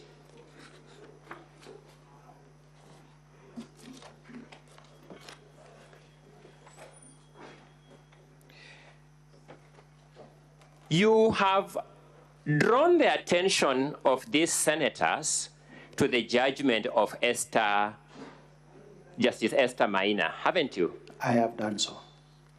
Your intention of doing so is to have these senators draw an inference of acts of corruption on the part of His Excellency. True or not true? Is to buttress. Thank you. My allegation that Justice Maina had made a finding against the Deputy President. Did you attend the hearing of that case? I do not have to attend. It is a reported case. I've asked whether you, in fact, attended. Please answer my questions. You know the process. I did not attend. And there is no. His Excellency, in the clip you have played, says that the judge denied him a chance to cross-examine witnesses. Did you see that in the clips? Yes, I did see. Did you have any evidence to the contrary that the judge didn't deny him? See, if you are denied... Do you have any evidence to the contrary? Either you do or you don't. And that is not my allegation. My question to you is, do you have any evidence to the contrary? Answer my question. But the truth is, that is a judicial process. Do you have any evidence to the contrary when His Excellency says the judge denied him a chance to cross-examine witnesses? I do not have to. Do you in fact have it, Mr. Honorable Mutuse? Please be decent as a lawyer, a lawmaker, and a witness before this House. I do not have, Honorable Mutuse, I do not have. questions that you either say yes or no. Thank you. Thank you. You then say you are aware that there was an appeal from the decision of Justice Maina. Do you confirm that as a fact? Yes, I am aware that there was an appeal that was... I'm happy with that answer. Let me make progress. That appeal was settled by consent. True or not true? True. Is a consent a lawful way of settling disputes in court, to your knowledge as a lawyer? It is a lawful way, but it is not a settlement. You have answered my question. I am by merit or demerits. Is a consent a lawful way of settling court disputes before a court of law? It is a lawful way, but it is... I'm going to my next question, Mr. Mutuse. You have confirmed my answer. Do you know as a lawyer that a consent order adopted by the court becomes an order of the court? Indeed. Have you presented that consent before the senators for their own assessment of it? It is not part of my case. Have you presented that consent before the senators for their own assessment of it? It was not part of my case. I did not present. Honorable Mutuse, I've asked whether you have in fact presented it. No. Have you lodged any complaint against the public officials of the Asset Recovery Agency who signed that consent? I have lodged it in Parliament. First, have you lodged it before any investigative agencies? Through this motion, I lodged a complaint in the National Assembly exercising the powers that I have as a member of the National Assembly. I sought to know whether you have lodged any complaint against the officials of the Asset Recovery Agency. Are you saying this motion is against the officers of the Asset Recovery Agency? This motion is against the handling of that case. Are you saying this motion is a complaint against the officers of the Asset Recovery Agency? I'm not saying so. Have you lodged any complaint against the officers of the Asset Recovery Agency who entered that consent? I have not done so. Are you suggesting that in a way this motion is an appeal against the consent order in the Court of Appeal? I am not suggesting so.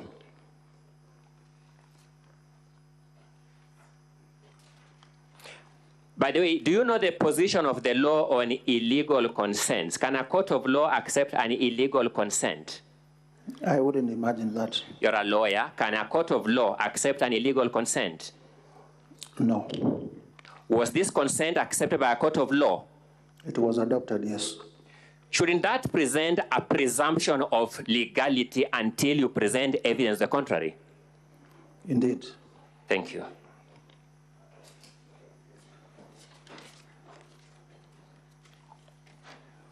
Allow me to move to a second element. The videos in respect of the evictions along Nairobi River. I trust that was video 9 and 10. I'm just trying to recollect. Let's have video 9 played from the technical side.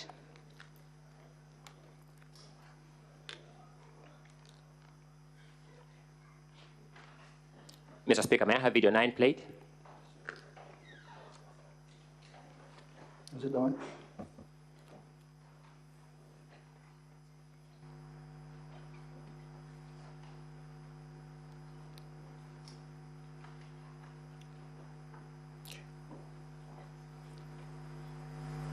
We may need to have the sound, Mr. Speaker.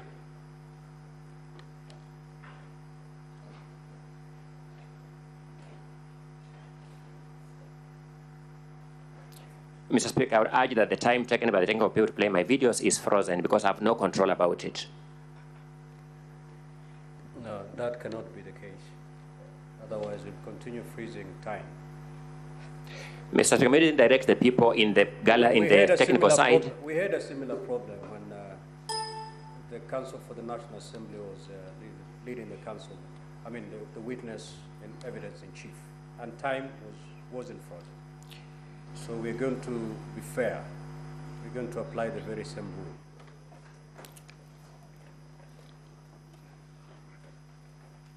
Will be Governor Johnson Sakaja.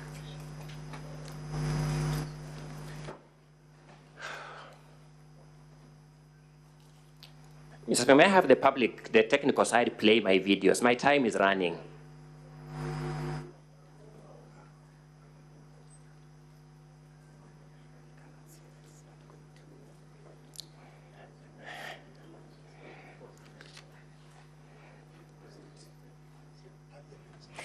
Deputy President Rigathi Gachagua and Mr. Speaker, may I get fair treatment on this question? May I get my videos played without eating into my time? That's exactly what is happening.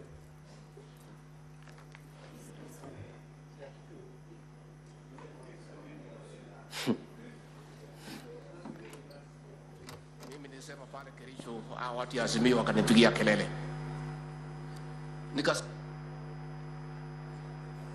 That's the wrong video being played. May I have video 9 played?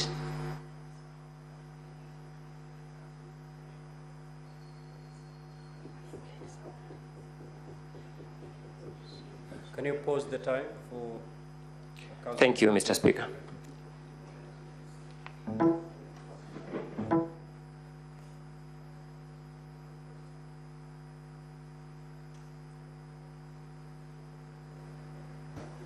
Yeah, may I have video 10 played? Video 10 then. May I have video 10 played? I'll have 10 and 10A.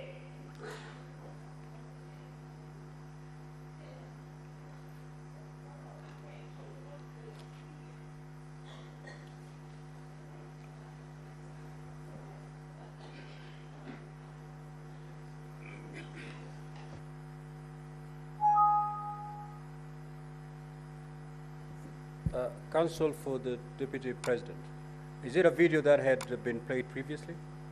Yes, there are the 2 videos in respect of the evictions along Nairobi River. They were played here seamlessly when the Assembly side were presenting their case. Very well.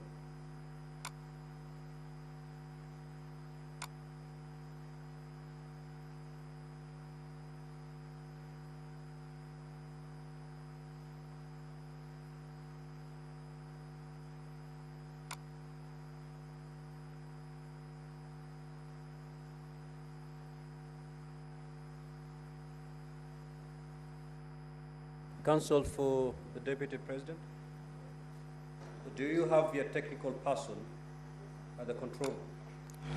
I wouldn't be able to establish at the moment. Please do confirm that your technical person is also in the control.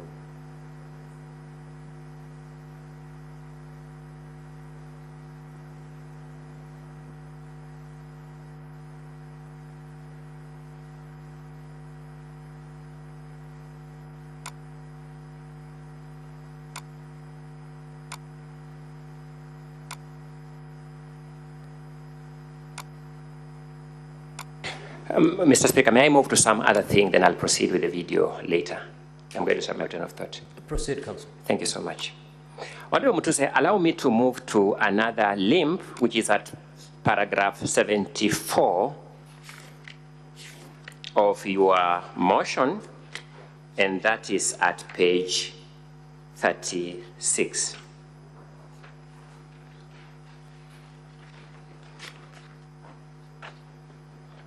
It runs to page 37. Confirm, Mr. Mutuse, that in respect of ground 10, paragraph 74A and B are the 2 illustrations, the 2 particulars that you have given to prove that ground.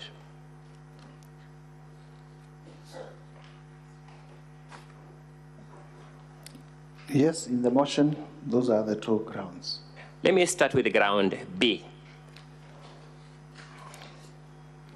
paragraph B rather. Confirm that you allege that His Excellency Rigathi Gachagua has influenced his family members, allies, associates, and proxies to take control of a local cooperative society in Madeira, which they are financially hemorrhaging. Is that what the motion claims? It does claim so.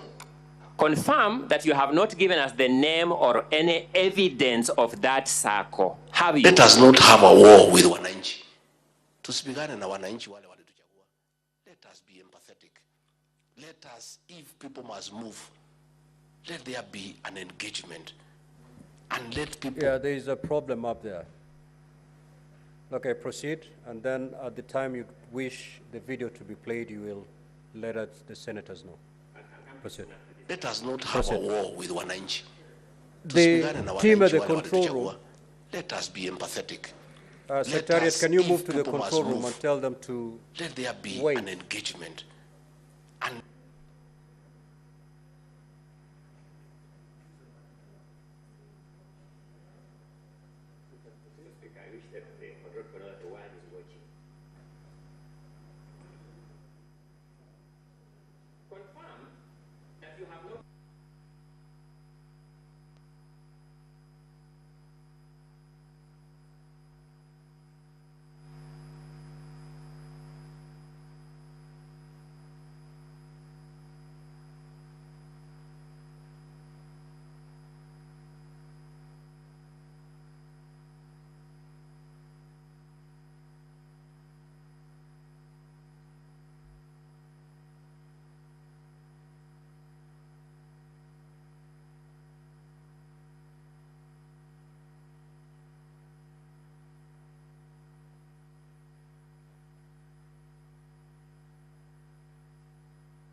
speak closer to the microphone, Honorable Mutuse. Speak closer to the microphone, please. We will be urging the Senate to uphold the impeachment. Mr. Mutuse, I'm asking a specific question on a specific allegation. It is your desire for these senators to impeach this deputy president on an allegation that he has, through his proxies, taken control of a cooperative society we don't know, isn't it? I have said I leave that to their decision. Is it your desire? Is that what you desire? You want some outcome from this process, you as the mover of this motion. Is that what you want of this motion?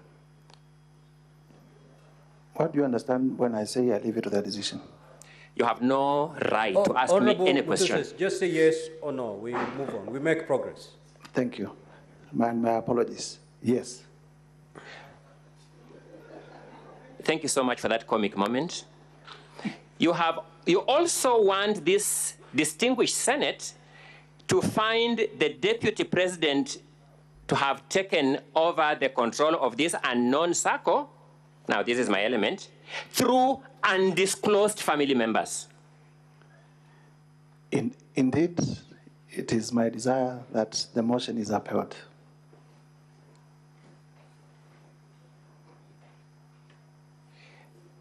Mr.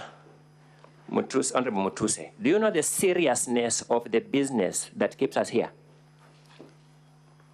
Very well. My apologies, I didn't get the answer. I didn't get the answer. I know. Thank you. You find this request for senators to find this deputy president guilty of taking over an undisclosed circle a serious expectation on your part? Indeed. You also find your expectation for these senators to find the deputy president to use unknown family members to take over that circle a serious expectation. Indeed. You take your work as a member of parliament seriously? Very seriously. You respect your constituents who brought you to this house? Very much. And you are manifesting that respect for your constituents by this expectation you have just mentioned here? In fact, the whole country is discussing my motion. I'm asking whether you are manifesting your respect for your constituents by the expectation you have just alluded to. In the totality of the... No, I'm talking about this particular fact. I'm dealing with a particular fact. In the totality of the motion, Yes. My question is, your expectation for this Senate to find the DP culpable on allegations of undisclosed family members over undisclosed circle. That allegation, you are manifesting your respect for your constituents through that allegation. Yes. Thank you. Paragraph A alleges that His Excellency Rigathi Gachagua has connived with cartels in the tea sector to block the Kenya Tea Development Agency from implementing guaranteed minimum returns that would benefit smallholder tea farmers. Is that the allegation? Indeed. Have you given us in this motion or in the supporting evidence the name of any cartel? No. Have you given us in this motion or in the supporting evidence the grievance or the complaint by the Kenya Tea Development Agency? No. This is also part of your expression of respect for your constituents. Indeed. It is also part of the seriousness with which you take this motion. Indeed. Thank you.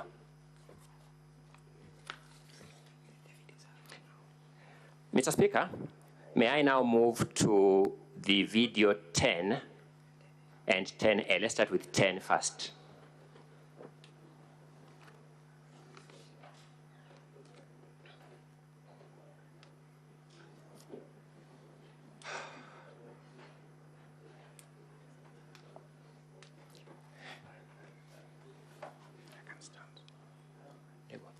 Watu ya Kayole, tangu mtupatie nafasi ya uongozi, sijapata nafasi ya kuja kusema asanti.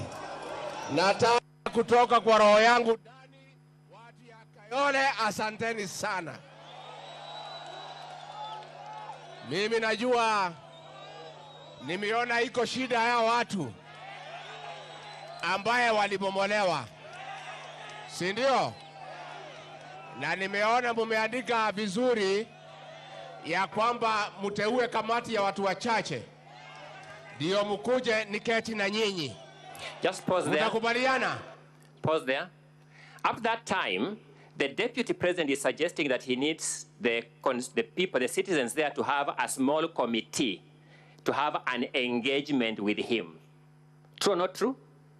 True. Is there anything wrong with that claim by the deputy president?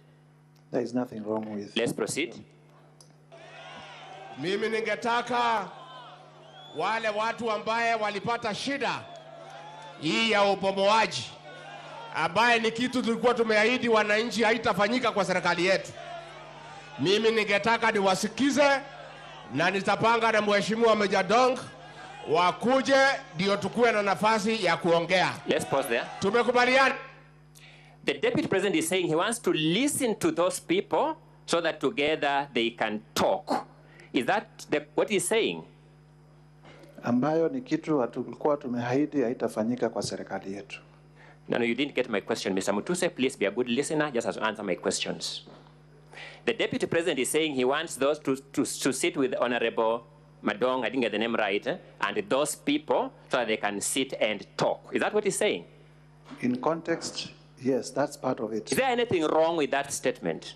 There's nothing wrong with people sitting. The deputy president is also saying that they had promised during the campaigns that they will not be demolishing people's structures. Is that what he's saying? Yes, he's saying that. Is there anything wrong in that promise? There is nothing wrong in that promise. As an active member of the Kenyan political space, is he lying that there was such a promise? I wouldn't know. You wouldn't know. Let's proceed. Tumekubaliana. Tumekubaliana. Watu ya Kayole.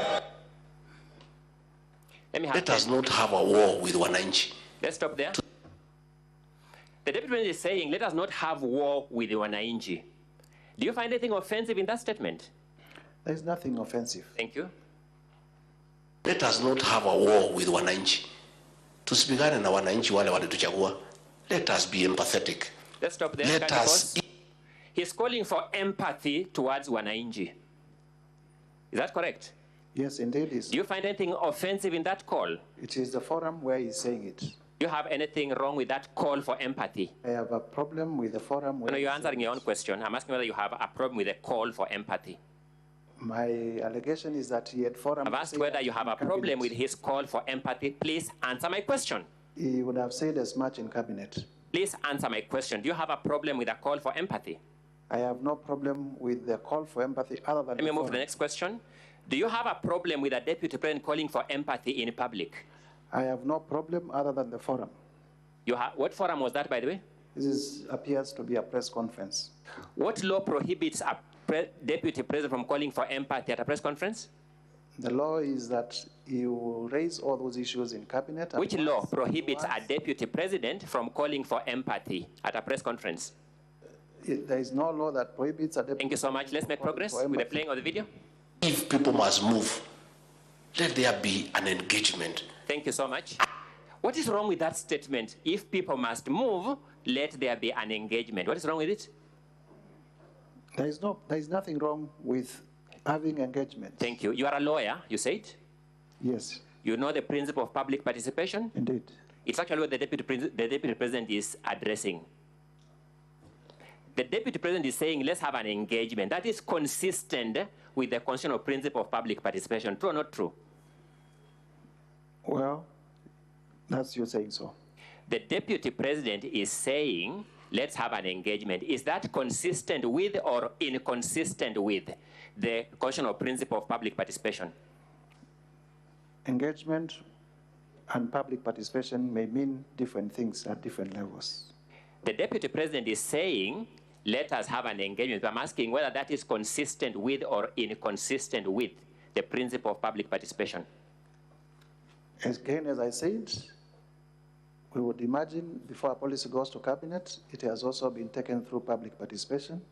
Did you engage in public participation? And if you sit in cabinet, you raise objections to that policy, and if your objections are upheld, the policy falls. Which part of this statement by the deputy president?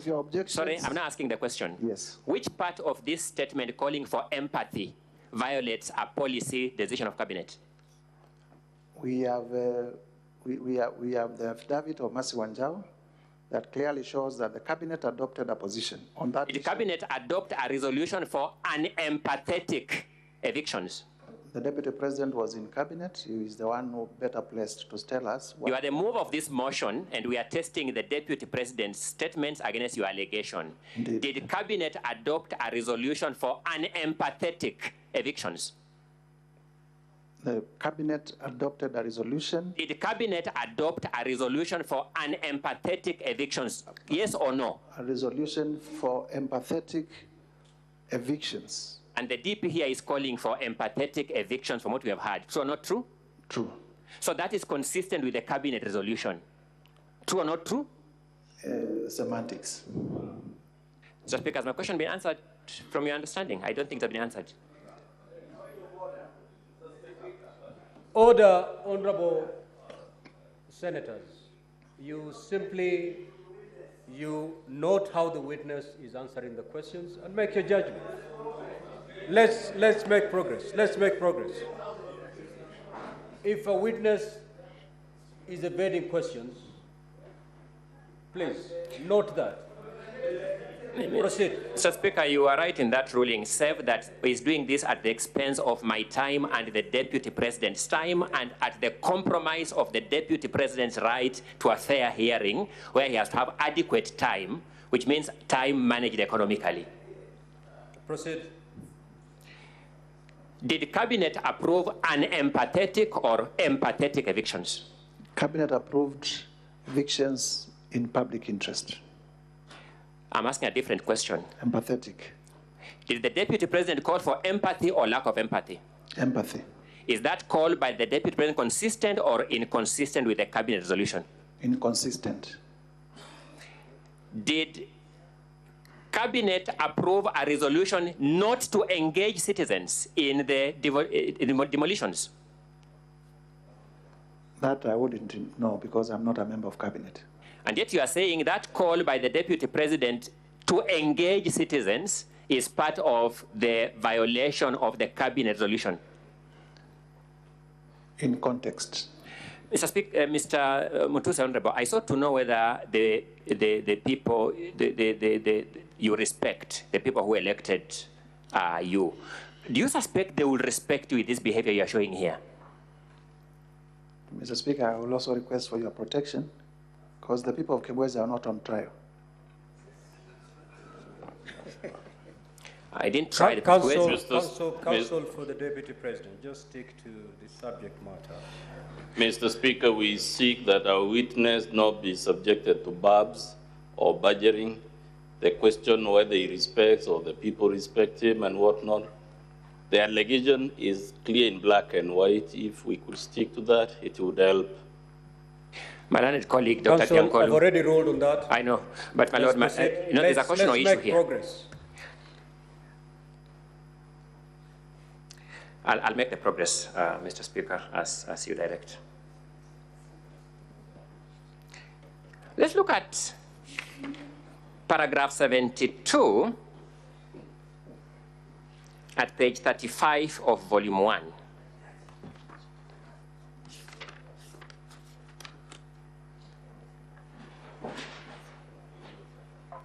Page?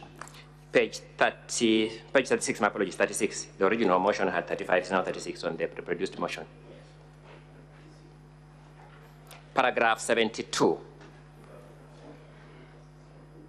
You're saying, His Excellency Rigathi Gachagua has persistently undermined, demeaned, and committed insubordination instead of assisting the President. Honorable Mutuse, has the President of the Republic of Kenya complained to you that is being undermined by his deputy? No.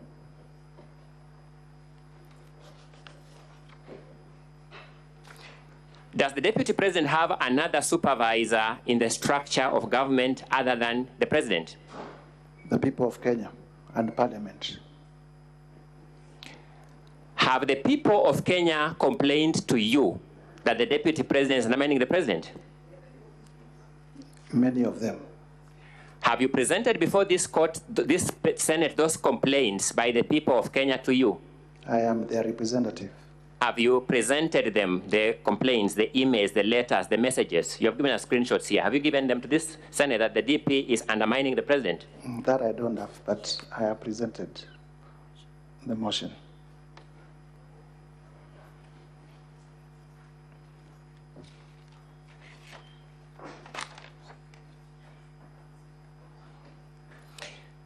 Allow me to move to ground 4.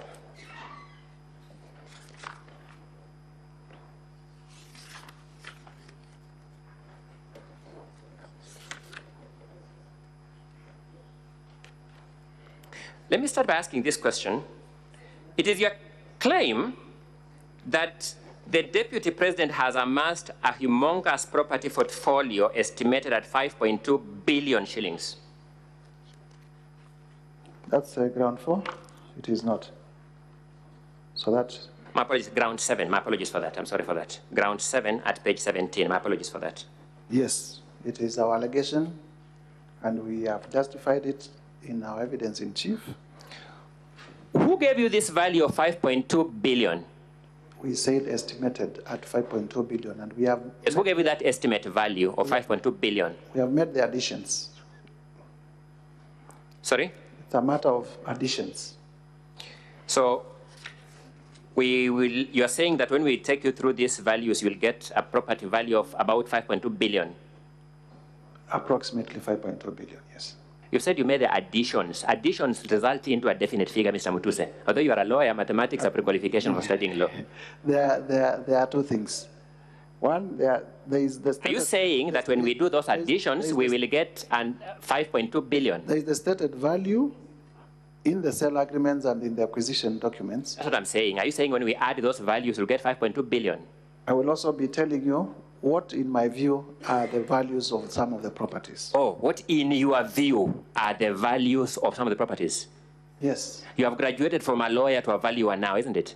That's not exactly what we are saying. Okay, thank you. Using what expertise did you attach that value in your view? Well, market value.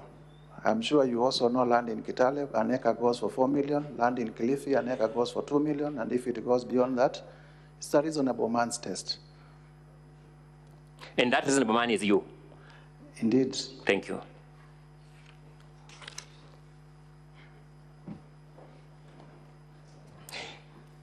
At paragraph 44, at page 18, yes, you have listed a company called Spiritway Limited in your motion.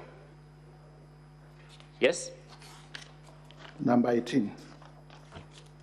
Page 18, paragraph 44. It's a continuation of ground 7. I'm doing ground 7 now. Page 18, Spiritway Limited. What wrong are you saying that company has done anywhere on earth? What wrong? I did state, I listed these companies. No, I'm asking Spiritway Limited. What wrong are you saying Spiritway has committed anywhere on earth? These are companies that are associated with His Excellency Rigathi Gachagua. So, what wrong has Gachagua committed through Spiritway Limited? I'm dealing with this one now. Spiritway Limited. What wrong has he done through this one? It is one of the companies that we reasonably suspect are convicts, are used as special purpose vehicles for corruption.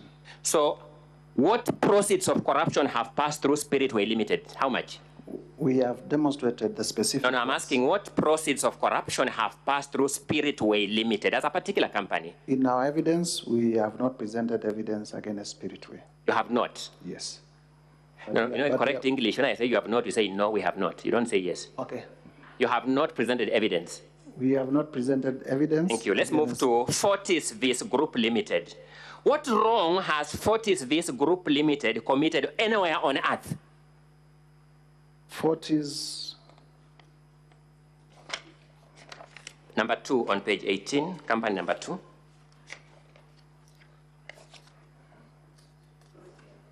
Sorry?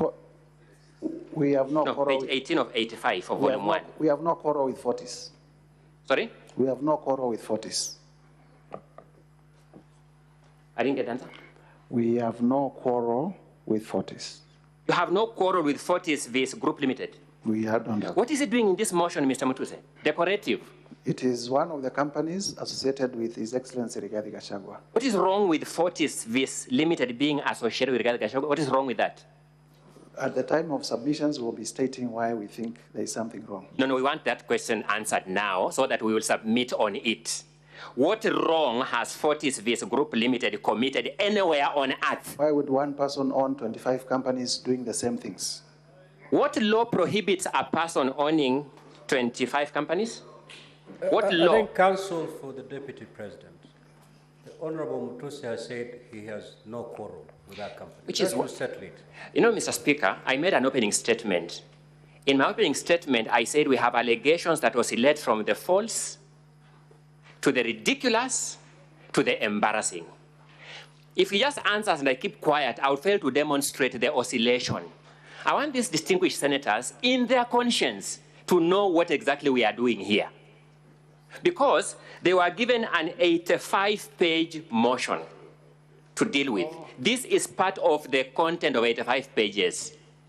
Surely, Mr. Speaker, for Mr. Mutuse to tell these senators that he brought them this company just as a name, I don't know how dignified this house would feel, but if I sat where this house sits, I would feel that's undignifying. Proceed, counsel, with your cross-examination. So you say one person should not own 22 companies, isn't it? I've said I do not have... No, you've said so. That's your answer. I don't have problems with Fortis. That's correct. Who are the shareholders of Fortis? Fortis is Kevin Rigathi and Keith Ikino Rigathi. The only crime being they are children of Rigathi Gachagua. Indeed, they are children of Rigathi. Are they prohibited as children of Rigathi Gachagua from holding shares in a company? As proxies? Are they prohibited from holding shares in a company? Not at all. So what proxy business has Fortis Vis Limited done? Because you keep saying as proxies. What proxy business has Fortis Vis Group Limited done? I have already stated that we do not have any problem with Fortis. But you have put it in your impeachment motion to support one of your grounds. It is there. Without any problem with it. It is there, and we have stated the reasons why it is there.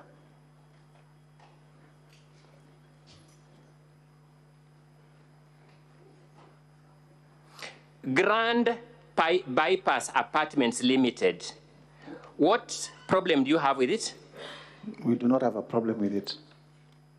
This company that you have listed, you have no problem with it? We do not have a problem with it. But you have put it as one of the grounds in your impeachment motion. It is one of the companies associated with Rigathi Gachagua. And there is no problem with listing and saying, I am focusing on this one and I am not focusing on this one.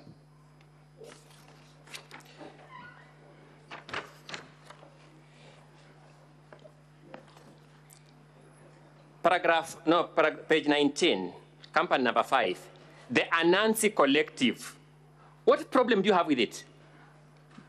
You are skipping Vipingo and Kuroito? You want to control my cross-examination? No, Honorable Mutuse, just respond to what counsel does. Anansi Collective, we do not have problems with that one. BioVet Kenya Limited, what problem do you have with it? We do not have a problem with it.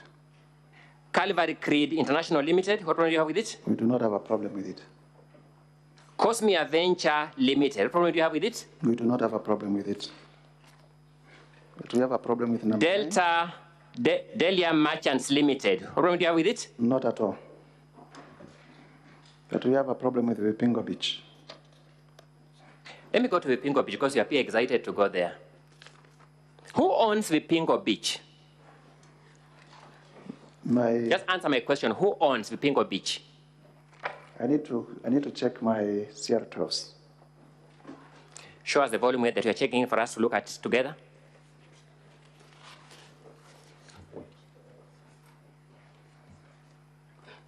Mr. Speaker, I wouldn't mind a time indication of how much time I've spent. Vipingo Beach, on volume 2A, page 18. You spent 40 minutes of the 2 hours, and Thank you. There's an additional 10 minutes for Thank when we had a problem with the video. Thank you so much, Mr. Speaker. Give us the page number kindly. Page number 18 of 123, volume 2A. Yes, proceed. Who owns Vipingo Beach? Keith Ikino Rigathi, Kevin Gachagua Rigathi, and the estate of the deceased James Lerito Gachagua. Let me go back to the beginning. You're a lawyer by profession. Yes, I am. You know the meaning of ownership of a company? Yes, I do. How is ownership of a company manifested? In shareholding and... Okay. How many shares does Keith Ikino Rigathi hold? According to your own exhibit.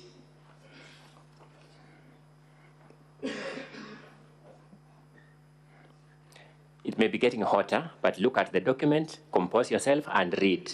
How many shares does Keith Ikino Rigathi hold according to your own document? They are not indicated. How many shares does Kevin Gachagua Rigathi hold according to your own exhibit? They are not indicated. What is the total number of shares in that company? 10,000. Who is indicated as owning all those 10,000 shares? There is a shareholding by the estate of the deceased James Lerito Gachagua. It is the estate of the deceased James Lerito Gachagua. True or not true? They own 10,000 shares. What is the total number of shareholding? 10,000. They own all the shares. They own 10,000 shares. What is the total number of shares in that company?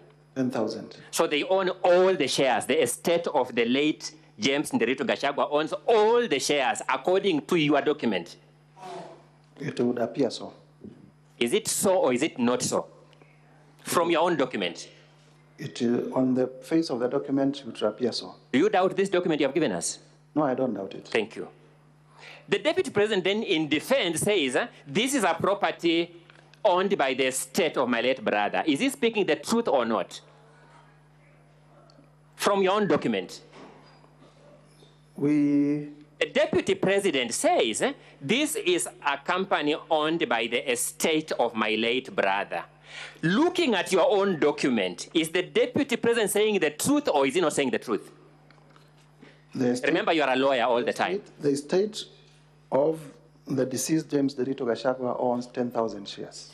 Out of how many shares? I wouldn't vouch for the truthness of the Deputy President's I'm saying the estate of the late James Derito Gachagua owns 10,000 shares. Out of how many? 10,000. Mr. Mutusa, you told me you are a lawyer. Yes. And let's be lawyers now. Yes. When the Deputy President therefore says this company is wholly owned by the estate of my deceased brother, is he speaking the truth or not according to your document? It's either yes or no. We make progress. We move, Honorable Mutusa. Yes. Thank you so much. You had begun by telling us you have a problem with this company. You have a problem with the estate of the deceased owner holding all the shares in the company. No, we do not have a problem with that. From your company law knowledge, do you know the role of directors in a company? Yes, I do. What directors play in a company? They direct. Directors are management. They manage. They direct the management. Correct. The leadership. What is wrong with these two boys managing this company on behalf of the shareholders who are disclosed? What is wrong against the law? There is nothing wrong. Okay. The value of this hotel is part of your 5.2 billion. True or not true? It is. Are you willing to deduct it now from that? Because you can now see who owns it. At the appropriate time, we will show. Are you willing to deduct it? No. Thank you.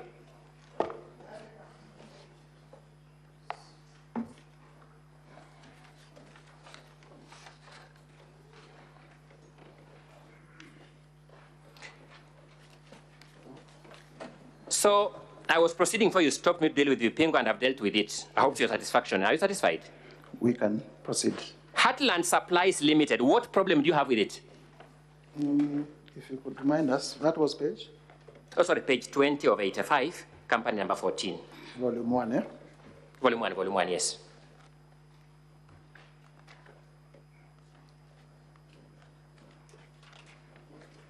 Kindly move that up. Company number? Number 14. Company number 14. Just to confirm, we are on the same page. This is Heartland Supplies Limited. Yes. We have no quarrel with Heartland Supplies.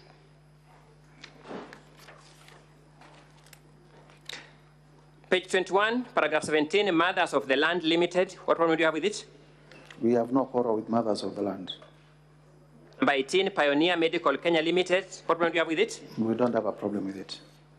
Overleaf, page 22, Redo Furniture Mart Limited. What problem do you have with it? We do not have a problem with it. Royal Crimson Ventures Limited. What problem do you have with it? No, not at all.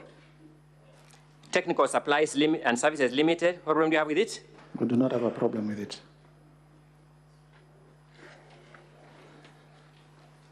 You listed all these companies just to create a screaming headline for your motion with no problem with them.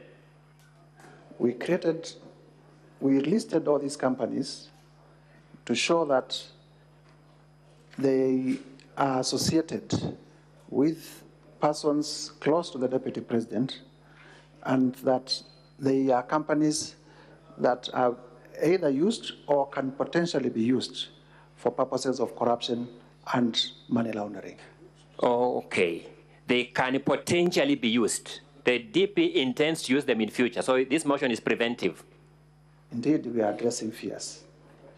You have come here to address fears that DP may use this company in future to commit corruption. Indeed, yes. That's why you want this Senate to impeach the DP on this ground. We have also shown... No, that's why you want this Senate to impeach the DP on this ground. There are some that we have shown have been I've taken through a number of companies, Mr. Mutuse. I've taken the number of companies, yes, but one by one. Yes. You have said you have no problem with them. We have no problem with the ones that we have said we have no problem with.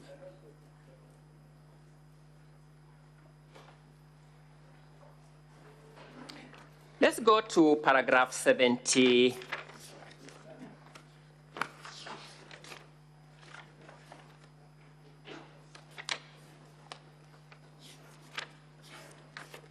(8A). 78A.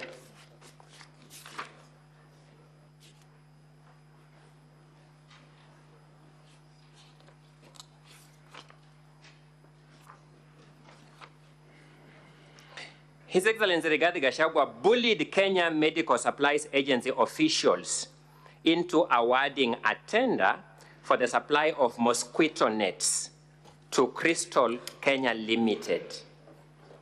Was Crystal Kenya Limited a bidder for this tender? Crystal Kenya Limited is a local... I've asked, was it a bidder for this tender? It is a local representative. Is it a bidder for this tender? By the way, let me now ask you basic questions. Do you know the meaning of the word bidder? Honorable Mutuse. It is not a bidder. Yeah, we make progress. We respond, we make progress.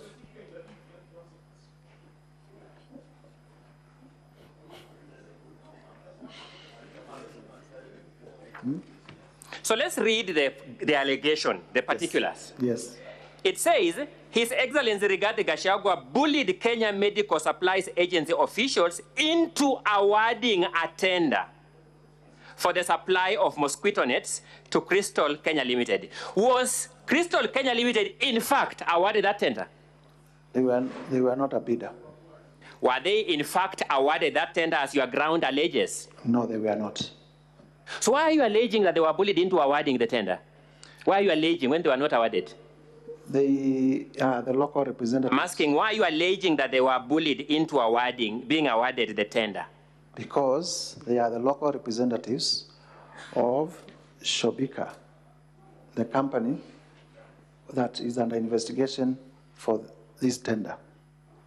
Your ground says His Excellency Rigathi Gachagua bullied KEMSA officials into awarding a tender for the supply of mosquito nets to Crystal Kenya Limited, his proxy company, full stop. Is that allegation correct? Is that allegation true? There was no award to... Is that allegation true? It is true to the extent that they are the local representatives. That His Excellency Rigathi Gachagua bullied KEMSA to award a tender to Crystal Kenya Limited, his proxy company. To Shobika, represented by... I'm asking you a different question. Your allegation is that KEMSA was bullied to award a tender to Crystal Kenya Limited, full stop. Am I reading it correctly, by the way? You are reading it correctly. Is that what I have read correctly itself true? In the narrow sense, it is not true. Thank you so much. You also say that Crystal Limited had submitted a fake big bid bond with the sole intention of fraudulently acquiring public property. What do you mean by a fake bid bond? An irregular bid bond. What do you mean by an irregular bid bond? A bid bond that was found not to meet the requirements. What was the irregularity that was found in that bid? I guess that is why ESCC... No. What was the irregularity? You don't know about the allegation here. What was the irregularity that was found with that bid bond? There was a specific irregularity. What was it? It was brought outside time. You are sure of that fact? It was brought outside time. You are sure of that fact? Insofar as I know. I'm saying, are you sure of that fact? Because you're on oath. Insofar as I know. No, are you sure of the fact? It was brought out of time. I've asked you, are you sure of the fact that it was brought out of time? Insofar as I know. You referred us to the letter by KEMSA terminating that bid. Do you remember? Yes. Can you draw us to that letter, the volume number and the page where it is? And counsel is talking to the witness, and you can see he's actually answering the question. He's a junior colleague. He's engaged in extremely unethical behavior that should not be done in a small claims court. Forget about a country's Senate. You've seen it with your own eyes. Counsel for the Deputy President, I cannot hear exactly what was exchanged there. And therefore, I don't have the benefit of what was exchanged, and I'm not in a position to rule on it. Okay.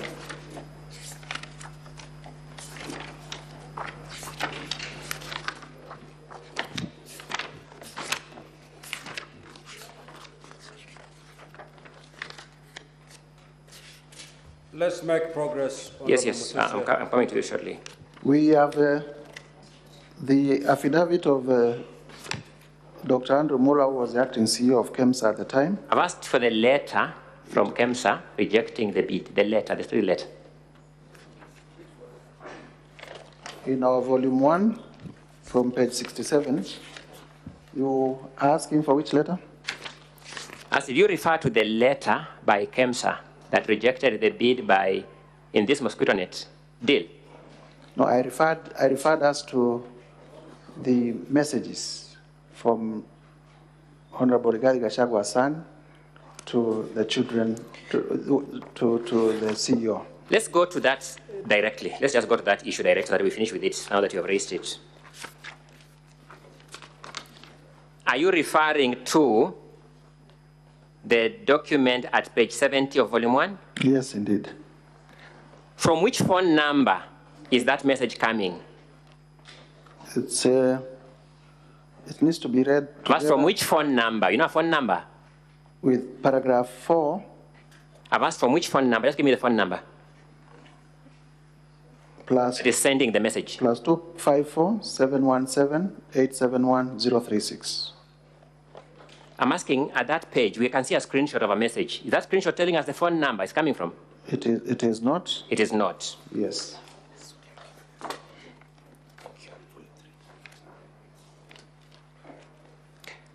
Thank you, Mr. Speaker. I now want to deal with the document I had looked at earlier. Let's look at volume 3 of the governor's, sorry, the deputy president's documents. You have it.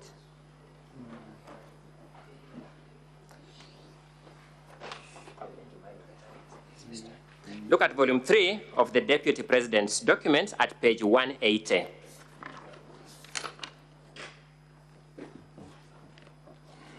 Yes, there we are.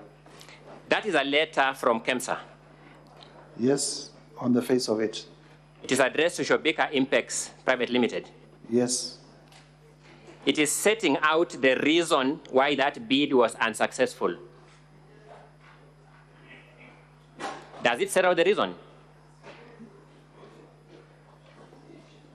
It says, reference is made to the above, sorry, my apologies. We are looking at page 180 of volume 3 of the deputy president's documents.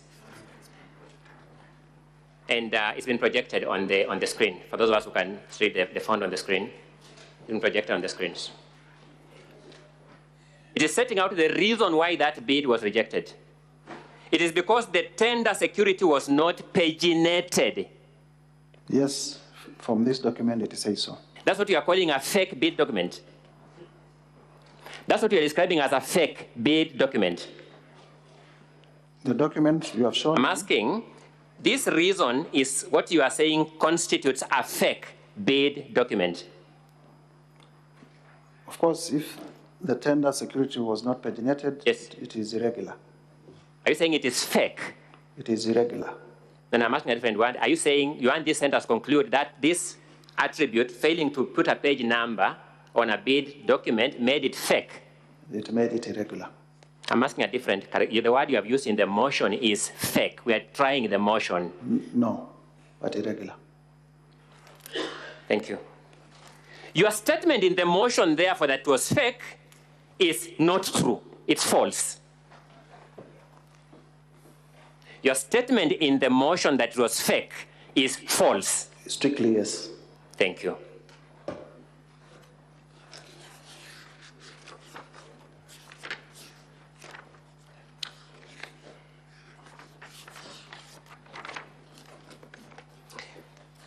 Let me move to a fairly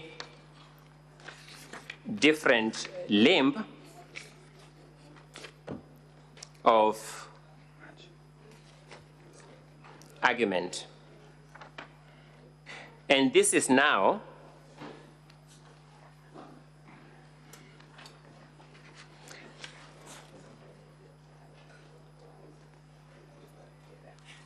let's go to the question of Olive Gardens Hotel.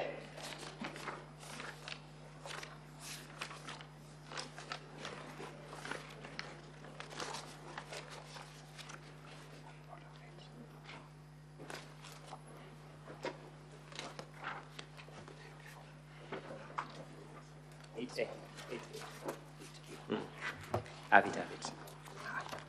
I don't have it.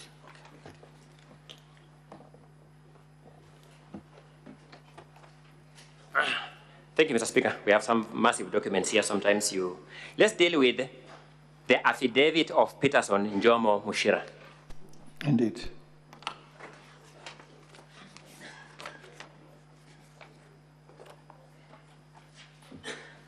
According to Peterson Njomo Mushira, how did he acquire this property? Rather, how did his company, that's the correct way of putting it, isn't it? TM Engineering, yes? How did his company acquire this property? The process of acquisition. He says he entered into a secret arrangement with the Honorable Rigathi Gachagua to purchase the property on their... Who was purchasing the property? On the understanding that... No, I'm asking a different question. Who was purchasing the property? That TM Engineering. The purchaser of the property is TM Engineering? Yes. Who is the registered proprietor of the property? Let me confirm.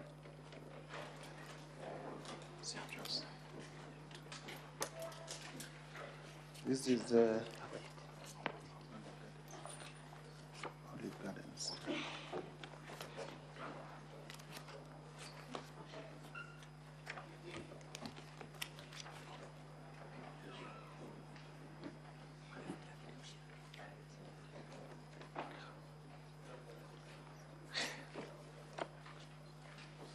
Who is the registered proprietor of the property, Olive Gardens Hotel? I'm tracing the documents. Olive Gardens, the registered proprietor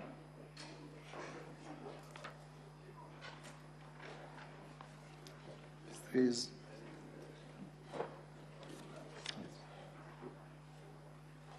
Philip Wanjema Kago. Sorry? Philip Wanjema Kago. Is it?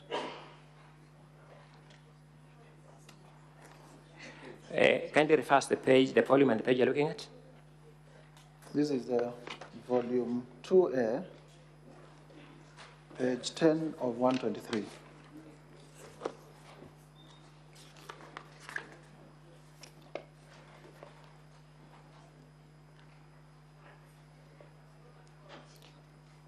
So who is that?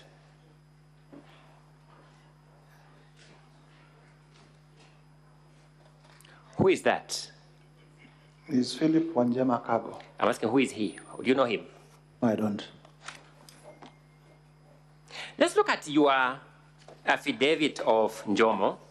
Yes. First, you concede, he says the deputy president requested him to buy the property. No, requested him to buy the property as a fact. In the deputy response. I'm talking about what Njomo is saying. Njomo is saying the deputy president requested him to buy the property. He entered into a secret arrangement. No, requested him to buy the property. As a matter of fact. Yes? Yes. He bought the property. Yes? Yes. On certain terms of a secret arrangement, according to him. That the arrangement was that? That the deputy president would buy the hotel. Would buy the hotel from him. By refunding the money. Would buy the hotel from him by refunding the money. Yes. Has he in fact bought it?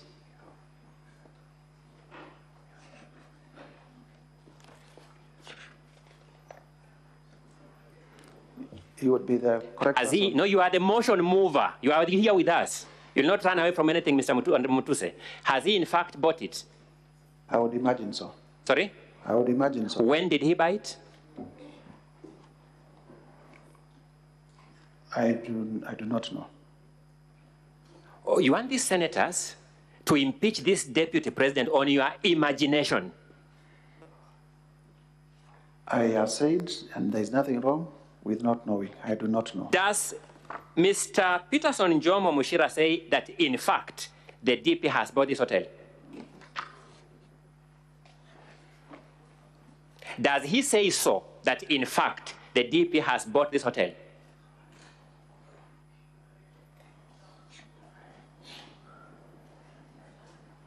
He says... Does he say that, in fact, the DP has bought this hotel, yes or no? He says... Does he say that the DP has, in fact, bought this hotel, yes or no? He says that the deputy president would buy the hotel from me by refunding the purchase price of 412 million set out in the agreement. And if we believe Mr. Njomo, this is a promise for a future transaction, if we believe him. Yes? If we believe Jomo, yes. What he's saying there, this is a promise for a future transaction. It would appear so. No. On the face of it, it is a promise for a future transaction, not so? It would appear so.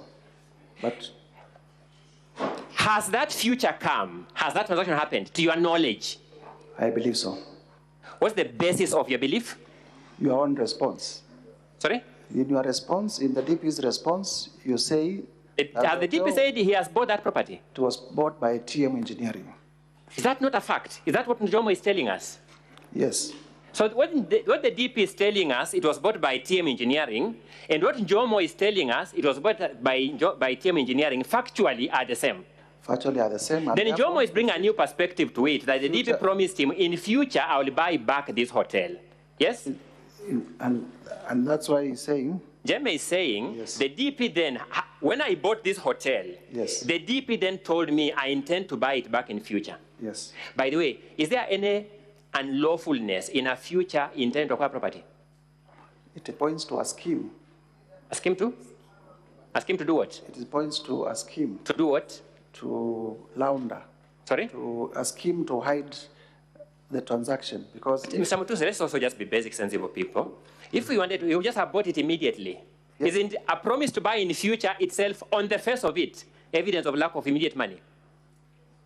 On the face of it. Well, that's a matter of interpretation. That's what I'm telling you now, Anders. You know you're a lawyer like me, and we are good at interpretation. In fact, we are trained in interpretation. So I'm asking you the question. Is the promise to buy in the future, on the face of it? Jomo says they have a secret, because we do not want to assume what Jomo is saying. Jomo is saying in his affidavit, there was a secret arrangement that I cover for the deputy president. I buy it to be registered in my company, and then he refunds me my money. Has that refund been done? He would be the best place to tell us. When did Jomo buy this hotel?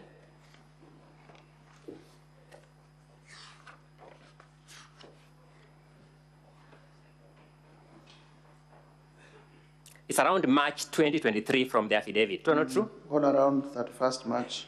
More than 1.5 years ago. Yes. To date, your thorough investigation to support a motion to remove the DP from office has not revealed evidence that the DP has in fact bought the hotel. You want us to imagine he has bought it, yes? My allegation is that he bought through proxy, and the proxy says, indeed, I have a secret arrangement with the deputy president to buy the hotel on his behalf as a proxy. And I did not allege that it has been transferred to the deputy president. I said it's an intricate web of economic crimes, white-collar crimes, that are secret. This promise to buy a hotel in future is white-collar crime? Indeed, economic crimes are white-collar crimes. I'm asking, this promise to buy a hotel in future is a white-collar crime? It is part of the scheme to hide the real owners of the property. So let me wind up this argument because my time is running out. You have made hue and cry of the DP's wealth portfolio. At least you know that, isn't it? Indeed. You have also told us that even if we gave him the best possible assumption, he would be having 24 million shillings in his account because that's his salary, yes? The known sources of income. Are you suggesting that the DP became DP impecunious as a pauper? Not at all, but I also... What was his wealth portfolio by the time he became DP? I have several lists. Do you know his wealth portfolio by the time he became DP? During the presidential debate, yes, he did say that he was worth 800 million shillings. He said he was worth 800 million shillings? Yes. And you would question why he would promise in future to buy a property worth 400 million?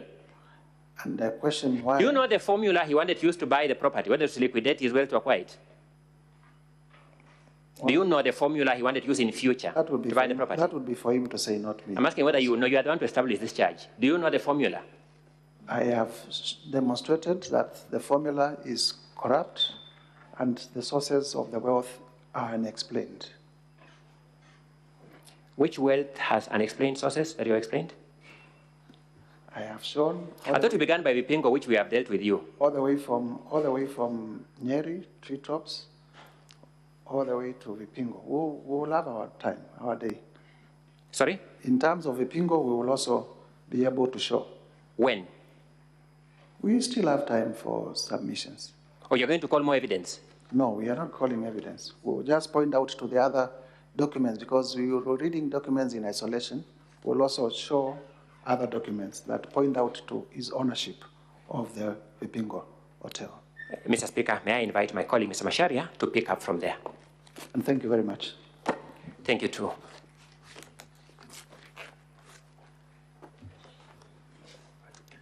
Would you wish to know how much time is remaining for you? Yes, Honorable Speaker. Okay, so far you've done 1 hour, 2 minutes. Okay. You have 58 minutes. 58 minutes. We are For most the grateful. entire cross-examination of this witness and those to come. Most obliged, Honorable Senator. Speaker. Honorable Mutuse, Honorable Speaker of the Senate. Honorable Mutuse. Yes, you say you're an advocate of the High Court of Kenya. Yes. When were you admitted? In the year 2018. 2018. Yes. So you've been practicing for 6 years. Indeed. According to the Senate website I'm reading here, between 2013 and 2022, you are the Chief of Staff at the County Government of Machakos. Is that correct? That is correct. So from 2018 to 2022, you could not practice law as a public officer. Is that correct? That is true. So you have not done any conveyancing transactions. Is that correct? That is not correct. How have you done conveyancing transactions as a public officer? I have academic, professional, and experience in conveyancing. Academic, not practical. Professional and practical experience in conveyancing. How did you do conveyancing while working for Machakos County Government? I was not in private practice, but I am involved in many. Yeah, name one transaction, for example. Well, maybe I can't remember now. Maybe what? I cannot remember at the moment. You can't remember a single transaction in your illustrious law career you've done. Let's move on. Honorable Mutuse. Yes. On what party were you elected when you came to Parliament? Maendeleo Chapter Party. Maendeleo Chapter Party. Yes. And you were elected in the year 2022. Indeed. Is it correct to state that Maendeleo Chapter Party is a member of the Kenya Kwanza Coalition? Yes, it is correct. Did you sign a coalition agreement to form part of that Kenya Kwanza Coalition? Yes, we did. You did. Do you have any role, any specific role in Maendeleo Chapter Party? No, I don't have.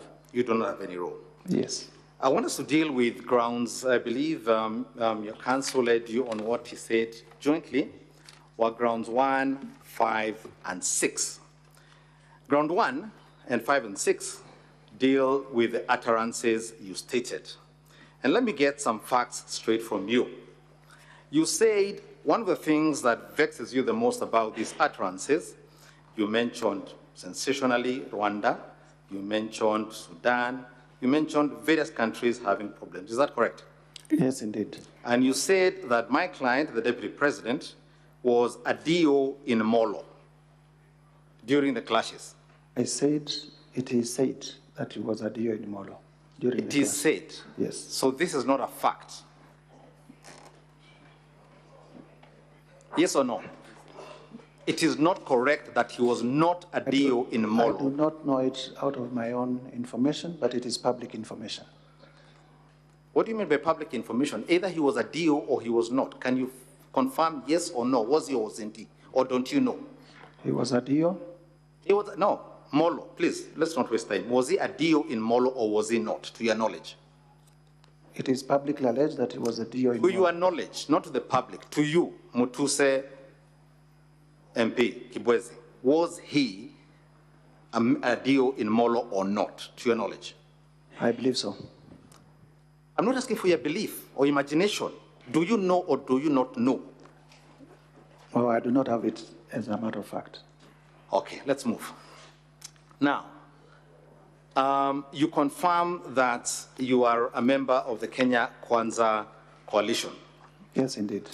Please go with me, if you will. Yes. To page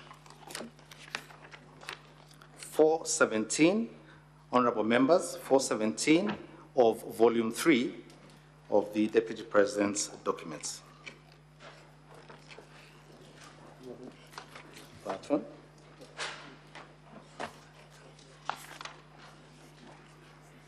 And as you put a finger there, Honorable Mutuse, honorable members of the Senate, Mr. Mutuse, if you'd go with me to page 6 of volume 1, this is the special motion.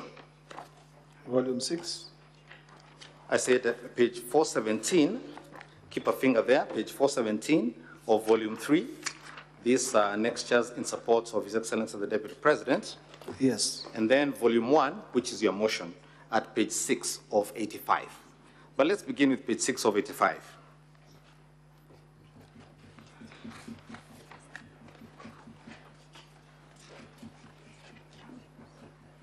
You're there, page 6?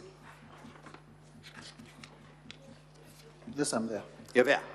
This is the allegation you see in the middle there, and I'll read for you quickly so that we don't get stuck, which begins with the words, a government is like a company. Can you see that? A government is like a company. You can see that? Yes.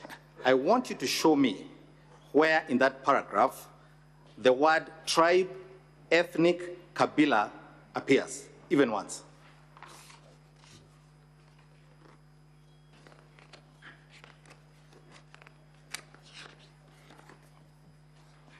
It is not there. Go to page 7, overleaf. Can you see the sentence beginning, haiwezekani mtu ambaye alikuwa akikupiga kelele akichunga. Can you see that? Yes. Show me where the word Kabila, tribe, or ethnicity appears. It is not there. Paragraph 13. A government is like a company. Can you see that at page 7? Yes. Show me where the word tribe, ethnic, or Kabila appears. It is not there. Let's go to page 8. Sisi lazima tungeangalia nyinyi. Hii serikali ni kampuni na hii ni shares. Si ndio? Can you see that? Yes, I can see that. Show me where the word tribe, Kabila, ethnic appears. It doesn't appear. Paragraph 15, does it appear? What? At paragraph 15, at page 8 of 85. What does not appear? The same words, Kabila, ethnic, tribe. No, they don't appear. They do not appear. And finally, at paragraph 16, at page 9 of 85. You can see that? Let me read through.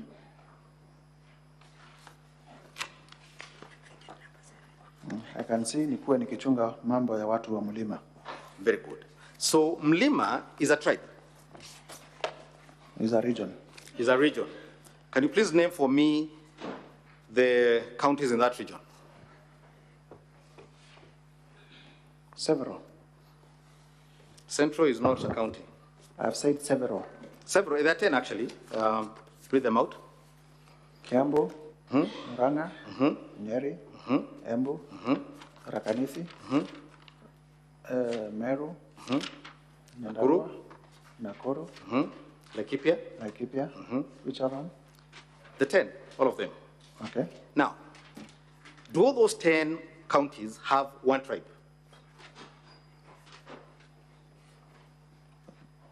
To your knowledge? They do not have one tribe. Thank you.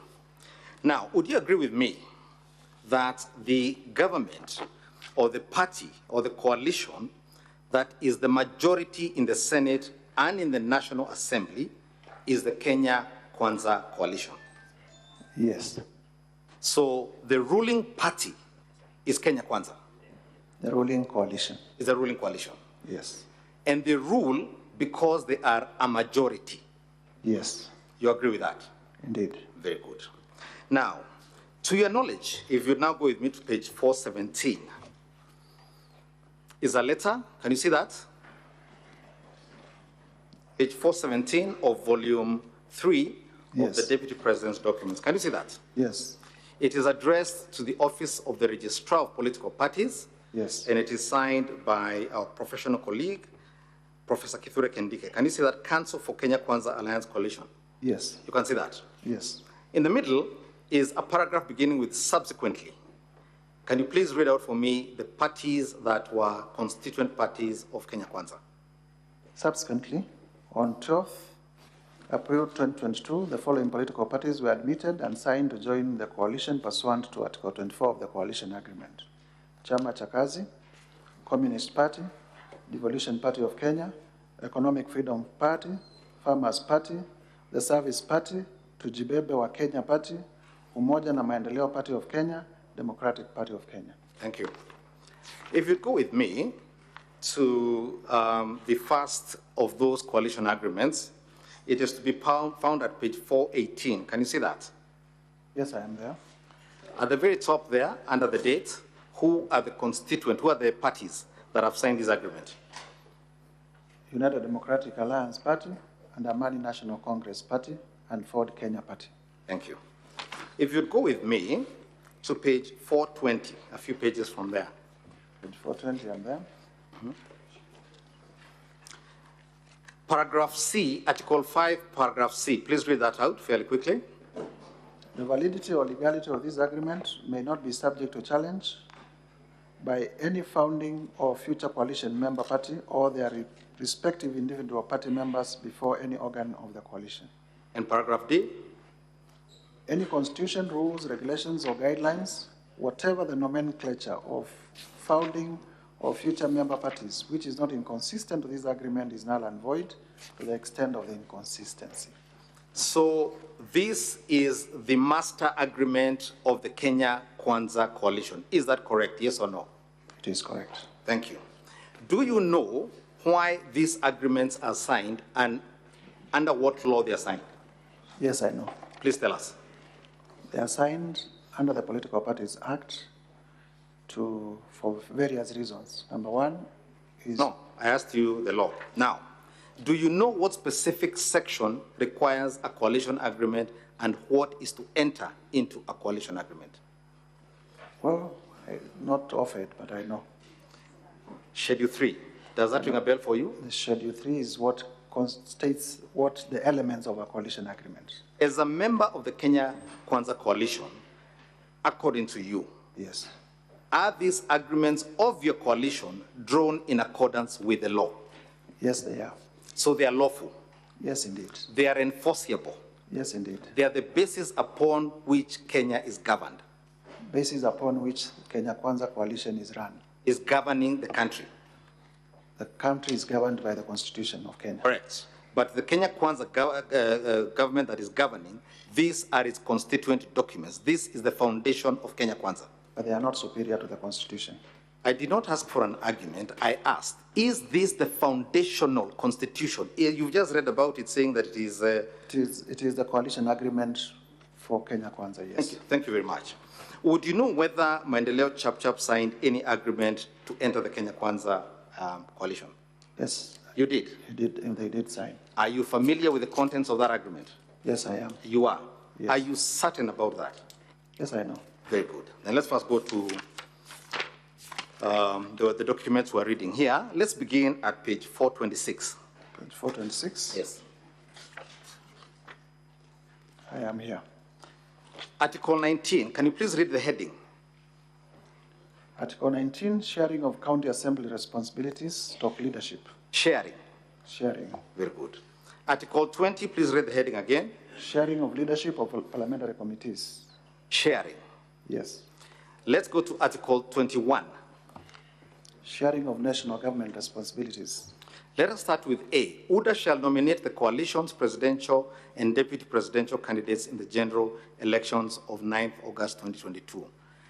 Did UDA provide the president and deputy president for Kenya Kwanza Coalition? Yes. They did? Yes. So that part of the agreement was implemented? Yes. Very good. And then you can see at Article 21, the functions of the deputy president is to chair committees, oversee implementation of cabinet decisions, and so on. Would you know whether this particular section was implemented or not? In In terms of the functions of the Deputy President? Yes. Would you know? Yes.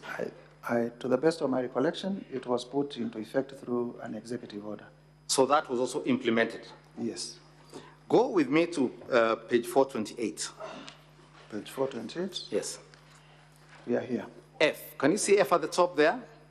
Yes, I can see F. A and C shall nominate the Prime Cabinet Secretary for appointment by the President of the Republic.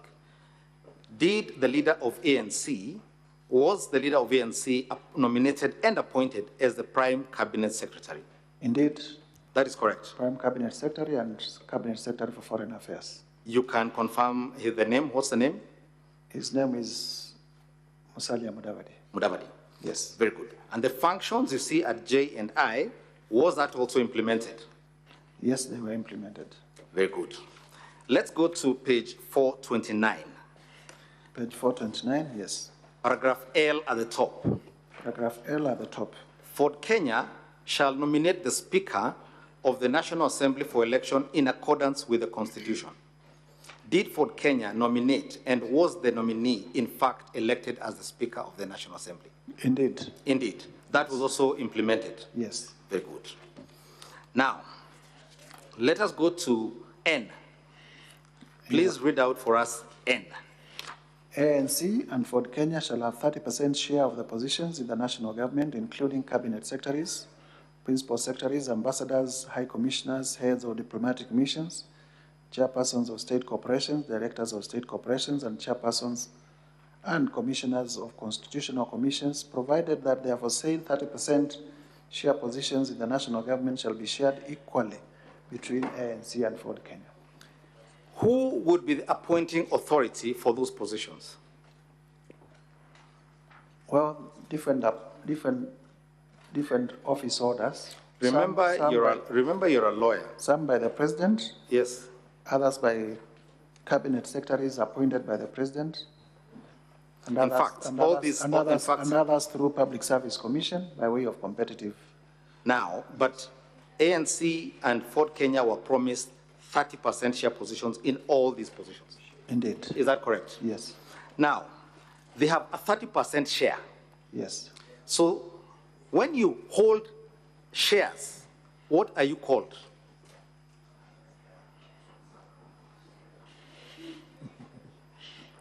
Okay. In a company, they are called shareholders. I do not know what they are called in a political party. I'm talking about English. When you hold shares, what are you called? Shareholder. Thank you very much. So ANC and Ford Kenya are 30% shareholders in Kenya Kwanza, correct or not? They are 30%. You have just told us when you hold shares, you're a shareholder. Please, Mr. Mutuse, do not fear. Speak the English. Okay, they are 30% shareholders. They are 30% shareholders? Yes. Thank you.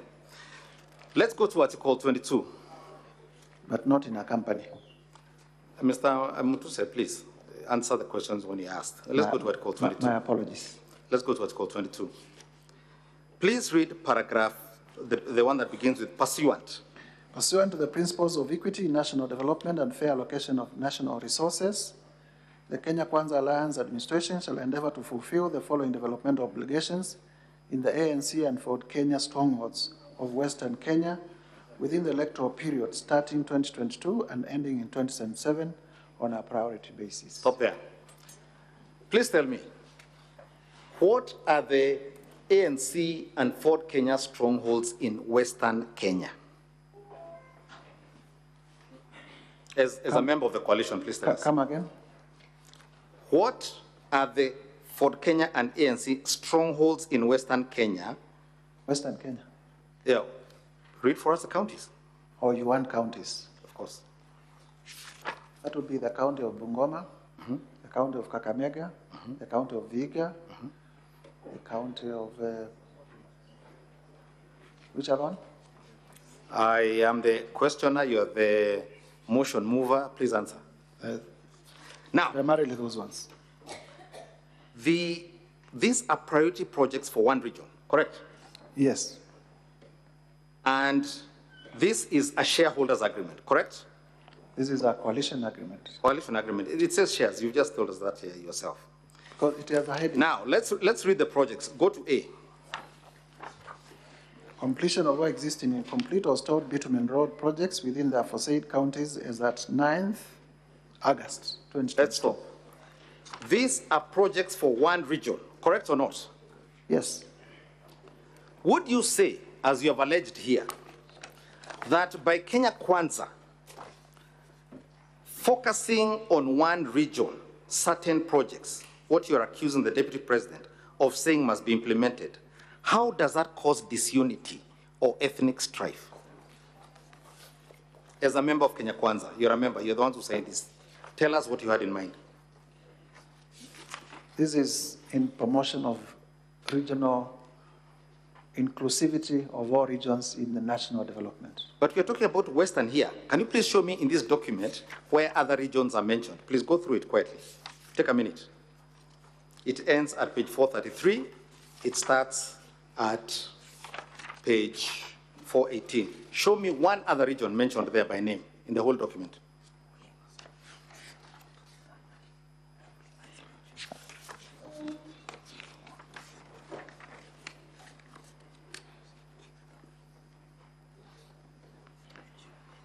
This is a coalition agreement specific. Please, Mr. Mutuse, answer my question. Is there any other region mentioned by name in this document? There is no other region. Thank you very much. Thank you very much, Mr. Mutuse. Mr. Mutuse, please. Mr. Mutuse, please answer. Region. Focus to my question. Is there any other region? Not in this document. Thank you very much. That was my simple question. Let's go to page 434.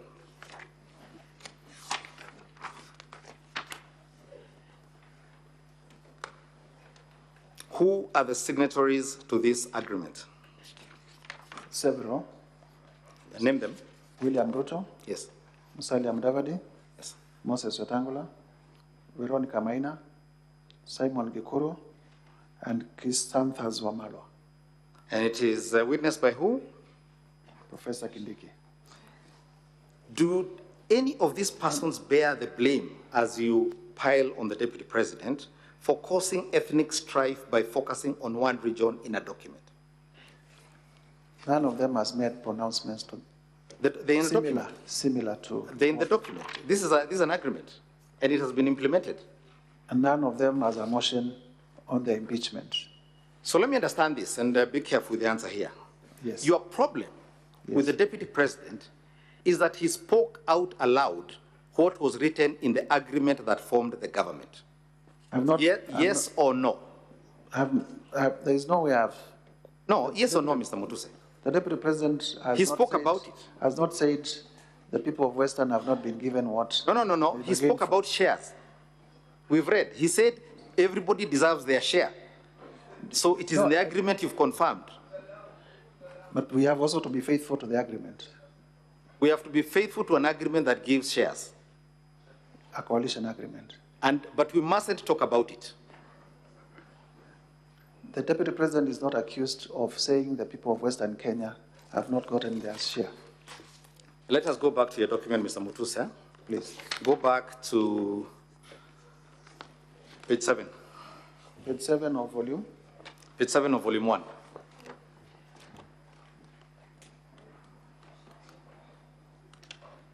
Yes, there we are. A government is like a company. I did not say it is a company.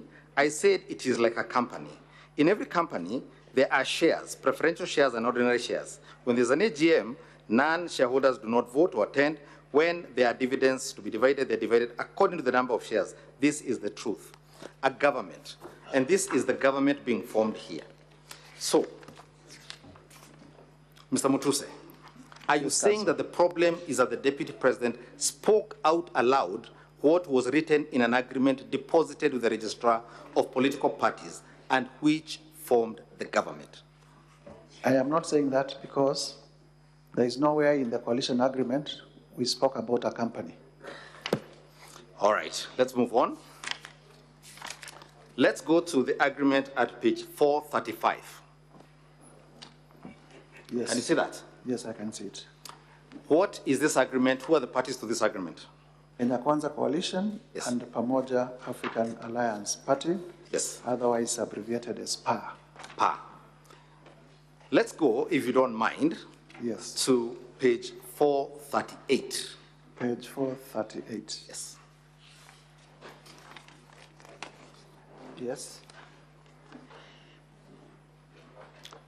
Can you see Article 7? Yes, I can see Article 7. Please read what it says. Priority projects and programs. Upon winning the presidential election scheduled for 9th August 2022, the coalition administration shall ensure the following within the 2022-2027 development cycle. You want me to read all? Or let me make it short for you. Between Article 7A Yes. and 7I, Yes. I want you to tell me whether any other region other than coast is mentioned in those priority projects. This is page 438 of volume Want me to take volume 3. Want me to take a minute to read? No, just please flip through in a second. It shouldn't be long.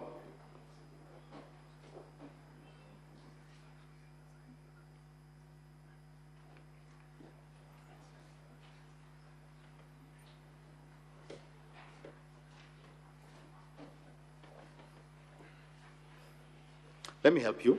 There's none. All of them deal with coast. Can you see that? D is broad. It says involve local communities in the management, benefit sharing of the resources associated with the blue economy. Do you know what blue economy refers to?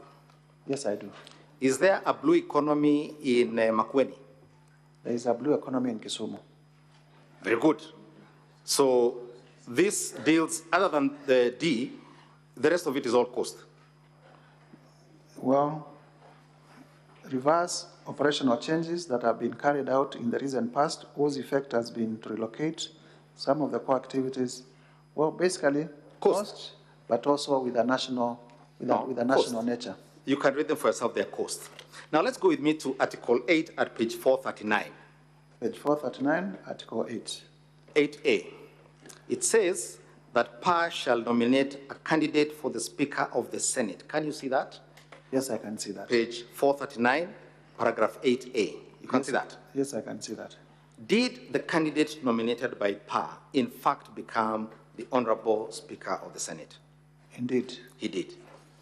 Let's go to Article 9. Please read Article 9A.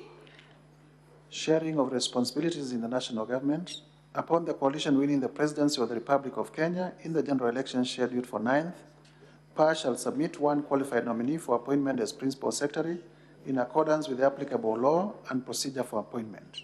So PAR was allocated one Principal Secretary position as its share of national government. Is that correct? According to this agreement, yes. Thank you. Let's go to a very interesting one. Go to paragraph 9C. Yes. Please read 9C.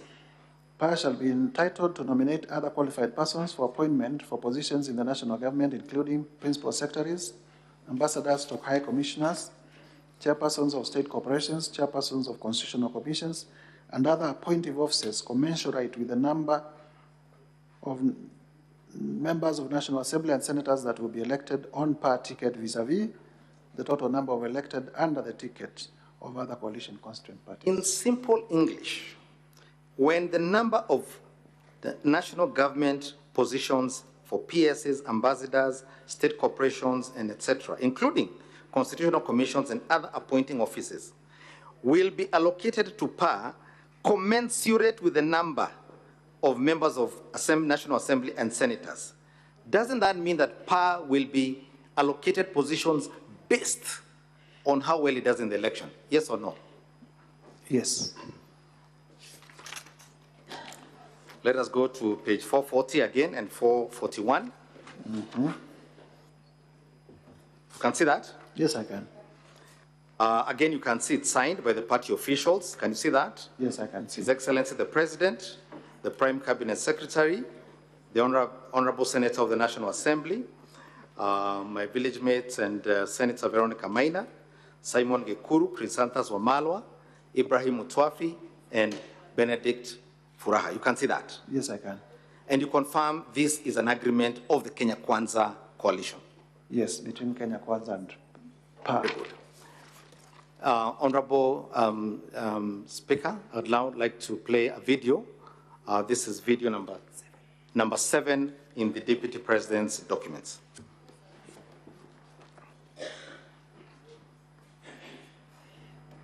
Hapa Murang'a mumenipatia waziri ambaye anasimamia fedha yote ya Kenya.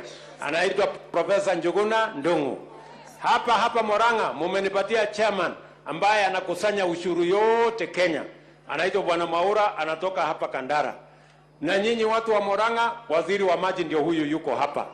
Kwa hivyo kama kuna watu shareholders wakubwa wa hii serikali ni watu wa Murang'a. Na hiyo kazi nyingine yote tutahakikisha kwamba inatimia. Watu wa Murang'a tumekubaliana.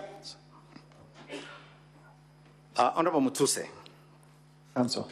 Who was speaking in that video? President of the Republic of Kenya, William Ruto. What words did he use? What did he say to the people of Murang'a? That he has appointed many of their locals into his government. Did he say, nyinyi watu wa Murang'a ni shareholders wakubwa wa hii serikali? Yes, he did. He did? Yes. And what, among other things, is one of the primary duties of the Deputy President? To deputize for the President. To assist the President? Yes.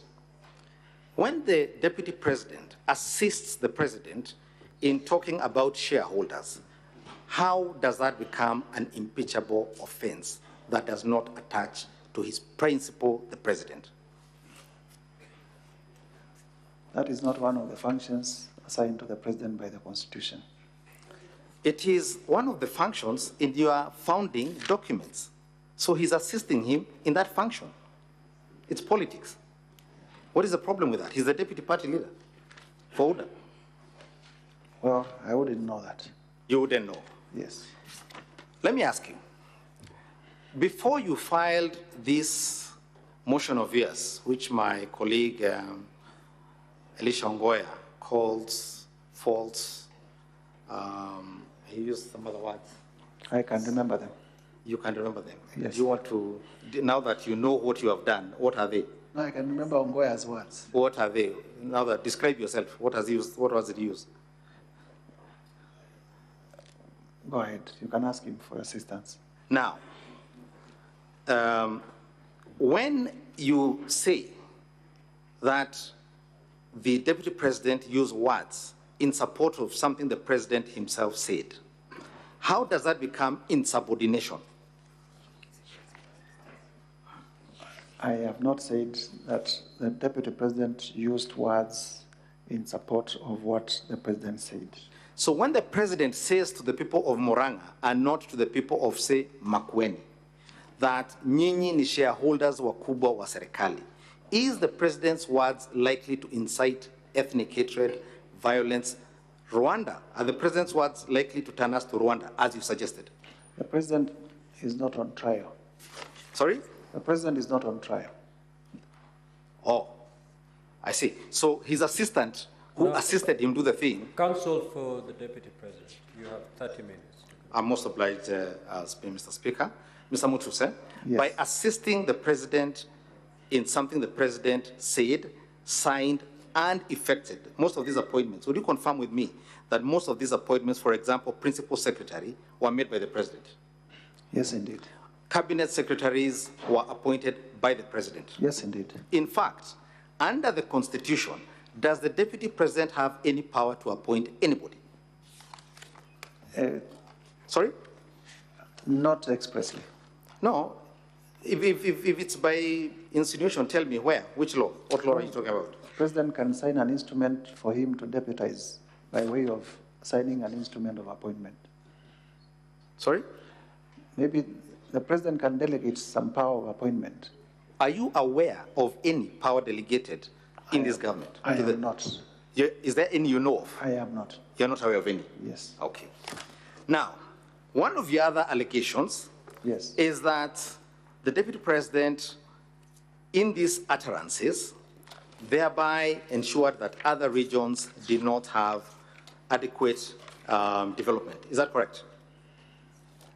That they have the potential to discriminate. Potential. To discriminate. Let me ask you something, and this is a question not just about this allegation, about the companies you said, about all the things you've said here.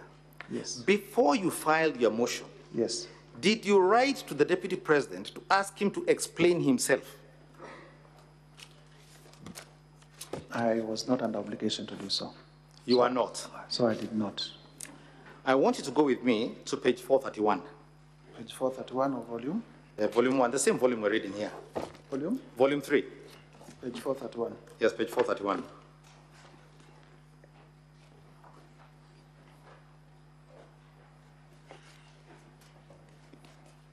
I'm on You're there, page 431. Page 431, yes. Can you see Article 26? Article 26, yes. Yes. It deals with dispute resolution. Yes. Does Kenya Kwanza have a dispute resolution mechanism? I believe so. Did you attempt to invoke that mechanism? This is not a dispute. This is not a coalition dispute. Okay.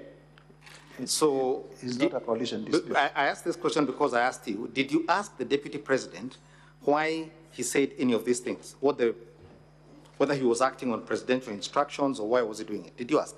I did not. You did not ask him? I did not. Did you ask him about these companies you are saying, what he does with them? I did not. You did not.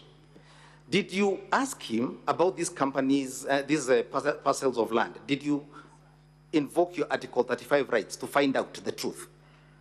I did not. So you just jumped straight into these allegations with a motion that has animated the whole country with rumors. There is no requirement for me to write to the Deputy President to ask for any clarifications. Let me get this right. You're saying there was no obligation on you to verify the facts before filing the motion? I verify them with the necessary organs of the state. What are the necessary organs of the state you verify them with? Registration of companies. Yes. We are able to verify ownership with the business registration services. Yes. And others. All right, let's go to another area now. I want you to go with me to page 497. Page 497 of volume 3. Please go with me to page 497. Go to page 497. Yes. You're with me there? Yes, I am. Page 497, can you read at the top there what it's called? Kenya Yes. North and Northeastern Development Initiative. Yes. NEDI. NEDI. Mission Aid Memoir. Yes. March 27th. Yes. To April 6, 2023. As far as you're aware, does the Deputy President come from Northeastern Kenya? No, he doesn't. He does not. If you go with me, you can see this is about frameworks for how that area will be developed. But I want you to go with me first and foremost to page 500 and page 501. 500 and 501. Yes. Yes. You can see that? Yes. Now, you can see there are 28 programs that were being undertaken under that program. Can you see that? Yes, I can. You can see that? Yes. Now, go with me then to page 502 and 503. 502 and 503. Yes. A list of participants. A list of participants. You can see that? Yes. The top 10 participants are from which office? Office of the Deputy President. And there are many other leaders of Kenya there. Can you see that? Page 502 and 503. And people from different communities, I can see. You can see that? Yes. I want you now to go with me to page 505. Yes. Can you see Annex 2 at the top there? Active NEDI projects data. You can see that? Yes. It lists a name, and then it has World Bank funding financing $1 million. Can you see that? Yes, I can. Can you see NEDI share in US dollars? Yes. If you could get your assistant, as I lead you in another area, to do the totals and confirm that the total for the World Bank funding is $3.8 billion, the total World Bank funding for the country. Okay? Your assistant there can help you with a computer, which is 514 billion Kenya shillings. Okay? The NEDI share being supervised by the Deputy President in that column, he can confirm as we go on over something else, is $1.99 billion. the percentage of dollars allocated to the NEDI area is 52% of the national figure. Okay? Would you say that is marginalization by the Deputy President's office?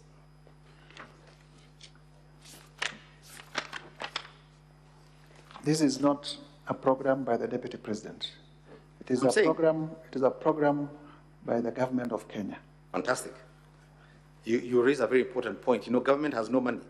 Government has taxpayers' money. Indeed. The question is how it uses it. Yes. It borrows money and taxes. Yes. This program is run by the Deputy President's office. Yes. So all I am asking is a program run by the Deputy President where 52% does not go to the region he comes from. Is that likely to cause ethnic hatred? Is that discrimination? That's my question to you. No, it is not. Thank you very much. Go with me now to another area.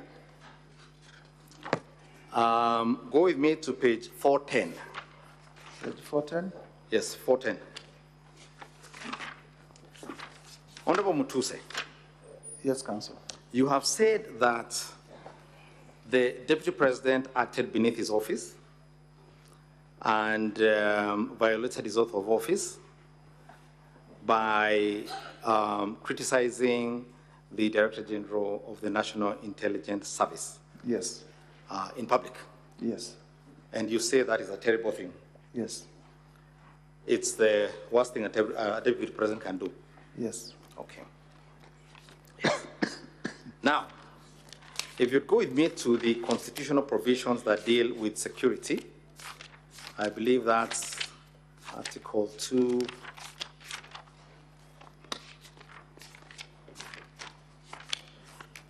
$240. The National Security Agencies. The National Security Council. Not the National Security Council. Or National Security. Article 238. Please read, if you will, Article 239. Do you have the Constitution there with you? I do not have at the moment. I will lend you mine. Please read Article 239, Sub-Article 3. 239, Sub-Article 3, National Security Organs.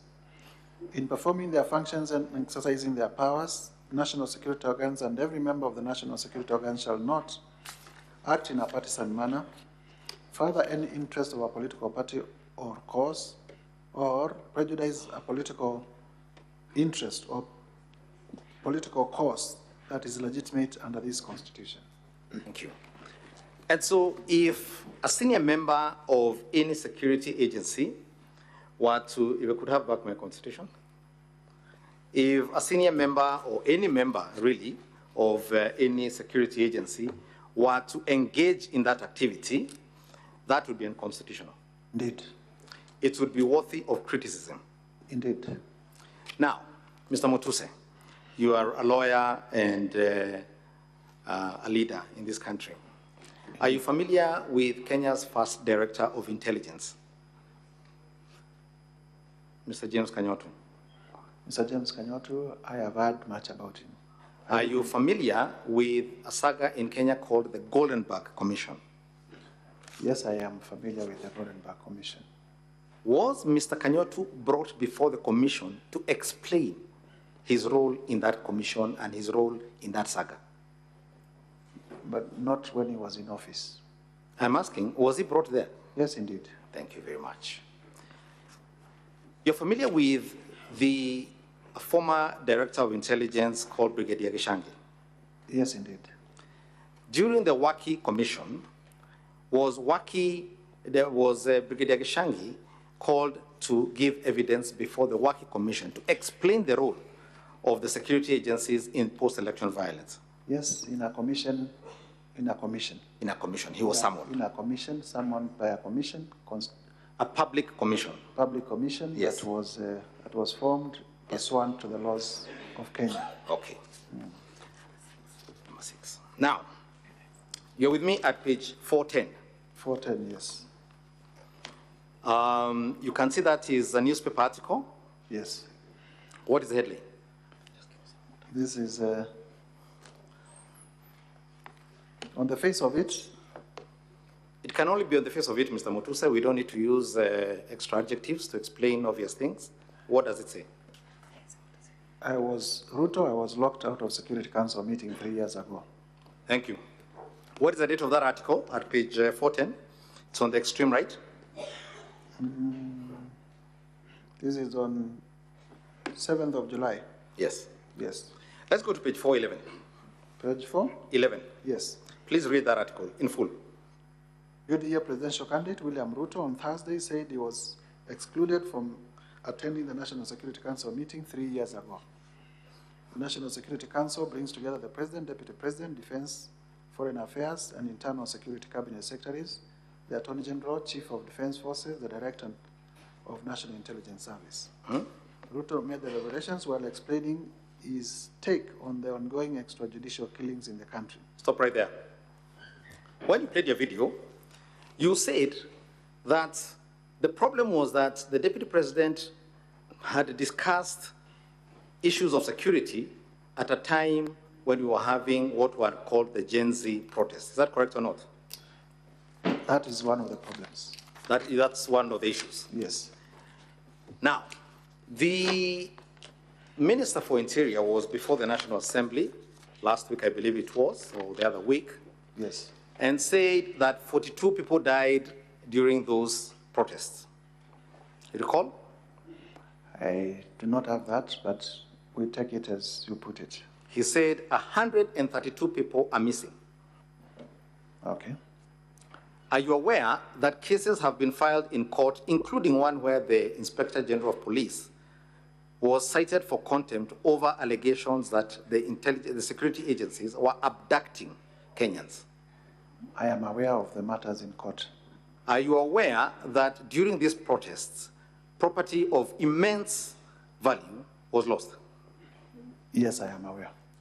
Did the President of the Republic of Kenya dismiss his entire cabinet as a consequence of those protests?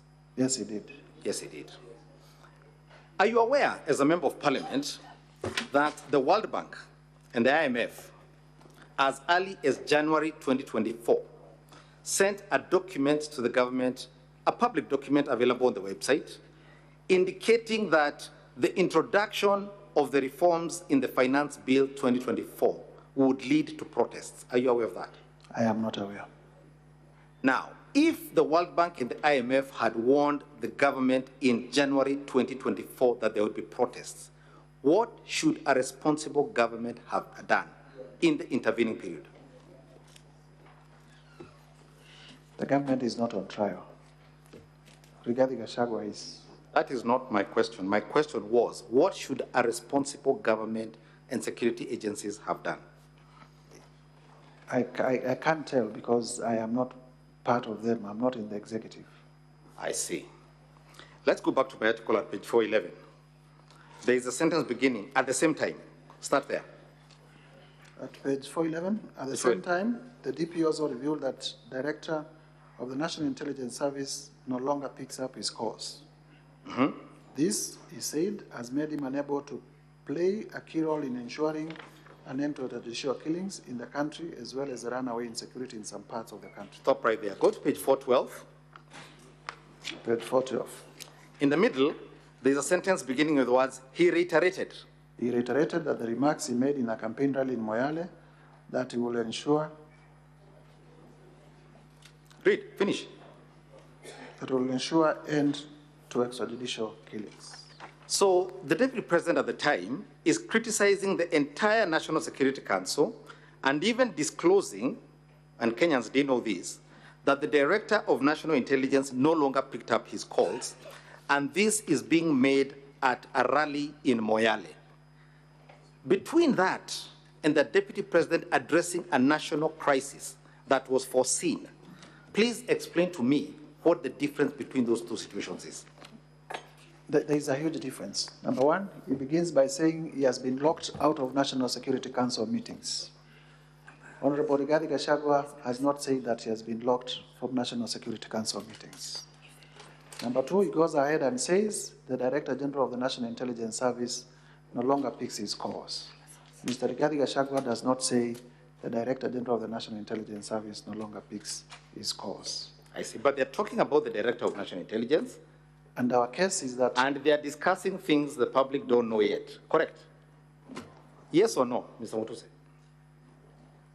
The context is... No, yes or no, Mr. Mutuse? It's distinguishable. Very yes, distinct. yes or no? The context is very different. Very good. Now, you say that at this speech, the Deputy President revealed secrets.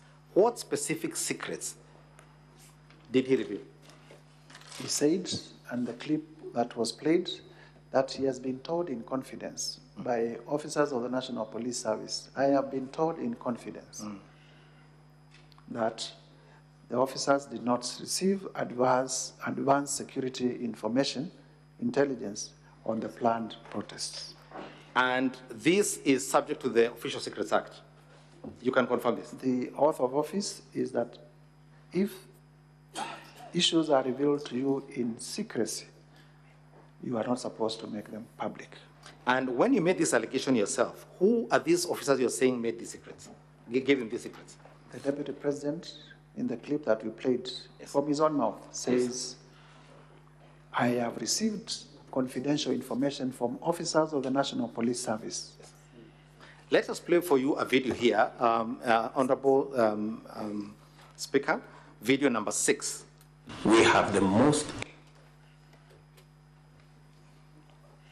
incompetent Inspector General of Police, I think, in the world. The most incompetent in the whole world. His incompetence may not necessarily play out when things are working, but when things get to a head and you need some decisions to be made, I can tell you for sure, the gentleman we have as an IG cannot make any decision. The second one.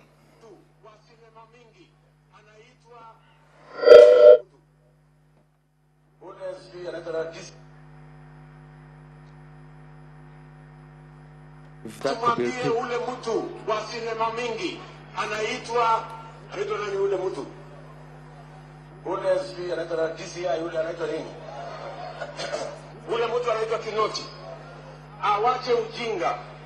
Huyo bwana Kiboti awache ujinga. Sio kama tunaelewana. Huyo Kinoti hakuna kitu amefanya kwa hii kesi ya kisiasa. Yeye ni mtu ya sinema. Anaendesha makesi kwa magazeti, anatuandikia barua, sijui barua ya kilomita ngapi. Mr. Kinoti, please save your time. Stop writing to us long letters. Leave matters of elections to IEBC.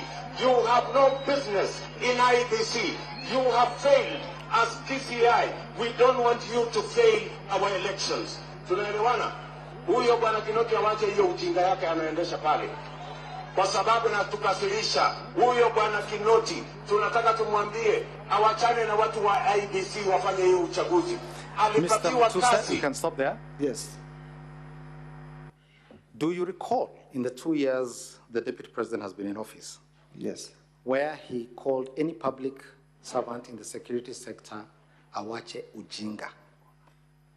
I don't recall. Not one. But I also know. I'm asking us, I just asked you a simple question. This was on a campaign trail. I just asked a simple question. So you don't recall any? I don't recall. Yes. Do you recall him ever speaking in that tone to any officer? I don't recall. Thank you very much. And there is no motion against I'll hand over this, Honorable Speaker, to my colleague, Mr. Victor Swanya Ogeto.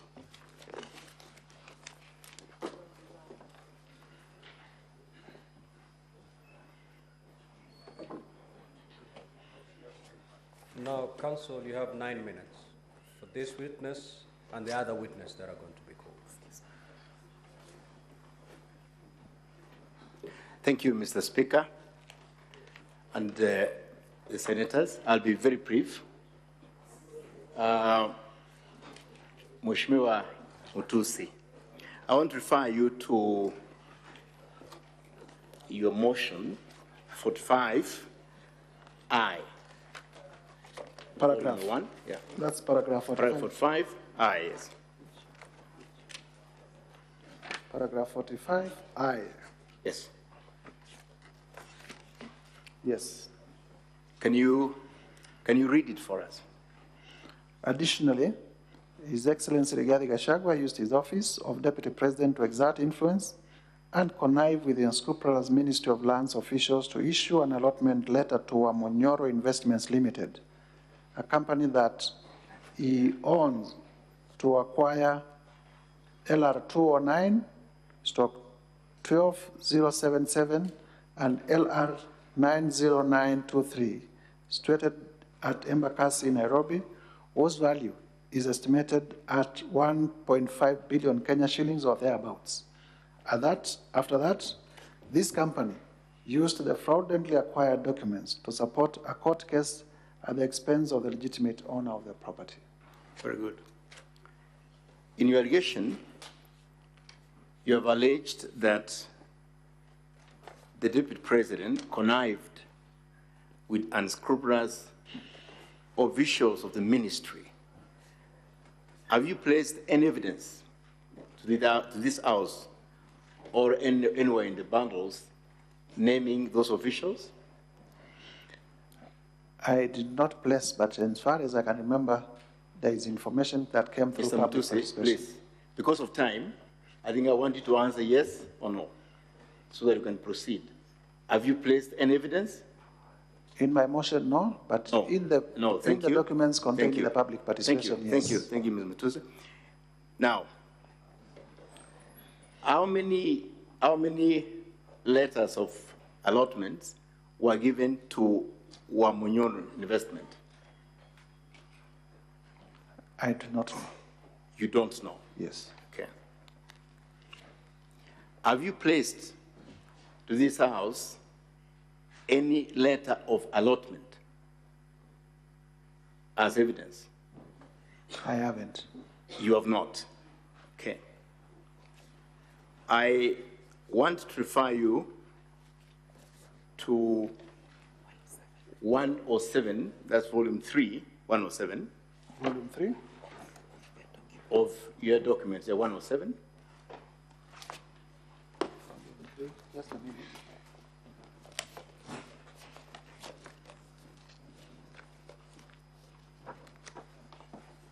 Page 107. 107, yes. 107. And I want 107. Are you there? That is NLC determination. Volume 3, page? Volume 3, page 107. Volume 3 of our documents or of your document? Of our documents. Your documents? Yeah.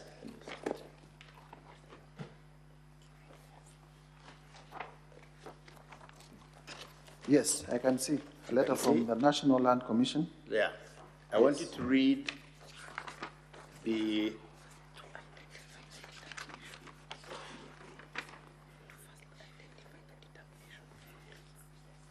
So, do you identify this determination? Yes, I do. It's from who? This is from the National Land Commission, signed by the then chair, Professor Mohamed Swazuri, PhD, OGW, Chairman, National Land Commission. And when was it signed? It was signed on the 24th day. I presume this 3 means March of 2016. 2016? Yes. At that time, was the Deputy President in office? No, he was not in office. He was not in office? Yes. Okay. Okay, so it will have not influenced the ministry officials to give an allotment, true? Not as Deputy President. Not as Deputy President. Very well.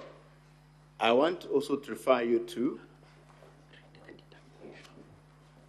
before I refer you to the judgment on that matter, I want you to read the determination of the commission, which is in the last page, just last paragraph. Can you read it? The Commission, having listened to both parties and scrutinized the evidence adduced before it, hereby directs as follows. The lease held by Wamonyoro Investments Limited, LR number 12077 IR number 90923 is upheld, subject to adoption by plenary. Is upheld. Subject to. But is upheld. Subject to. We read it in whole. Subject to. Very well. Adoption by plenary. Very well. But the determination of NLC have already determined. It is upheld, subject to adoption by plenary. Very well. So let me refer you to the judgment of that's ELC case number E242 of 2022, which is page 116. Page 116. Yes. Yes. I want you to go to the judgment of the judge. That's 177. 170? 177. 177. Yeah, 177. But I want you to look at 176.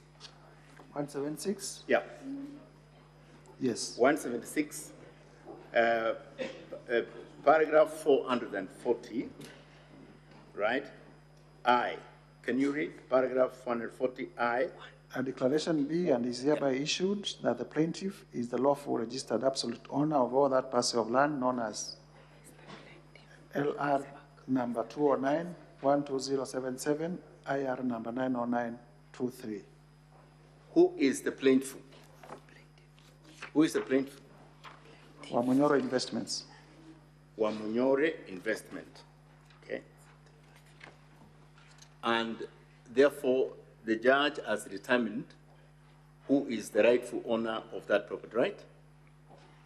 That's right? Yes, the judge has determined. Okay.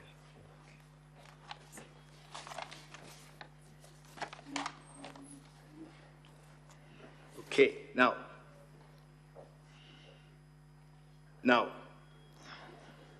do you want the Senate to further arbitrate on this, on the ownership of this property after that? Is that your position? Indeed. Our claim is that, as you have referred us. Is that your position? Yes. It is your position? It is our position. Even after you've seen the determination both from the court and from the NLC? There is no plenary adoption of the NLC determination.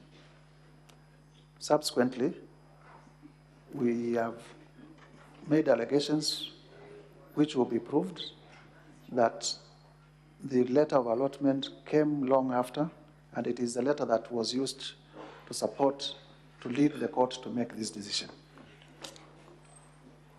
Very well. That's all, Mr. Speaker.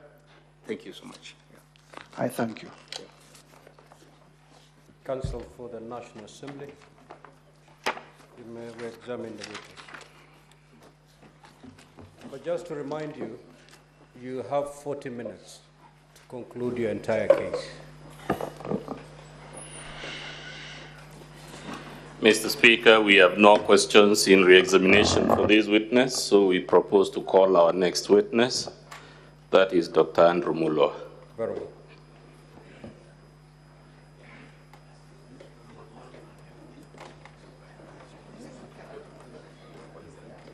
Now, if the clock can be frozen while we call him, please. Yes, Counsel, before you call your next witness, the honorable senators may want to seek for clarifications from the witness, so I will allow them to do that. When they're done, then you can usher in your second witness.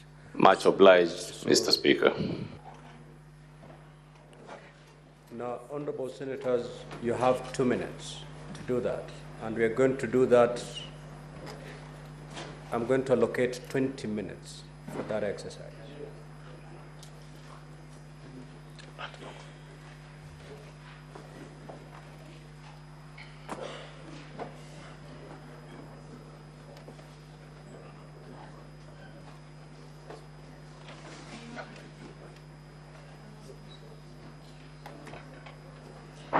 Senator John Newton.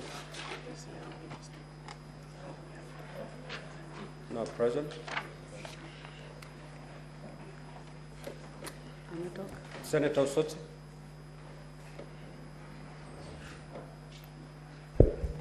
Thank you, Mr. Speaker. Mr. Speaker, I have two clarifications. The first clarification to the Council for the Deputy President, and is on the matter of the first charge on the issue of shareholding. Can the Council, based on Rule 30, of the standing orders, explain the specific relevance of the Kenya Kwanza Coalition Agreement as a piece of evidence? My second question is the Council of National Assembly on the ground number 8, where it is alleged that the Deputy President violated Section 132 of the Penal Code. So maybe we can be told a lot more about whether there was any report made to the relevant authorities as far as this charge is concerned. Senator Newton.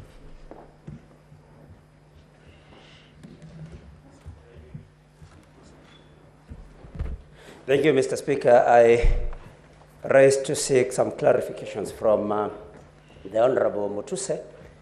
Very fast, Mr. Speaker. First of all, what led him to, if he did, to think of auditing the wealth of the Deputy President? Was he auditing institutions? And if he was auditing the presidency, would he kindly tell us also about the wealth of the President? Number two, Mr. Speaker, who did this particular motion for Honorable Mutuse? And why I ask that, Mr. Speaker, is because every time he's asked a question, he says, I think so, I believe so. He does not give convincing reasons, in my view, Mr. Speaker. Mr. Speaker, he has listed several companies. And these companies, upon cross-examination, he has said repeatedly for each of them that he has no problem with the companies. Apart from saying that he thought that there was an intention to use them for money laundering and some other corrupt activities, Mr. Speaker. So exactly what, is it a crime to have, in his understanding, to own companies for the Deputy President or any other Kenyan, Mr. Speaker? Mr. Speaker, when you look at the affidavit made by one Njomo, Mr. Njomo, about acquisition of Olive Gardens Hotel, with a promise, it is alleged, that the Deputy President would buy the same later. Senator Ojenda. Honorable Senators, condense your thoughts. You only have 2 minutes within which to seek the clarifications. And both teams kindly note down the questions so that once the senators are done raising, we'll come to you. Thank you, Mr. Speaker. I want to ask the witness, Mutuse, you have been taken to great lengths on the ownership or the shareholding of the 22 companies that you have associated the Deputy President with. I want you to just clarify why you included the 22 companies in your impeachments. You set out allegations on several companies. Clarify one, you refer to Olive Gardens Hotel. You refer to the Vipingo Beach Resort in Kilifi County. You set out the CR12 of both. Now I want you to just tell us or clarify the significance of the inclusion of these two companies. Just clarify that. On the ownership of Queensgate Serviced Apartments, you also seem to raise a number of issues. I want you to also clarify the ownership of Queensgate Serviced Apartments and why you attribute the questions. You asked several questions by counsel on Queensgate. I want you to make a clarification. But let's go to the other question, Mr. Mutuse. In charge number 1, you have referred to the obligation. Senator Mungatana.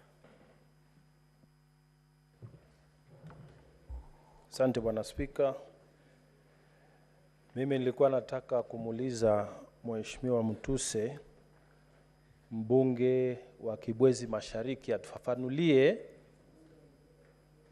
wakati ambapo Mheshimiwa Makamu wa Rais alipokuwa anazunguka na kusema anapigania haki za Murima, yeye kama mbunge wa Kibwezi Mashariki na kama mbunge wa kutoka sehemu ya jimbo gatuzi la Makueni, je, alijisikia ama alijihisi kwamba anabaguliwa ama anawekwa kando katika nchi hii ya Kenya? Tueleze vizuri, tuelewe. Asante, fafanua. Senator Enokombo.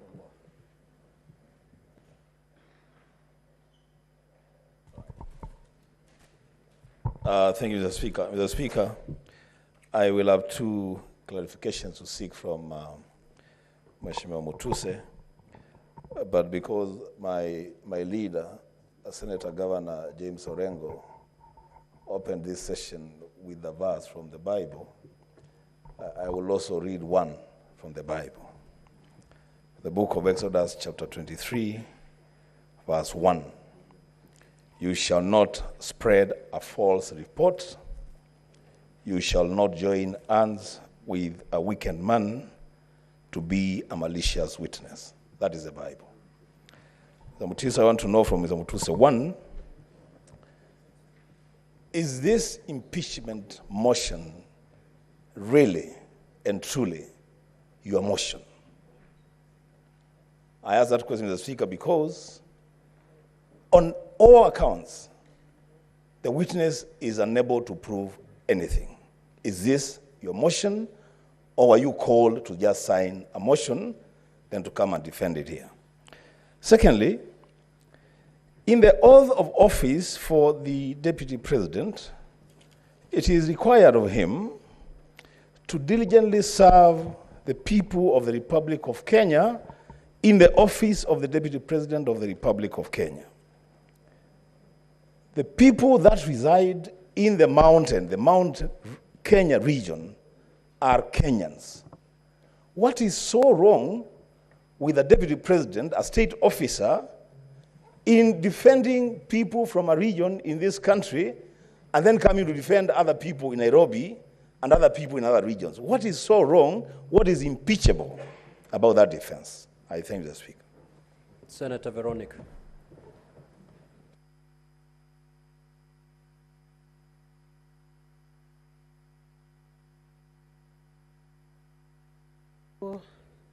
Honorable Mutuse, just to clarify a few issues.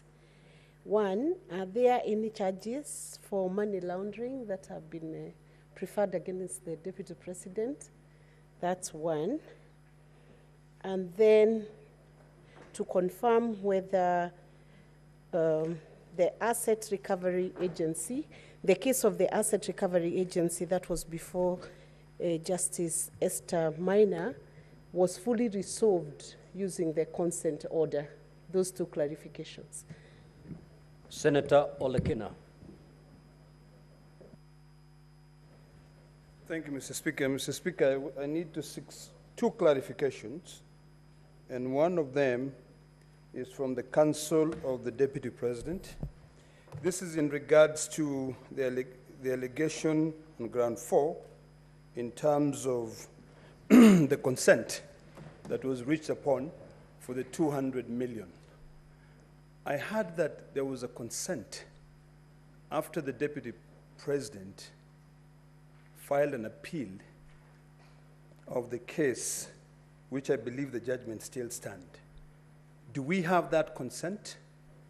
And in what circumstances led to that consent being agreed upon and the money returned, the 200 million shillings returned to the Deputy President, yet the High Court had already determined that that money were proceeds of corruption? Was it threats? Number two, I'd like to seek some clarification on the concept of shareholding. Is a coalition agreement a company? Is Kenya government a company? Because I was still not very clear about those two issues. Because we've been invited to interpret the coalition agreement of Kenya Kwanza. Yet, every time, based on the evidence presented, all I could hear is the Deputy President talking about people. So are people now part of the coalition agreement? And is the coalition agreement a company, or is it a coalition agreement registered with the Register of Political Parties? Senator Meth.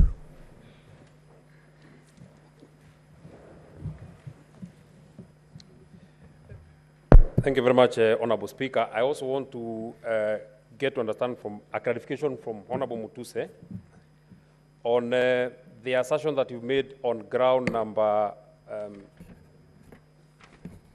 on this accusation that you say that His Excellency Rigathi Gachagua acquired a dairy farm in Nyandarua County, whether there is any evidence in record that he has a dairy farm in Nyandarua, either the title number of the land or even the, a photograph. I've seen you put photograph of hotels, either a photograph of cows or whatever you'd have in record.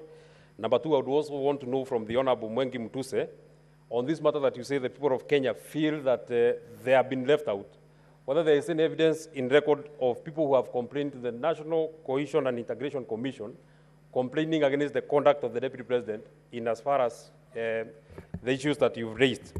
Finally, there is one property of the estate of Nderitu Gachagua that is referred to as Kuruwitu, and I think you have adduced the list of the directors. In your submissions, you said that the only one person who is an executor and is a beneficiary would be Deputy President Rigathi Gachagua. In that will, did you see that part of the people who are beneficiaries are the executors? So one of the three, or all the three executors are also beneficiaries. And in the regards to what you have adduced in the Kuruwitu property, it is actually one of the executors, not the Deputy President, who actually bought that particular property. Senator Christella Sige. Thank you so much, Speaker. I'm very, very glad that the Bible has been cited, because I have a couple of verses of my own I would like to also start my contribution with. I take it to Proverbs 17, which I just read yesterday, in fact, Speaker, which say in 14 and 15. 14 says, starting a quarrel is like breaching a dam, so drop the matter before a dispute breaks out. 15, acquitting the guilty and condemning the innocent, the Lord detests them both. And I'd like to maybe insert, instead of the Lord, I would like to insert the Senate, detests them both, and we have a very upward hill task. My question goes to the witness. In his motion, he has used the Oxford Advanced Dictionary to define gross misconduct. I was just curious to find out why the Oxford Dictionary and not maybe a relevant Kenyan law that defines, if he has one, or perhaps Black's Law Dictionary, which I know all legal counsels also rely upon. Thank you. Senator Gataya, more fire.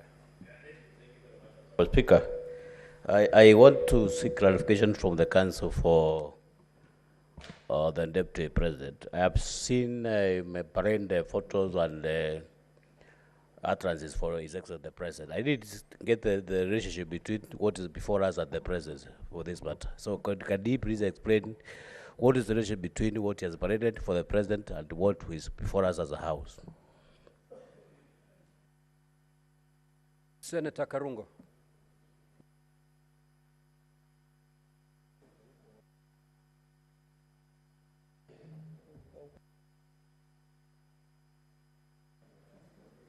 Thank you very much, Mr. Speaker. My questions directed to Mheshimiwa Mutuse. Welcome to the Senate, the upper house.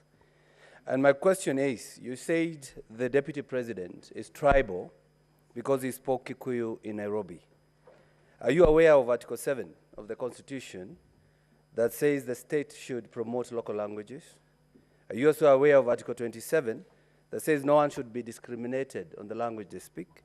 Are you also aware of Article 44 of the Constitution that says that every person has the right to use the language of their choice? But again, would you make the same complaint if we spoke in sign language? The next question is, the Deputy President has been talking about shares in government, serikali, which we have been shown that the shareholding and the shares were signed by the government officials who are in government. He never talked about the nation, which is Taifa, shareholding of the country. So I would want you to tell me whether you know the difference between the two. And lastly, you have given us a lot of documents, even bank statements, and even payment vouchers. I know you as Honorable Member of Parliament, not necessarily a government agency. How did you access these documents? Yet you know the Supreme Court of Kenya has indicated it is wrong to steal evidence or to unlawfully obtain evidence. We would want you to give us that indication. And also, you said the Deputy President was in a company of senators in Nairobi County. I was actually one of them. Kindly refer to Article 96 of the Constitution. Senator Moses Kajwang. Mr. Speaker, my clarification is on paragraph 47 on the charge sheet. The National Assembly alleges that the Deputy President has several proxy companies, and one of them is Agrobrick Investment Limited. In paragraph 48, the National Assembly alleges that Bavika Nathalal Hirani is a proxy of His Excellency Rigathi Gachagua. Could the National Assembly provide some evidence, because ground 7 is framed as serious reasons to believe that the Deputy President has committed a crime? Could there be some evidence to convince the House that there could be reasons to believe so? Finally, on paragraph 74, the National Assembly alleges that the Deputy President has openly sabotaged the state's efforts in agriculture. Mr. Speaker, I'm a member of the Agriculture Committee, and I would be interested to get the evidence that there's been connivance, there's been cartelism, and there's been an association between the Deputy President with the cartels that have frustrated the development of the tea sector. Because the tea sector goes beyond the mountain, it goes all the way to Kisii and areas that neighbor Homa Bay County. And finally, which is this cooperative society whose name has been withheld? Could that information be provided to the Senate? Thank you, Mr. Speaker. Senator Robert.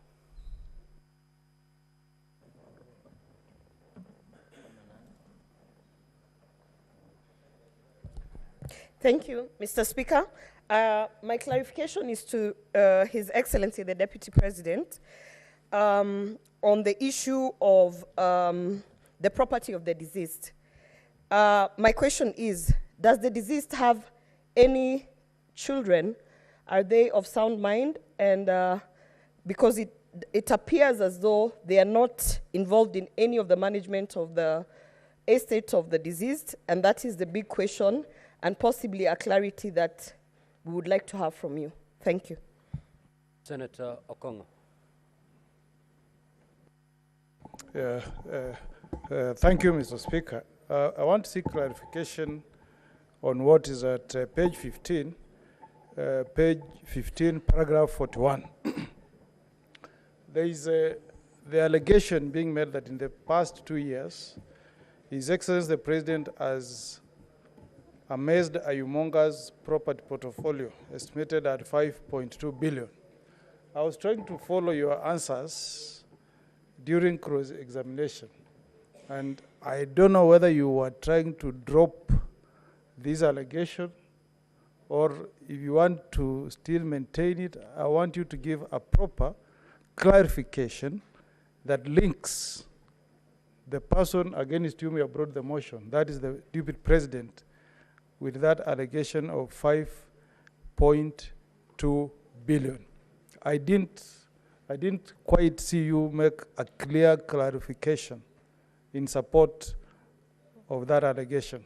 If you could kindly clarify for me. Thank you. Senator Murango. Asante sana Mstahiki Speaker. Ningetaka kumuuliza Mheshimiwa Mutuse kwa sababu kampuni nyingi ambazo ameorodhesha pale kama ushahidi kwamba ni za watoto wake naibu wa rais Rigathi Gachagua. Wewe kwa sababu umesema umefanya kazi kama wakili, lazima ulikuwa unafanya kazi kupitia kampuni. Ilikuwa ni kwa ajili ya ulaghai ukiwa na bambako?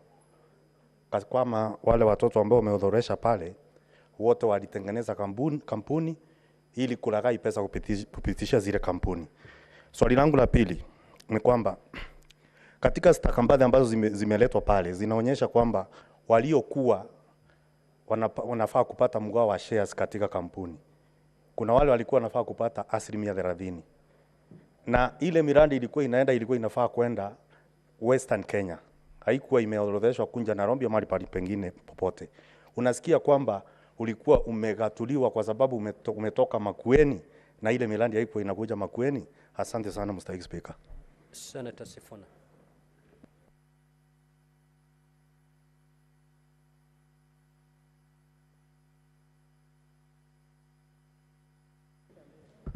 Honorable Speaker, unfortunately, I hear that the Bible verses have been exhausted. But I seek a clarification from my friend, Council Macharia, who has helped me to understand complex legal issues before. Council, because you have presented a coalition agreement to explain this issue of shareholding, where does that coalition agreement leave members of political parties that are not signatories to the Kenya Kwanza agreements?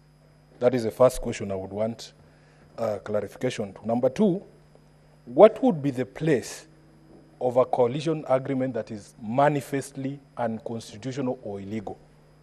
And the page that you referred us to includes securing positions that are supposed to be competitively filled. For instance, the position of permanent secretaries. Is it your position that in fact these advertisements that we see in the newspapers are just a charade to cover up things that have already been concluded in coalition agreements such as the Kenya Kwanza agreement that you have exhibited here? Thank you, Honorable Speaker. Senator Mundegi. Asante, Bwana Spika. Swali langu ni kwa Mheshimiwa Mutuse. Wakati Deputy President kunasemekana aliongea ubaya wa Jaji Maina, ndio tuweze kuangalia kuna njia yoyote, kwa sababu kila mtu ako na uhuru ya kwenda kotini ama kuita wazee ama kutumana. Kuna kitu Jaji Maina alifanya ndio tuweze kuelewa juu ya vile Deputy President aliongea ubaya wa jaji wa huyu jaji. Asante Bwana Speaker. Senator for Kilifi.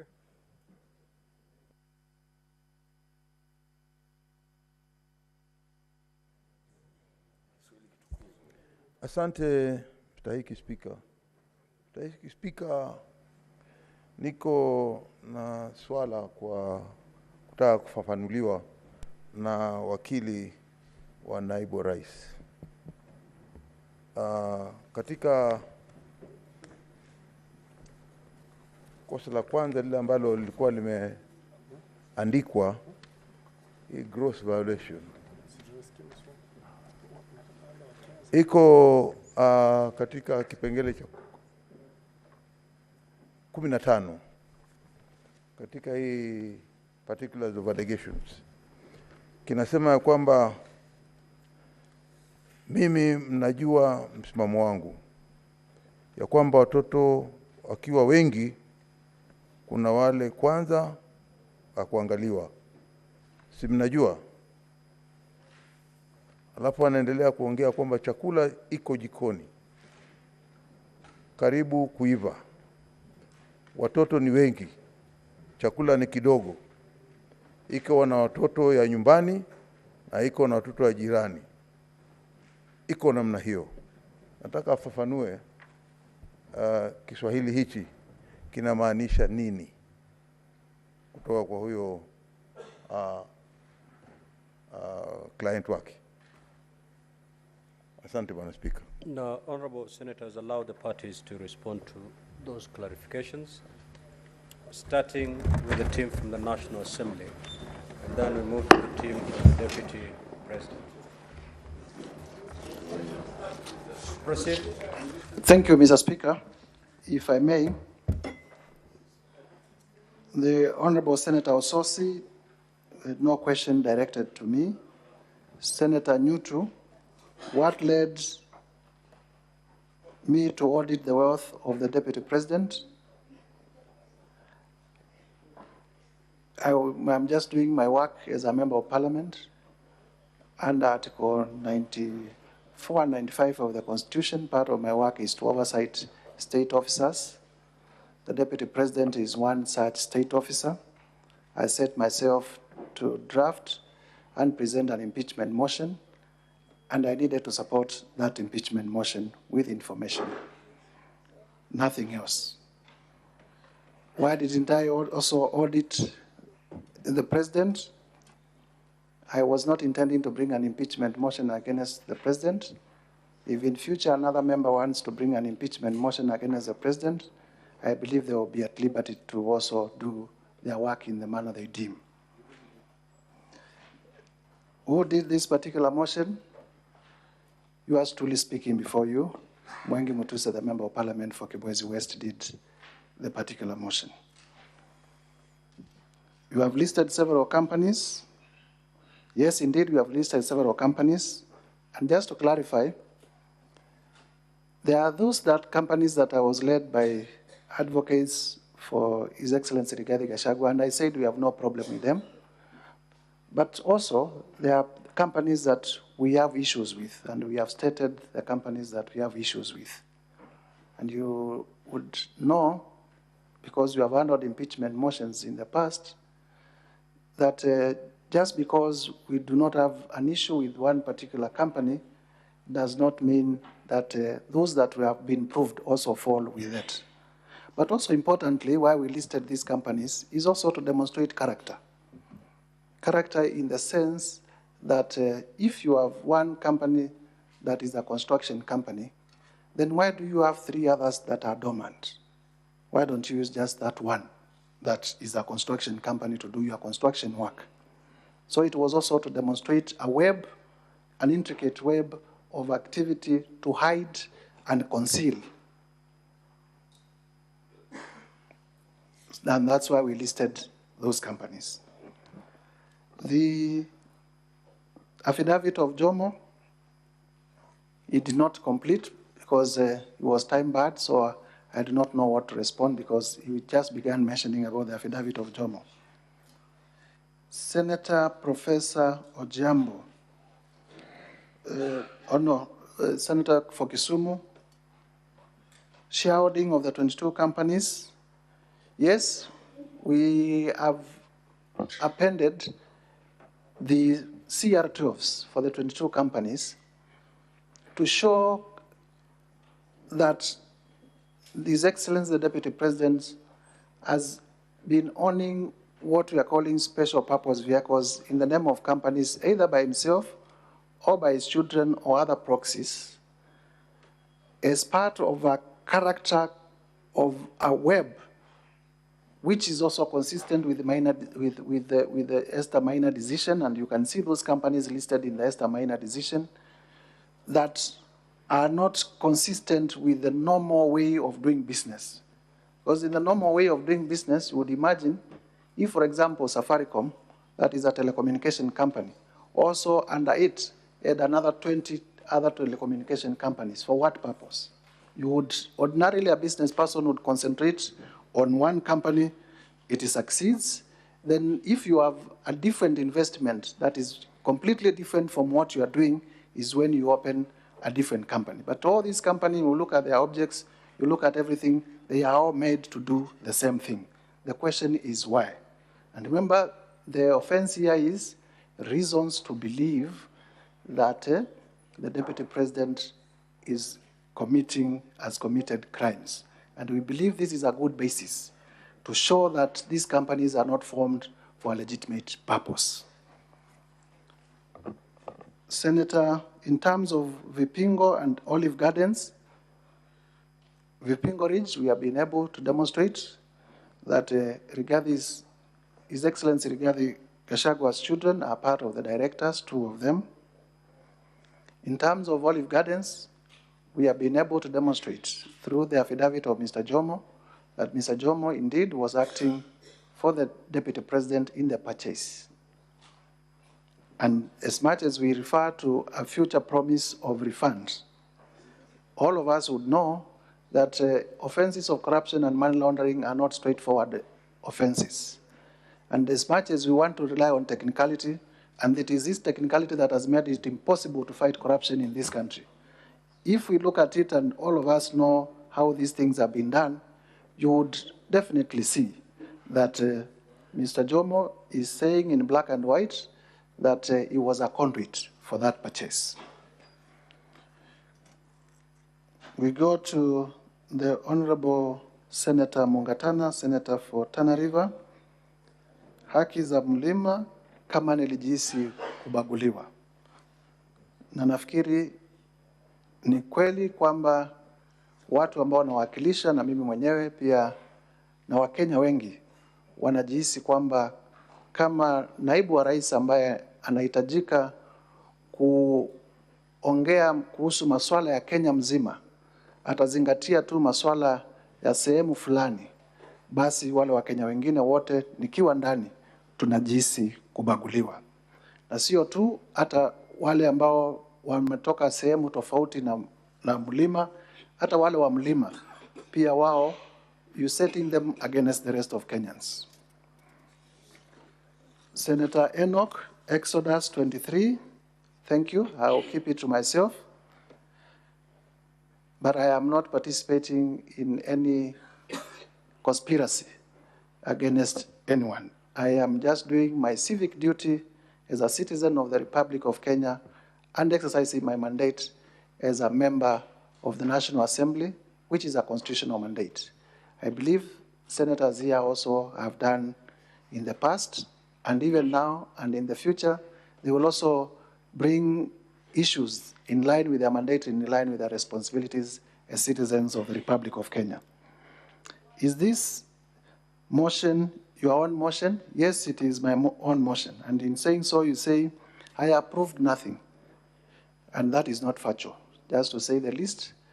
If you go through the motion 11 grounds, and you look at each grounds, most of the grounds have sub-grounds. And you will see we have given clear evidence in many, many of them. Incidences where we have been able to admit, like for example, on the tea issue and on the Sacco, Madeira Sacco, that by the time of presenting the motion, I had not gathered evidence and the rules do not permit that I present new evidence. I have conceded, but only on those 2. That does not mean that I have not proved anything. I have actually proved most of the grounds. So I would be urging my senator for Kitui to also be fair to my case and find that even if only one ground is proved, to also vote for the approval. Because one of the videos that are presented before this House is a speech by the Deputy President at AIC Kitui, Two more minutes. Which I believe the Senator represents. And in that video, you will see the Deputy President telling the people of Kitui, kwamba nyinyi Wakamba hamuna shares. Hata napigana na huyu rais sana, kwa nini anawapatia viti katika serikali? Those are the people that Senator Enoch represents, who the Deputy President told them they do not have a right to be in cabinet. In terms of the oath of office, and it was done right in Kitui town.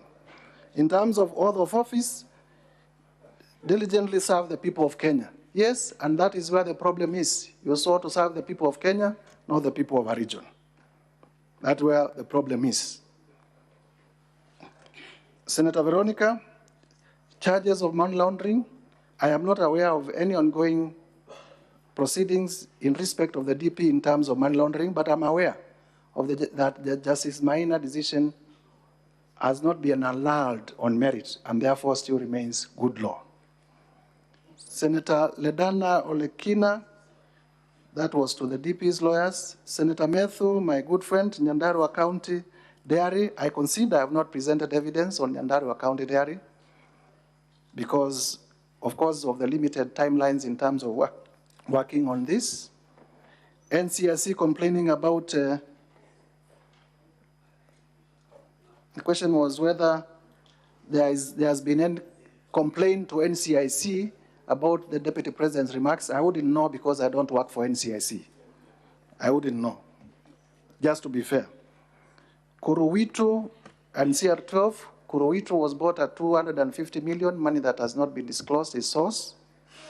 And the owners of Kuruwitu is Vipingo Ridge, and we have also demonstrated who are the owners of Vipingo Ridge. You know, money laundering, you hide, it is a web. That's why it has become very difficult sometimes even to investigate money laundering. And there is no dispute that the two sons of His Excellency Rigathi Gachagua are directors of that company. That has not been disputed. Senator Asigi, where we are using the Oxford Dictionary and not Black's Law Dictionary, law has now also delved to the place of the common citizens also to understand what it is and not the jargon of the past. And so Oxford Dictionary also offers plain English definitions, and we thought it is also good to use plain English definition because not all of us are lawyers. I do not think that it is disputed that the definition we have given is wrong in terms of what constitutes gross misconduct. Senator Karungo, my very good friend also, tribal, speaking in tribal language in Kikuyu and whether that is not permitted under Article 7, Article 27, Article 44. Clearly, the Deputy President is a state officer and has taken oath to promote national unity. Nairobi is our capital city. All communities are here. It cannot be said that Nairobi belongs to the Akamba, much as we border here, or the Luya, or the Kikuyu. When you speak in Nairobi, you must be sensitive. It is just like speaking in Senate in mother tongue. Shares and company. Clearly, my answer and response is we are not, the Deputy President has talked about Kenya is a company for shareholders. He did not say that Kenya is led by Kenya Kwanza Coalition, a political coalition of shareholders. So let us not twist facts. This is an afterthought. There has never been anywhere where the Deputy President said, naongea kuhusu Kenya Kwanza Coalition. He has been consistent. Kenya is a company, and it will benefit its shareholders. So the coalition agreements that have been adduced before you are an afterthought, are just a diversion, in my view. Access documents. How did I access these documents, including accounts? I got the services of whistleblowers when people knew that I want to do this. I got the services, I got a lot of information from whistleblowers whom I do not intend to disclose their identity because they are protected under the Witness Protection Act. Honorable Kajwang, my counsel will be talking about the issue of Brobika and how it is that particular director is related, is connected, is linked, the nexus between that particular director and His Excellency, the Gachagua. In terms of agriculture, I did admit I did not present evidence in terms of his sabotaging of the tea, much as I have information, but I leave it at that we have not presented adequate evidence in terms of sabotaging. But Kenyans would know that that role is domiciled in his office, and the price for tea has not become any better. In fact, it is still oscillating up and down. The cooperative society, I also considered, we have not presented evidence.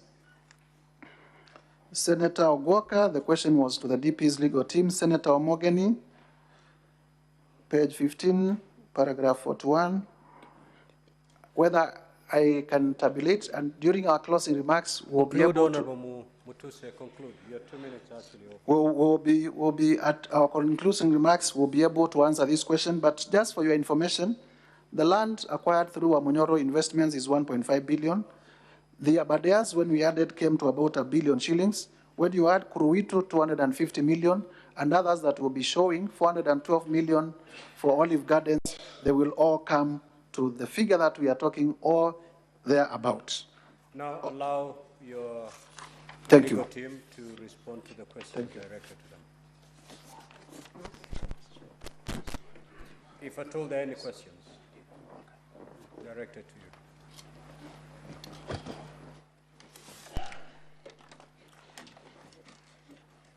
Mr. Speaker, I believe the question was about whether there has been a complaint with regard to Ground 8, any report to the relevant authorities.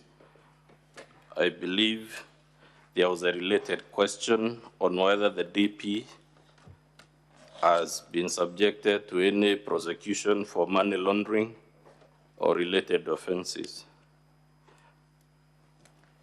We are not aware of any complaint under Section 132 of the Penal Code to the police or any other relevant authority. Equally, we are not aware of any prosecution that the DP has been subjected to, but in our opening and closing, we'll be showing you it is immaterial whether there has been such a complaint, whether there has been such a prosecution, because when we get there, we'll be showing you the Supreme Court has said times without number, the Court of Appeal has said times without number, that impeachment is about political hygiene, it is about political responsibility, it is not about whether there is criminal liability or whether there is civil liability. And we'll be hoping we can persuade with lots of humility that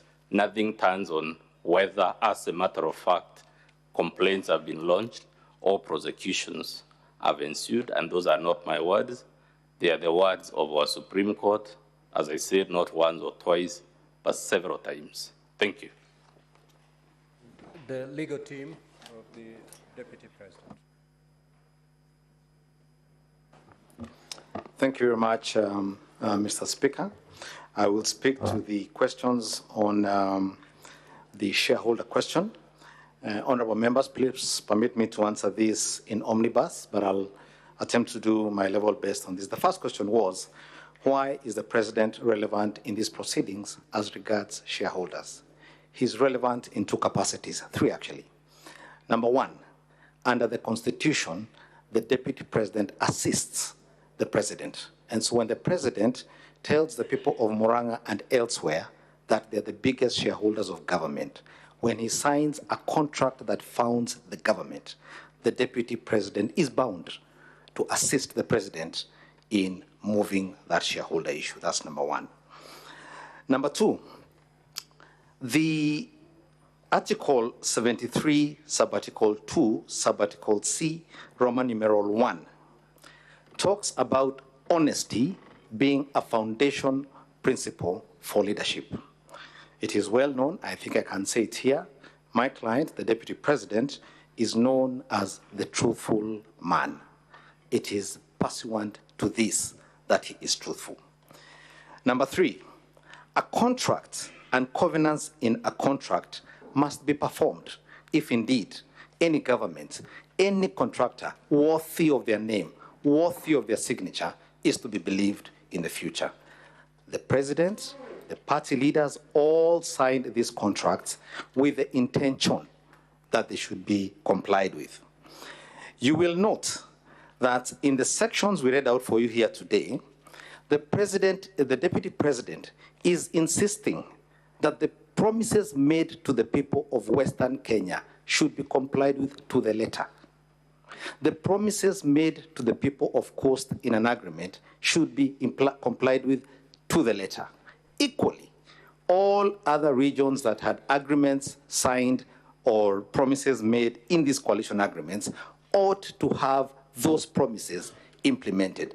That is the basis upon which he says it is important that we keep our words. Fourthly, the coalition agreements were in fact executed. The president and the deputy president came from UDA as the agreement said. The Speaker of the National Assembly came from Ford Kenya as promised in the agreement. The Speaker of this Honorable House and a learned friend and colleague was in fact elected as the Speaker of this House. And all the other promises that had been made were being implemented. But more importantly, as a matter of law, agreements that underpin coalition building are actually a legal consequence. They draw their force from the law. And I think Honorable Mutuse here mentioned it broadly, but I can tell you exactly where it is. Schedule 3 of the Political Parties Act requires every coalition to draw a coalition agreement. That is number one. Number two, it prescribes what is to go in that agreement. Among the things that the Political Parties Act Schedule 3 prescribes must be in the agreement is the sharing of power and responsibilities. So it's a matter of the law. And if, when the honorable members here retire, you will find that Article 108 of the Constitution delineates power in both the National Assembly and in the Senate on the basis of coalition agreements and who has the majority, who is the largest shareholder, if you will, in each of those two houses.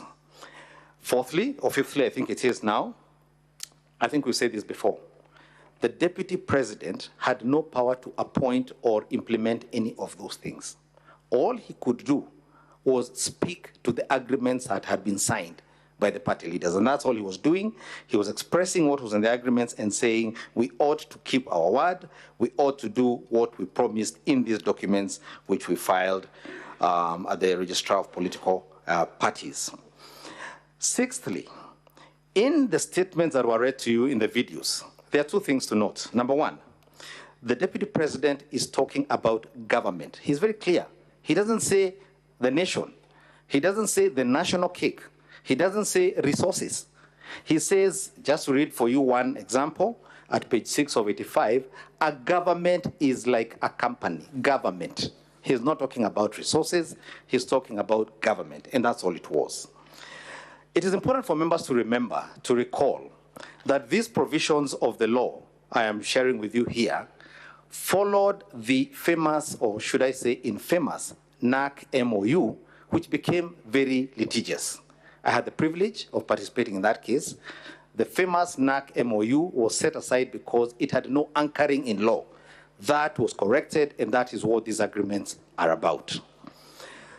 Seventhly, and I think I'll combine this with, although I'll come back to that later, but the deputy president, in the videos, when you listen to them correctly, says the president needs to work with people who believe in his policy, who believe in his manifesto, who will implement what he had in mind when he campaigned on a specific platform. That's all he's saying. And it's very simple. If you don't believe in my policies, if you don't believe in my manifesto, how are you going to be the one I appoint to implement that? It wasn't about tribes. It was about manifesto, it was about policy, it was about specific issues set out in agreements. Now, Political rhetoric might use certain words. Politicians use all manner of words. The party I represented in the last election was called Mganga many times in the campaign trail. But we know he's not a Mganga, you know? So, but it's political talk. Number 8, these agreements were not limited to Kenya Kwanza, as I said, because they're part of the law. The government that preceded Kenya Kwanza, Jubilee, had similar agreements deposited with the Registrar of Political Parties.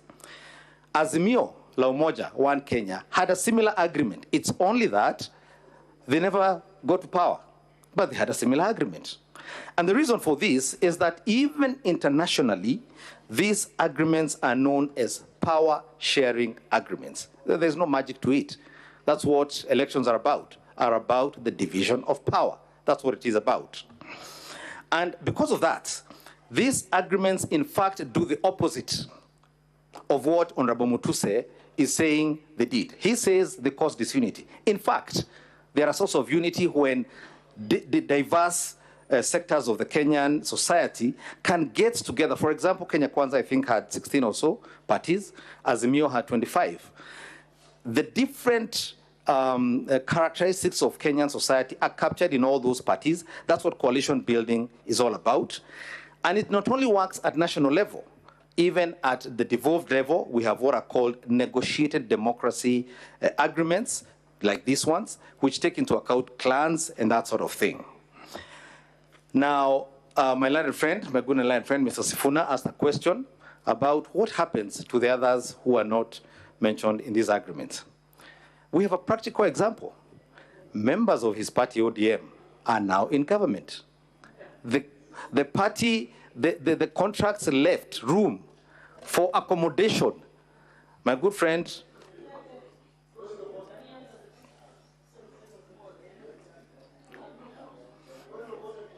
order. You cannot raise a point of order on the council. You cannot. Council, you have 3 minutes to conclude. Thank you. I just wanted to say the point that the agreements were dynamic, that politics is dynamic, that these things have a way of settling themselves, and they do. The next point I wish to say, I cannot say, I think he asked me the question about, for example, the constitution requiring PSs and others to be advertised. I cannot speak to how Kenya Kwanza intended to implement that, but like I've demonstrated, it was implemented. They found a way to do it. I don't know how they did it, but we're just speaking to what they did.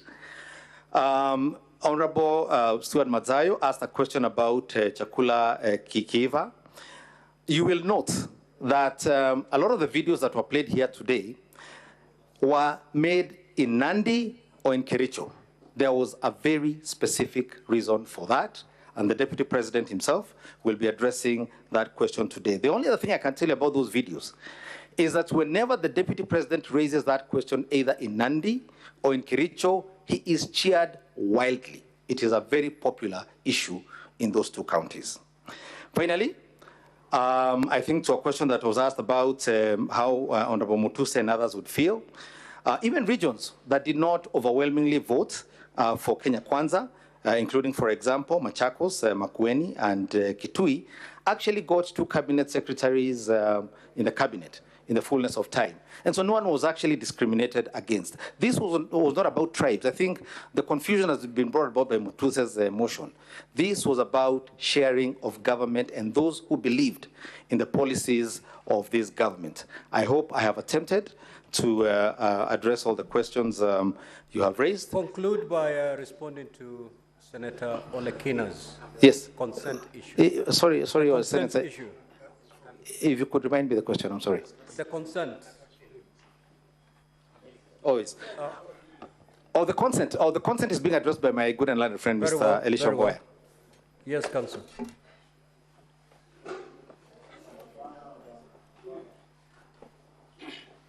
Thank you, Mr. Speaker, and thank you, distinguished senators. The distinguished senator for Narok County has asked succinct questions. Number one, if you look at the petition claimed 2 things. That number one, the Deputy Chief Justice has no respect for the judiciary, which is why he made the allegations that he made against Justice Esther Maina.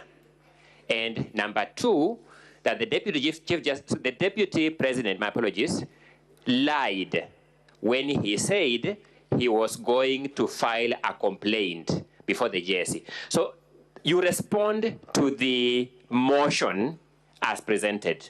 Now, to respond to that, there was no necessity to file this consent because the consent does not address itself to the claim by the DP that is going to file a complaint against the judge. What then happened, distinguished senator, is that the witness came here and then began taking this court through the judgment of Maina. Now it's altering the claim as presented in the motion, which is why we had now to take him through the issue of the consent. Now that addresses, and so we have not presented the consent before this Senate because the motion as framed did not require the consent to respond to it. But having said that, my learned colleague, the mover of the motion, makes a false statement that a consent does not determine the merits of the matter. In fact, a consent determines the merits of the matter. When you enter a consent and say that the judgment that was rendered by the trial court, you are entering a consent to state a different state of affairs. You're actually vacating that judgment. The trial court had taken the money in question from the DP to the Asset Recovery Agency. The consent took the money from the Asset Recovery Agency back to the DP. That is the substance of the matter. So the argument by the mover of the motion before you that a consent does not settle the matter on the merits is law upside down. Law upright is that a consent settles the merits of the matter that it addresses. Thank you so much. Now, honorable senators, can I get an indication from Counsel for the National Assembly? How many witnesses do you intend to call beyond Honorable Mutuse? Mr. Speaker, we have 3 more witnesses, and while on it, at the point we stopped examining the Honorable Mutuse, you said we had 45 minutes. Yes, you have 45. But when I went there, you said 40, so we were a bit alarmed. No, you have 45 minutes. Much obliged. And the team for the Deputy President, you've exhausted your time, but there was 10 minutes that has been occasioned by the technicality on the videos. So you need to utilize that with the remaining 3 witnesses. Now, honorable senators, Honorable Mutuse is not going to leave. You're going to stay on as we hear the 3 witnesses, and then if the other clarifications that honorable senators wish to direct to you, please be available. Kindly usher in the second witness.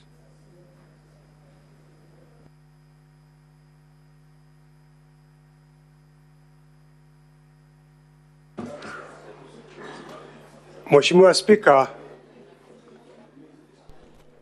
Speaker, we as counsel for the Deputy President would wish to borrow from our time tomorrow, the time you allocated, so that we can be able to effectively cross-examine the witnesses that the National Assembly is going to call now.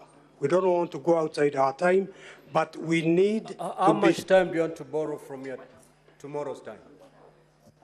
1 hour. Keeping in mind that we are rising by midnight. 1 hour will be adequate from the No, 3 hours 1 we hour have tomorrow. We'll overshoot the runway. 1 hour is a bit too much. We will go beyond midnight. 30 minutes? Yes. Very well.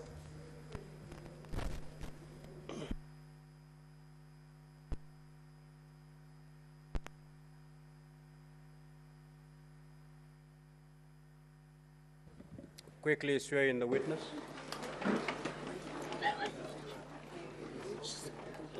Christian.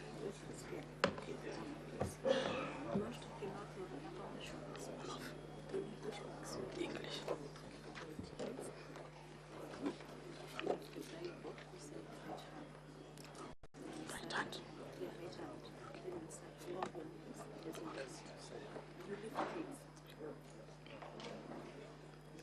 I, Dr. Andrew Mulwa, do solemnly swear that the evidence that I shall give before the Senate in respect of the matters before the Senate shall be the truth, the whole truth, and nothing but the truth, so help me God.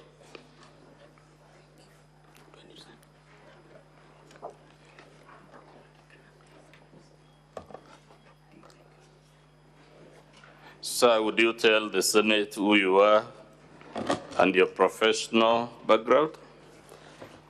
My name is Dr. Andrew Mulwa, a medical doctor by profession, working in the Ministry of Health, and previously working the acting CEO, Kenya Medical Supplies Agency, KEMSA. Please confirm whether you're the one that saw the affidavit on page 67 of volume 1. Yes, I am. In respect of which allegation in the motion did you swear this affidavit?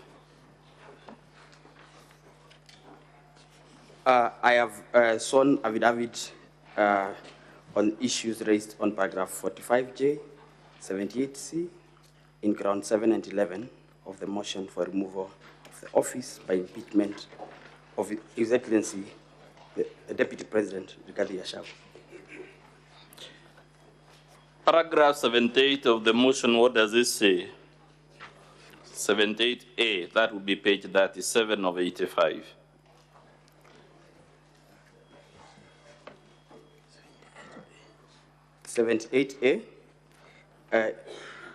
To illustrate, His Excellency Rigathi Gachagua bullied Kenya Medical Supplies Agency officials into awarding a tender for the supply of mosquito nets to Crystal Limited, his proxy company. Crystal Limited had submitted here it's written a fake bid document with the sole intention to fraudulently acquire public property. Dr. Mulwa, did Crystal submit a tender in this procurement for the mosquito nets? Crystal did not submit a tender for this procurement, but was the local agent for a company called Shapika Impex Limited, which submitted bids, and part of the local documents, like the pesticide control board certificates, were actually submitted by Crystal in the tender document. So Crystal was actually the one submitting the bids? There was a reference of Crystal in some of the local documents that the bidder had to submit. I want to refer you to volume 8A of the Assembly's document, page 18 of 19.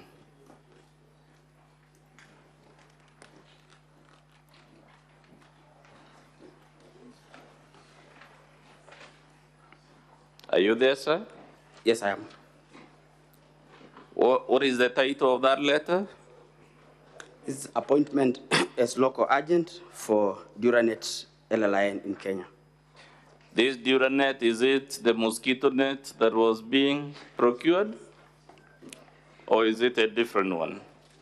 Duranet was a company that initially used to do that which changed to Shobika. And I think in this letter, it is Shobika writing to confirm that they have appointed Crystal as their sole local agent in the country. What does it say in the second paragraph? We are pleased to appoint Crystal Kenya Limited at State House Avenue, Liason House, 3rd floor, of PO Box given in Nairobi, Kenya, as our exclusive agents in Kenya for promotion, marketing, and sales of Duranet long-lasting insecticide nets manufactured by Shobika Impex. Page 17 of that document, what does the second paragraph say? There was a change of ownership for Duranet LL9. Read it loud. And there is change of ownership for Duranet LLIN, which is alpha cypermethrin 0.55%, WW registration number PCB CR 0189. I'm referring to volume 8A, page 17. What does the second paragraph of that letter say? Can you read it in full? We have taken note of the change in ownership of Duranet LNI from Clark Mosquito Control of USA to Shobika Impex Private Limited, India, and appointment of new agent, Crystal Kenya Limited. The documents we have so far read in volume 8A, sir, do they show a link between Shobika and Crystal Limited? Yes. Is Crystal Limited, to the best of your knowledge, connected to the Deputy President? From my affidavit, I did not know initially that there was a connection. Yes. But through a phone call from His Excellency the Deputy President and conversations between myself and his son. We'll come to those phone calls and conversations, but for now, I was able to establish that there is a connection. There is a connection. Let's go to page 10 of 19 of volume 8A. Who has authored that letter?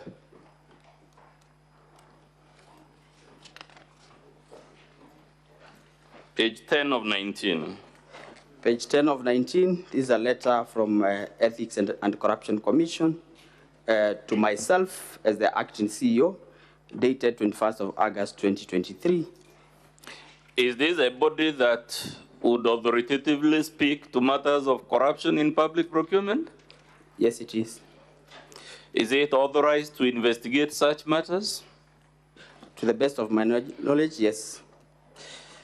Now, this letter, what was the letter asking you to do at page 10 of 19?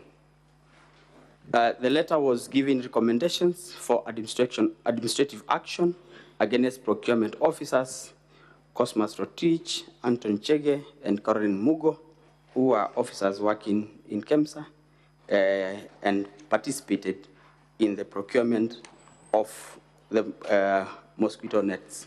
Towards the bottom of that letter, Roman 1, what does the Ethics and Anti-Corruption Commission tell you? It says, and I read, Mr. Speaker, sir, the Technical Evaluation Committee, here abbreviated TEC, recommended the award of tender to Shobika Impex Private Limited, yet their bid was paginated in pencil and what was not sequentially paginated contrary to instructions to tenderers, clause 20.3, which provided documents to be paginated using indelible ink and marked sequentially. Does that paragraph you just read show there was corruption or wrongdoing of any type in processing this tender? It does, Honorable Speaker. And who was benefiting from this manipulation of the tender? Shobika. Is that the same company that the Deputy President's company, Crystal, is the local agent? Yes. Given those series of events, would it be fair for anyone to suggest the Deputy President did not have a hand in the procurement irregularities for this tender? I think I would say Shobika, yes, was irregularly been recommended for award of a tender without meeting the set criteria. Would you say it's just coincidental, sir, that a company connected to the Deputy President was awarded a 3.7 billion tender? I was not in KEMSA at the time, and I would imagine that KEMSA being a procurement entity whose core function is to procure, yes, the technical teams would have a proper understanding of procurement procedures and therefore would not make such, would not recommend award of a tender to a company where they are glaring failure to meet the criteria. Given the contents of your affidavit and the phone calls will come to from the Deputy President at this sense, would it be fair for anyone to suggest this matter in page 10 was just another coincidence that the company irregularly awarded the tender was one connected to the Deputy President? I don't think it would be. You don't think it would be fair? Don't think it would be a coincidence. It is not a coincidence. In your estimation, say, would a fair-minded person faced with the facts you have so far taken us through think it was a coincidence that a company linked to the Deputy President of the Republic was irregularly awarded a tender for 3.7 billion? The Speaker, honorable senators, I think having had the advantage of interacting with the documents that are before us, I think I would say from the record, the bid bond that is being referred here was delivered as a mail and not as part of the tender document. Page 8 of 19 of still volume 8A, towards the bottom, Roman 1 again, does it show yet another irregularity involving this Shobika Impex, the company linked to the Deputy President? Which page, Councillor? That would be page 8 of 19, Roman 1 towards the bottom. Does it disclose another procurement irregularity besides the one we saw on the other page? Here it says, and this is the letter from Ethics and Corruption Commission, that the Director Procurement interacted with the bid security for Shobika Impex Private Limited on the 24th of February 2023, prior to the tender opening date, which was on the 10th of March 2023, contrary to tender instructions for tenderers number 21.3. Please confirm whether the Deputy President in his public address on the 7th confirmed to the Republic that he placed phone calls to you with regard to this tender. Yes, he did, and in my affidavit, I've as well alluded to the same, that he called me to follow up on the release of the bid board. Do the duties of the Deputy President of the Republic extend to placing calls on junior government officers about tenders? To the best of my knowledge, no.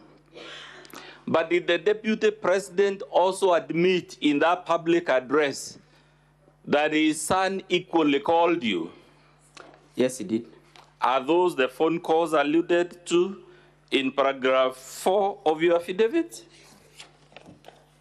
Yes. You have also said, besides the phone calls, the son of the Deputy President sent you WhatsApp messages. Have you annexed any of those WhatsApp messages? Yes, I have, in my affidavit, page 70 of 85. In those affidavits, in that page 70, who is the person indicated as sending you the message? Dr. Ikinu Rigathi. Who does he say he is contacting you on behalf of? He tells me that he's contacting me. He asked me to contact him when possible. There is a document for His Excellency that he's trying to collect. Was this document in your possession?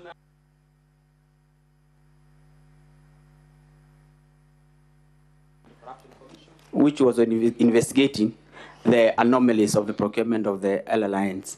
So the Deputy President and his son are pressuring you to surrender a procurement document under active investigation by the Ethics and Anti-Corruption Commission?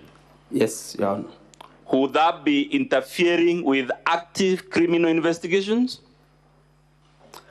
From where I sat as acting CEO, I felt pressured because the documents were not within our custody, and had to actually make effort to follow up with the Ethics and Anti-Corruption Commission for the documents to be released back. Have you placed any evidence before the Senate to confirm these documents the Deputy President and his sons who are harassing you to surrender were actually under the custody of the Ethics and Anti-Corruption Commission? Yes, I have submitted my letter to the CEO, Ethics and Corruption Commission, asking for the bid board documents for Shobika. We are at page 73, page 73 of 85.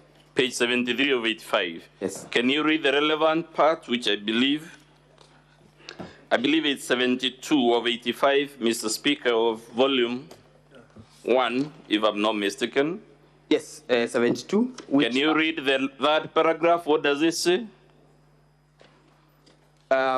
This one that I wrote to Ethics and Corruption is actually 73. Okay. 72 I had written to Shobika. Yes. Telling Let's them, begin with 72. What did you tell Shobika? Paragraph 2, we would like to inform you that the subject tender is currently under investigations and all the documents related to this tender are not under our custody. We have, however, written to the Ethics and Corruption Commission to release the original bid bond to facilitate your request. They had requested for release of the bid bond. And the one in... Through a letter dated 12th June 2023. And the one in 73, in summary, what were you trying to do? I was requesting the CEO, the Ethics and Corruption Commission, for the bid bond for Shobika Impex Private Limited for the malaria net tender, which I had I had informed him of the letter that we had received from Shobika, requesting for the bid bond. Sir, given the magnitude of this tender and the national crisis it stoked, would anyone expect the deputy president, when he was harassing you, to know that the matter was under investigation and active investigation for that matter? I want to believe so. Lastly, sir, claims have been made on this floor that the allegations against the deputy president transcend the force to the ridiculous to the embarrassing. This material you have taken is it consistent with the narrative that ground 11 of this motion is false, ridiculous, and embarrassing? Through the Speaker, Honorable Senators, what I've presented before this House is the truth, nothing but the truth, and verifiable by document presented. I want you lastly to read from your paragraph what you told the National Assembly bringing us here.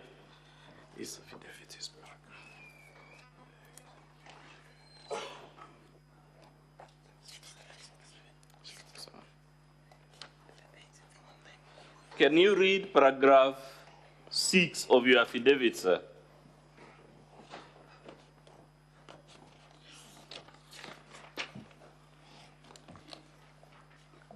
That is page 69 of 85 of volume 1, Mr. Speaker. It says, given the status, power, threat, and influence of the people involved in the interference with the investigations and cover of irregularities surrounding the procurement of treated mosquito nets, I was constrained to surrender the original bid bond to Ogora Wilson Okulo.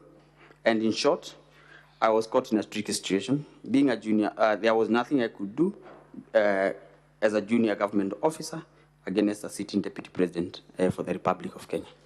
That's all for purposes of the examination in chief of this witness, Mr. Speaker.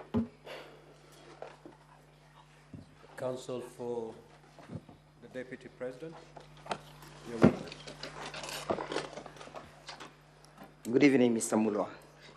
Good evening. My name is Dewan Jiro. I will be asking you several questions in respect to the testimony that you have just delivered. When did you join the KEMSA? I joined KEMSA on the 17th of March 2023. Before that, who was the CEO of the organization? Terry Ramadan. Terry. Were you there as and when the alleged tender processes were taking place? No. Who was in charge of that process as at then? Terry Ramadan. Terry Ramadan. Therefore, the issues that you are testifying before this assembly, are they issues that you saw, perceived, or they are issues that you are told? One, there are issues that my appointment... Were you told or you saw? It's a simple question. I was not told. Yes. Neither did I see. At what process you are not told and neither you never saw? I was involved. You were involved? At the time you joined the organization, what stage of the tendering process was it? The tender had just been terminated. There were investigations. The tender had been terminated? Yes. You therefore never participated in that particular process whatsoever, for whatever purpose, yes? I participated in a very big way. All right. Would you then lead this assembly to understanding your participation in that tender? This matter was a matter that, one... What exactly did you do that relates to this tender? I participated in the investigations on this tender. So you participated, excuse me? By PPRA, by the Senate, by the National Assembly. But at the time when the bids were alive, the bidding was alive, you had not joined. I was not in KEMSA. And therefore the issues you're testifying before this assembly are not issues that you witnessed. Not issues that I executed. Thank you. Now, what was the status of the tender at the time you came or you joined? I actually joined KEMSA as a result of this tender. No, I'm not asking why you joined. What was the status? The tender had been terminated. The tender had been terminated. Do you know of any company that is associated with the deputy president that succeeded in this particular tendering process? For purposes of... You know or you do not know? Yes, Shobika had been recommended for award, but since it was cancelled, did not proceed. Was the award granted to Shobika? No. Do you know why the award was not granted? Yes, I know. Yes? Because Global Fund do a pre-award review of every evaluation of Global Fund funded tenders. And after doing a pre-award review, they did not agree with the technical evaluation committee that had evaluated the tender and recommended for cancellation of the tender. Thank you. You've answered. So it's as a result of the review of all the bids that culminated into the cancellation of the tender, correct? Yes. And how many companies had bidded in that particular process? I cannot remember, but maybe 9 or 7, I cannot remember. You cannot remember because you never participated, yes? Yes or no, Mr. Witness? If I get the record, I would remember. And so show him the records. He has it. Show him his affidavit in volume 1. In that volume 1, that is at page, Honorable Senators, the National Assembly volume 1, at page 67 and 68. Did you indicate the companies that participated in that process?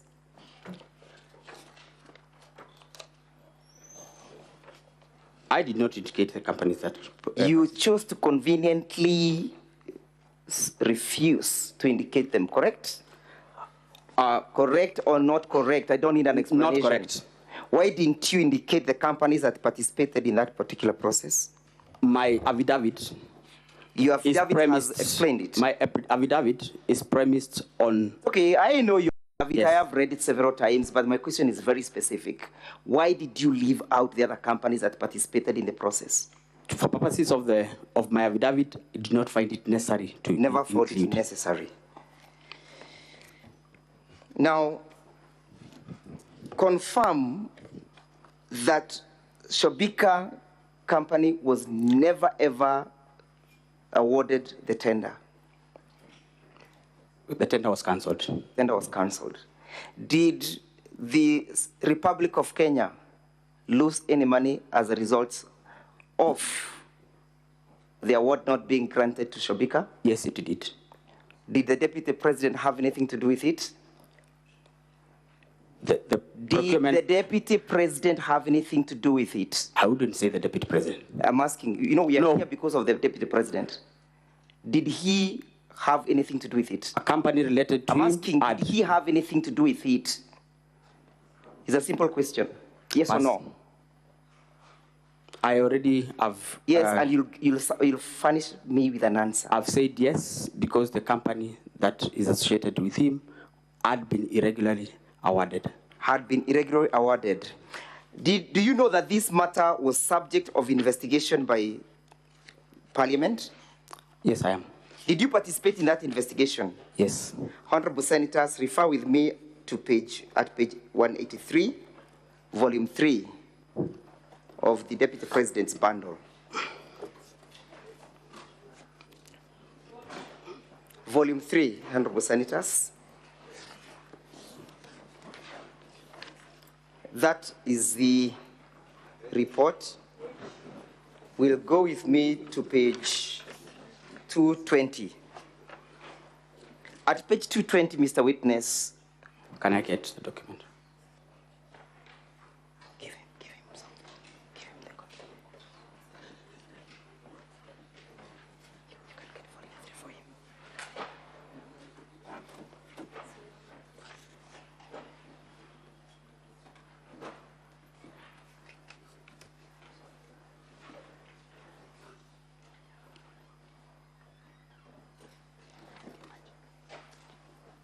Volume 3.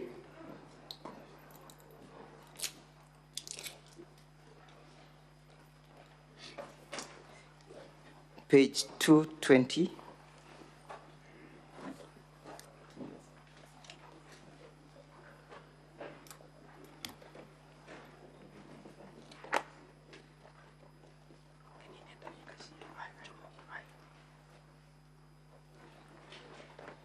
Can you see, confirm that those were the companies that participated in that particular tender, yes?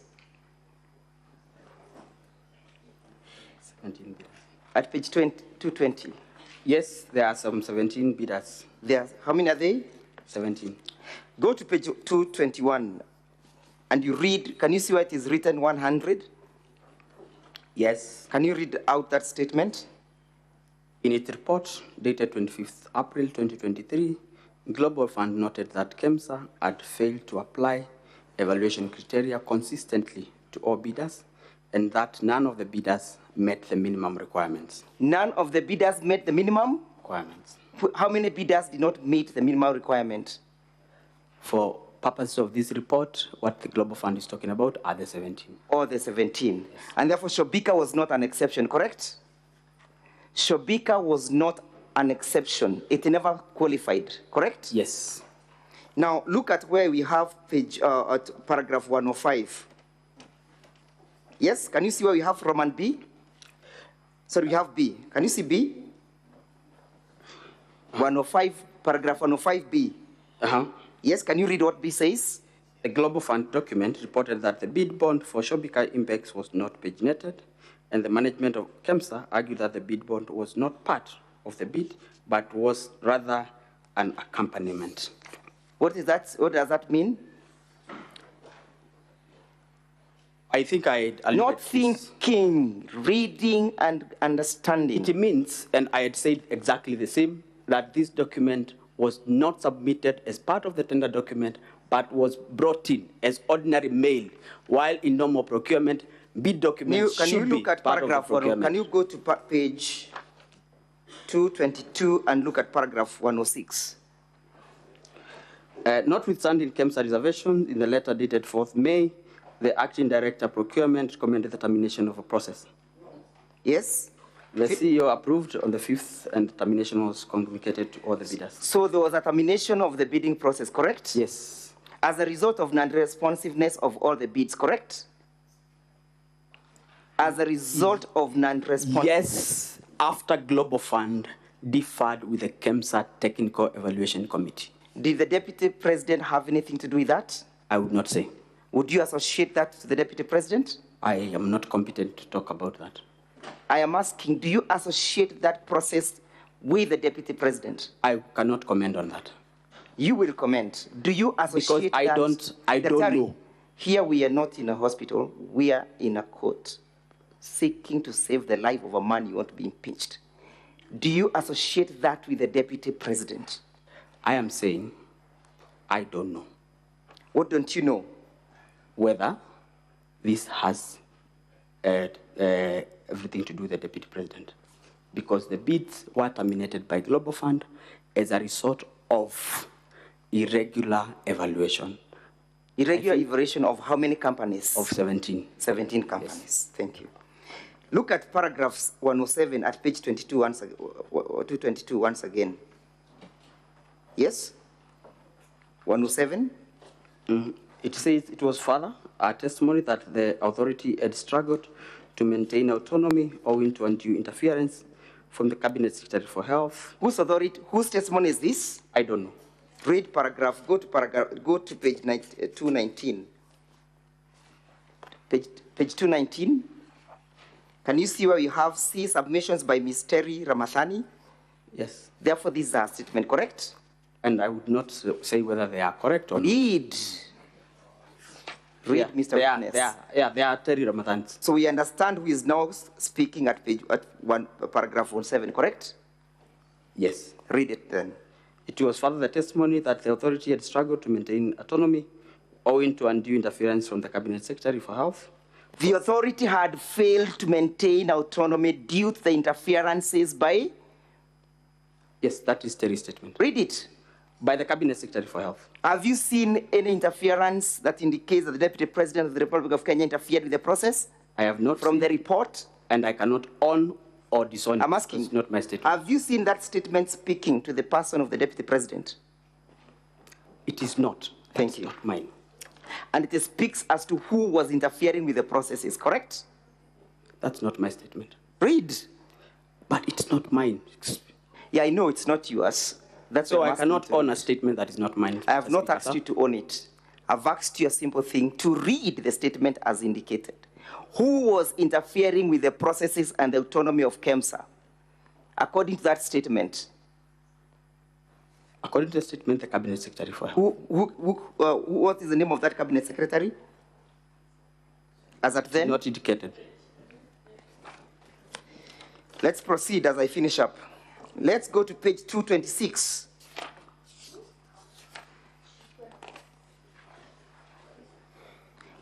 At paragraph 136, what is the Assembly's Parliament saying? In the late April. In the late April? He learned from the Global Fund pre-award. Who learned? I don't know. Look at the submissions at page 225. Myself. Who learned? The acting CEO, which is me. Who was that? Me. What did you learn? I learned in late April that the Global Fund pre-award review report that the Air Alliance tender was to be cancelled on account of inconsistencies in the bid evaluation. Do you still maintain the position that you gave, or you want to? It's exactly what I said. That's exactly what you say. Yes. And therefore that does not link or has no nexus with the Deputy President whatsoever, correct? I think you are wrong. What did you say? You are not right on that one. Read, what does the statement say? What did you say? What did you say in Parliament? It says the Global Fund pre-award review that L9 tender was to be cancelled on account of inconsistencies in the evaluation. It is the inconsistencies in evaluation that recommended an award to a bidder that had not paginated documents, which was a mandatory requirement. I have not asked you that question that you are attempting to answer. I have just simply asked you to read what you stated before Parliament. Then a question will follow. And you read in verbatim. I have read? Yes, read it again. I learned that the Global Fund pre-award review report that the Air Alliance tender was to be cancelled on account of inconsistencies in the bid evaluation. And what was the reason for the cancellation? Inconsistencies in evaluation. In evaluation? Yes. Who was evaluating that tender? Technical Evaluation Committee. Does the Deputy President sit in that tender committee for evaluation? He doesn't. Was he involved? Okay, let's look at paragraph 38. Yes? Again, what are you saying at paragraph 138? 138 says, he further maintained that the advisory to the PS, State Department of Public Health and Professional Study, on the alleged inconsistency in the technical specification neither passed through his office or the head of department for the strategic programs, health programs, but was forwarded directly to the PS by one Dr. Omar, the head of malaria program. Mr. Witness, You are aware why we are here, yes? Yes, I am. Do you understand the charge in respect to this matter that the Deputy President is facing? I am here to... Do you understand? I understand. You understand that you allege that you are intimidated and bullied by the Deputy President, correct? Yes, I understand. And that is contained in your evidence, correct? Yes. Why were you being bullied, if at all it ever happened? I want to believe. Not to believe. We are not dealing with beliefs here. Okay. We are dealing with the facts. I was bullied to submit bid document for Shobika. When was the tender cancelled? In late April. In late April. As at that time, had you joined KEMSA? I had not. You had not joined. When were you purportedly called by the Deputy President? In August. In August. At that time, was a tender alive or it had been cancelled? Yeah. At that time, was a tender alive or it had been cancelled? What happens upon the cancellation of a tender to bidders who had submitted their documents? Bid books are returned. Bid books are returned. As a routine process. As a routine process. Therefore, it is normal for somebody, a company that has bidded, to make follow-ups with the bids, correct? Yes. Yes? Yes. And that the following of those bids for purposes of returning them to their rightful owner does not violate the Public Procurement and Disposal Act, correct? I was in KEMSA. Does not violate, Mr. Witness. Does not violate. That's the question. Thank you. Now, Mr. Witness, as I finish, you understand that you wrote several letters that you have annexed in your affidavit, correct? Yes. And the first letter is the one that is appearing in volume 1 of the National Assembly's bundle of document at page 70, correct? Page 70. 70. Correct? Yes, yes, yes. And that is an alleged, what document is that? These are WhatsApp conversations between myself and Dr. Ikino Rigathi. Yes? WhatsApp conversations between myself and Dr. Ikino Rigathi. How would you ordinarily be able to tell that this conversation has come from this particular platform? One, this is on Which platform was this? WhatsApp. WhatsApp. Which number is there? And I want you to specifically look. The number is already saved. That's why it's written Dr. Ikino Rigathi, because it's already saved on my phone and therefore cannot show the number. If I had not saved the number, you probably would have gotten the number. When you receive a message from a WhatsApp, when I receive a message on my WhatsApp, when you send me a message, does it indicate the source? Yes. Does it also indicate the recipient? I mean, does it indicate the recipient? If the recipient does it or does it not? Whether number or saved a contact. So in these circumstances, where is your number that indicates that you are the recipient of this message? There is no. There is none. Yeah. And therefore this is a concussion of the truth and a fabrication and a forgery of documents. I've sworn this under oath. My phone is still with me and can be availed to competent agencies of law to What investigate. explanations do you give for the lack of your print of the your phone number in this conversation? This is what... what explanation do you give? I am not a techno person, so I cannot configure how my phone displays messages. But you and confirm that this is not usual. This is what is on my phone. If I give you my phone and I open the conversation, it will appear as it is here. Do you extract a certificate for this purpose? Was a certificate showing the source of this information extracted?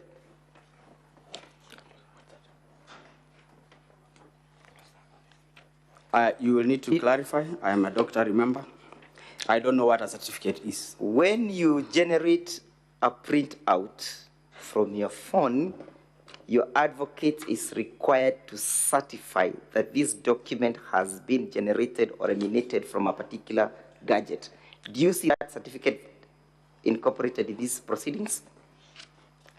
I said I don't know what that is. There is none. Unless my advocate shows. I therefore put it to you that this never originated from your phone. nor did it originate from my client's son, Dr. Ikino Rigathi. That's a lie. That's not true. So what did you find intimidating in this message? I said, like I said. Would you read out what the message states? This is Dr. Ikino Rigathi here. Kindly contact me when possible. There is a document for His Excellency we are trying to collect. What is Dr. Ikino telling you? There's a document he's trying to collect. How is that intimidating? As an acting CEO, how is that intimidating? How did you get intimidated by that statement? I am the one who received the message, Council, and I am the one who felt intimidated. And I am stating before this Honorable Senate that I felt intimidated.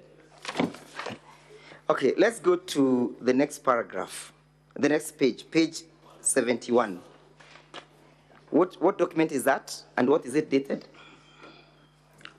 This is 12th June, notification for tender for LLINs. Yes. 12th June 2023 to... what does the statement read? What's the content of the letter? Reference is made to the above tender, which we participated in and we were unsuccessful. We wish to collect the original tender documents, the original bid bond for the same tender. Who is the source of that letter? Shombika. Shombika. Yeah. And what is he saying? He's saying, kindly issue the original bid bond to the bearer of this letter. Was that is there anything unusual by as an unsuccessful bidder seeking to have the refund? Nothing unusual. Okay, let's go to the next page, 72. Again, when is it dated? 30th of June. What is it? What's the content of the letter? I am. It's signed by me. Yes. To Shombika. Yes. And I was replying to their letter. And what are you saying? And I'm telling them that I want to inform them that the subject tender is under investigation, and all the documents related to the tender are not in our custody, and therefore, I also informed them that we wrote to Ethics and Corruption Commission to release the original bid bond. Was the tender returned? Was the bid returned? It was not immediately returned. Yes. Did you get a communication from the EACC in that respect? Not immediately. What did EACC indicate? They indicated, and that was way later. Did the EACC return? They responded. Yes, they responded, but I had to personally follow up. You had to after personally the calls. follow up? Yes. But was a bid returned? I personally picked it after the calls. When you're forwarding the bid to Shombika, in your letter dated the 11th July, can you see that letter? Yes. What did you indicate at the footnote? I indicated that you may, however, be required to provide the same document as and when required. For what purpose? I informed them. EACC had handed over the document. Have you made any attempts to seek the return of that bid from Shombika? I am no longer in KEMSA. You're no longer in KEMSA. Finally, where and what became of your predecessor, Terry Ramathan? She was discharged from the authority, I think sometimes in... But you now understand that she's serving as an ambassador in New Delhi, correct? I cannot confirm. Do you live in this country? Yes, I do. No further questions. Council for the National Assembly, you may proceed with the re-examination.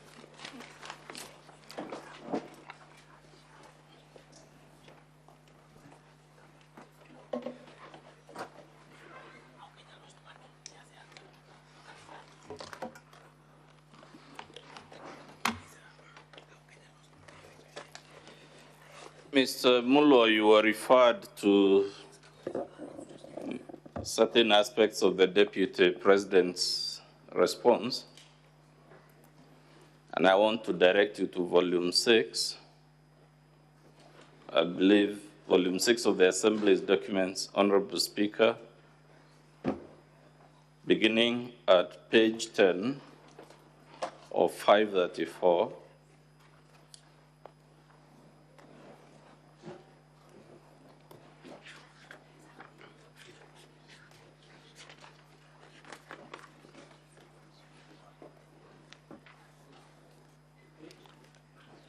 10 of 534 to page, I believe it ends at page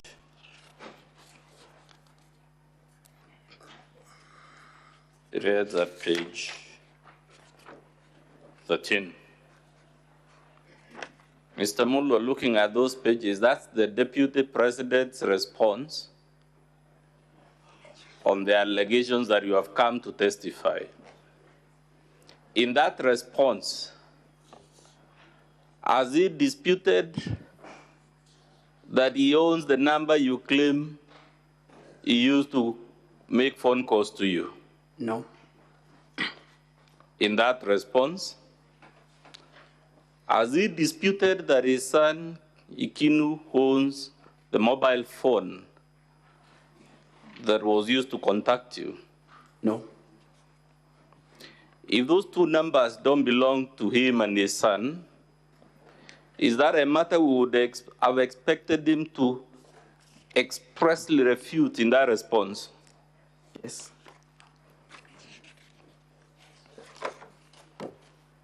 You also shown in his response several companies that participated in that tender, correct or incorrect? Correct. As the Deputy President intervened for any of those others except Shobika, which is linked to him? Not a single one for the whole period that I was in KEMSA, except that one. Should we take it again that it's a coincidence out of several international companies? The one he was harassing you about was the one linked to his own company, Christo. It's not a coincidence. As a matter of fact, in that response,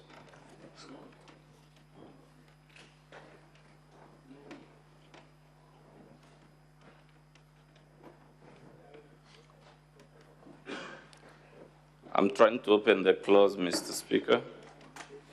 Clause 4.3 of his response, no, 4.3, on page 11 of 534.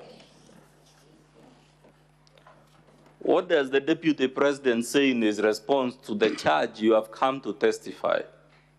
I am aware of a foreign company known as Shobika Impex Private Limited, domiciled in India, which appointed Christo Kenya Limited, where my son is a managing director, as its agent in Kenya in 2014.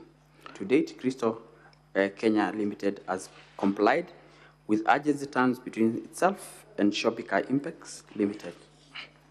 And there is annexed RG 18, an appointment agency letter by Shobika Impex Limited. Is that an admission by the Deputy President himself that there is a link between Christo, his company, and Shobika? Yes. You were asked about the confiscation of the billboard by the EACC. You recall those questions? Yes. Was Shobika's the only billboard the EACC was holding? No. Which other billboards was it holding? They were holding all the bid bonds for the 17 companies that had bidded in the tender. So, in his response, as the Deputy President explained why it was necessary, if all the bid bonds are confiscated, for the one for Shobika to be released? Not any that I've seen. Of those 17 companies, which one was recommended for the award of the tender? Shobika Impex. Which one was awarded after the cancellation and the repeat? The tender was cancelled and the procurement was done, was directed Mr. Speaker, we want to object to that line of questioning. That never came in my cross-examination. He's opening new grounds. He has to limit himself to the content of my cross-examination. Objection overruled. Proceed, Counsel for the National Assembly. Mr. Speaker, I even lost my thoughts on during the... You had asked the procurement. The procurement was done by the Global Fund in Geneva. Yes. Through their global system, WAMBO. And the tender was awarded to one of the companies that had bidded, based in Tanzania, I cannot remember the name, and another one from India, I think Yokur or something, through the Global Fund system.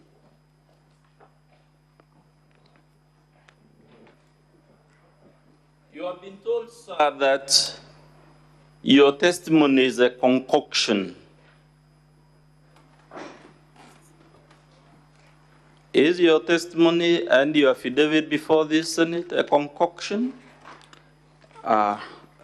What I have submitted in before this Senate is the truth and supported by documentary support. Has any basis been laid in the response by the Deputy President or in his cross-examination to warrant the conclusion that you have concocted your testimony?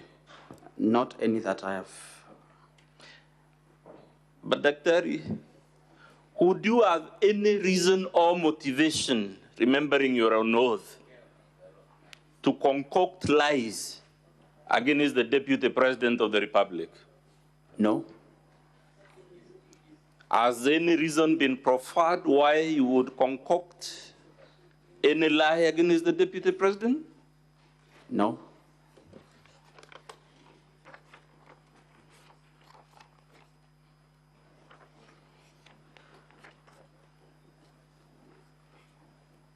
Lastly, sir,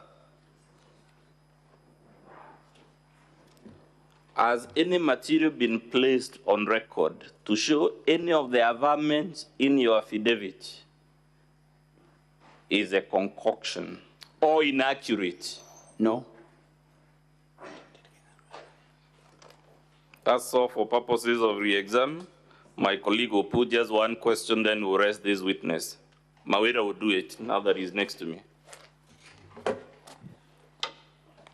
Mr. Speaker, my name is Boniface Mawira. Dr. Just one question. You asked whether Kenya lost money as a result of that tender cancellation. What is your response? Yes. How did Kenya lose money? KEMSA, as a government agency, gets its revenue from fees charged for procurement, warehousing, and distribution of products that they procure on behalf of partners. And for this particular case, KEMSA lost procurement fees, which was coming to about 55 million Kenya shillings. Thank you. That is all for this witness, Mr. Speaker.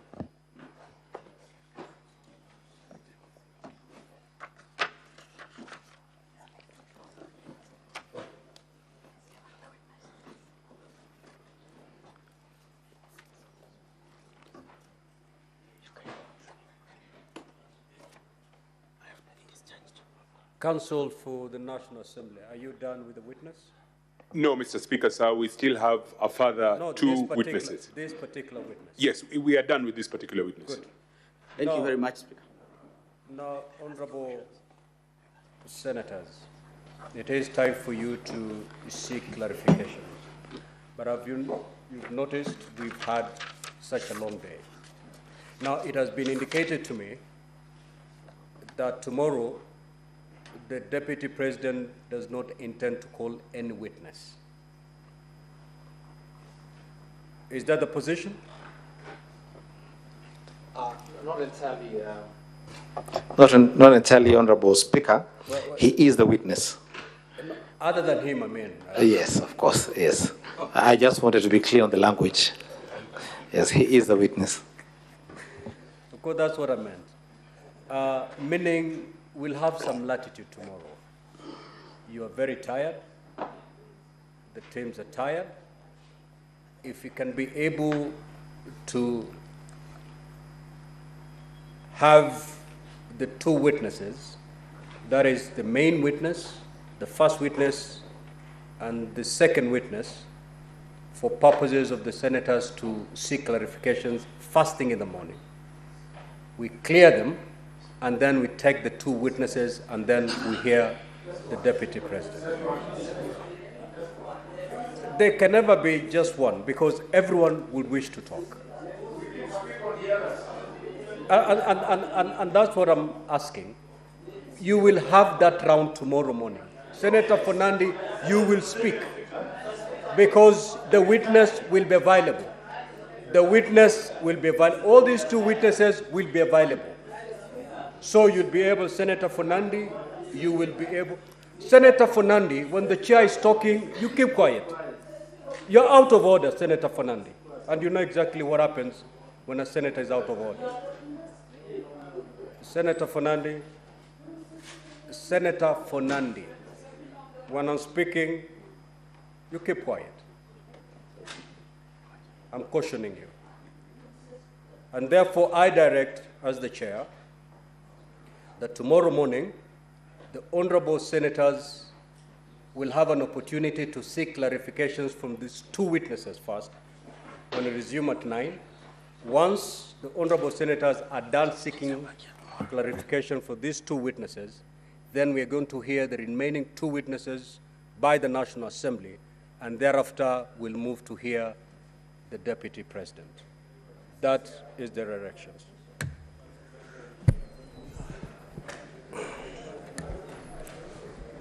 Honorable Senators, it is now 11:12 p.m. time to adjourn the Senate. The Senate therefore stands adjourned until tomorrow, Thursday, the 17th of October, 2024 at 9 a.m.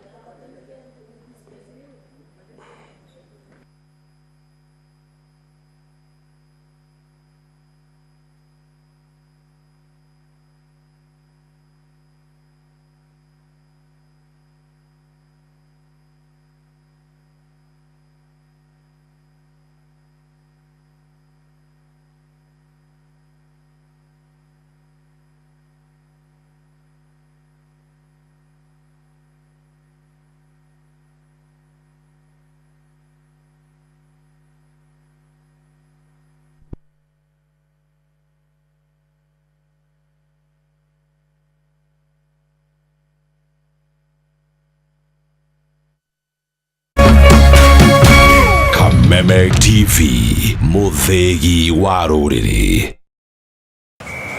Enjoy StarTimes Sports all month long. Buy a StarTimes decoder at our business halls or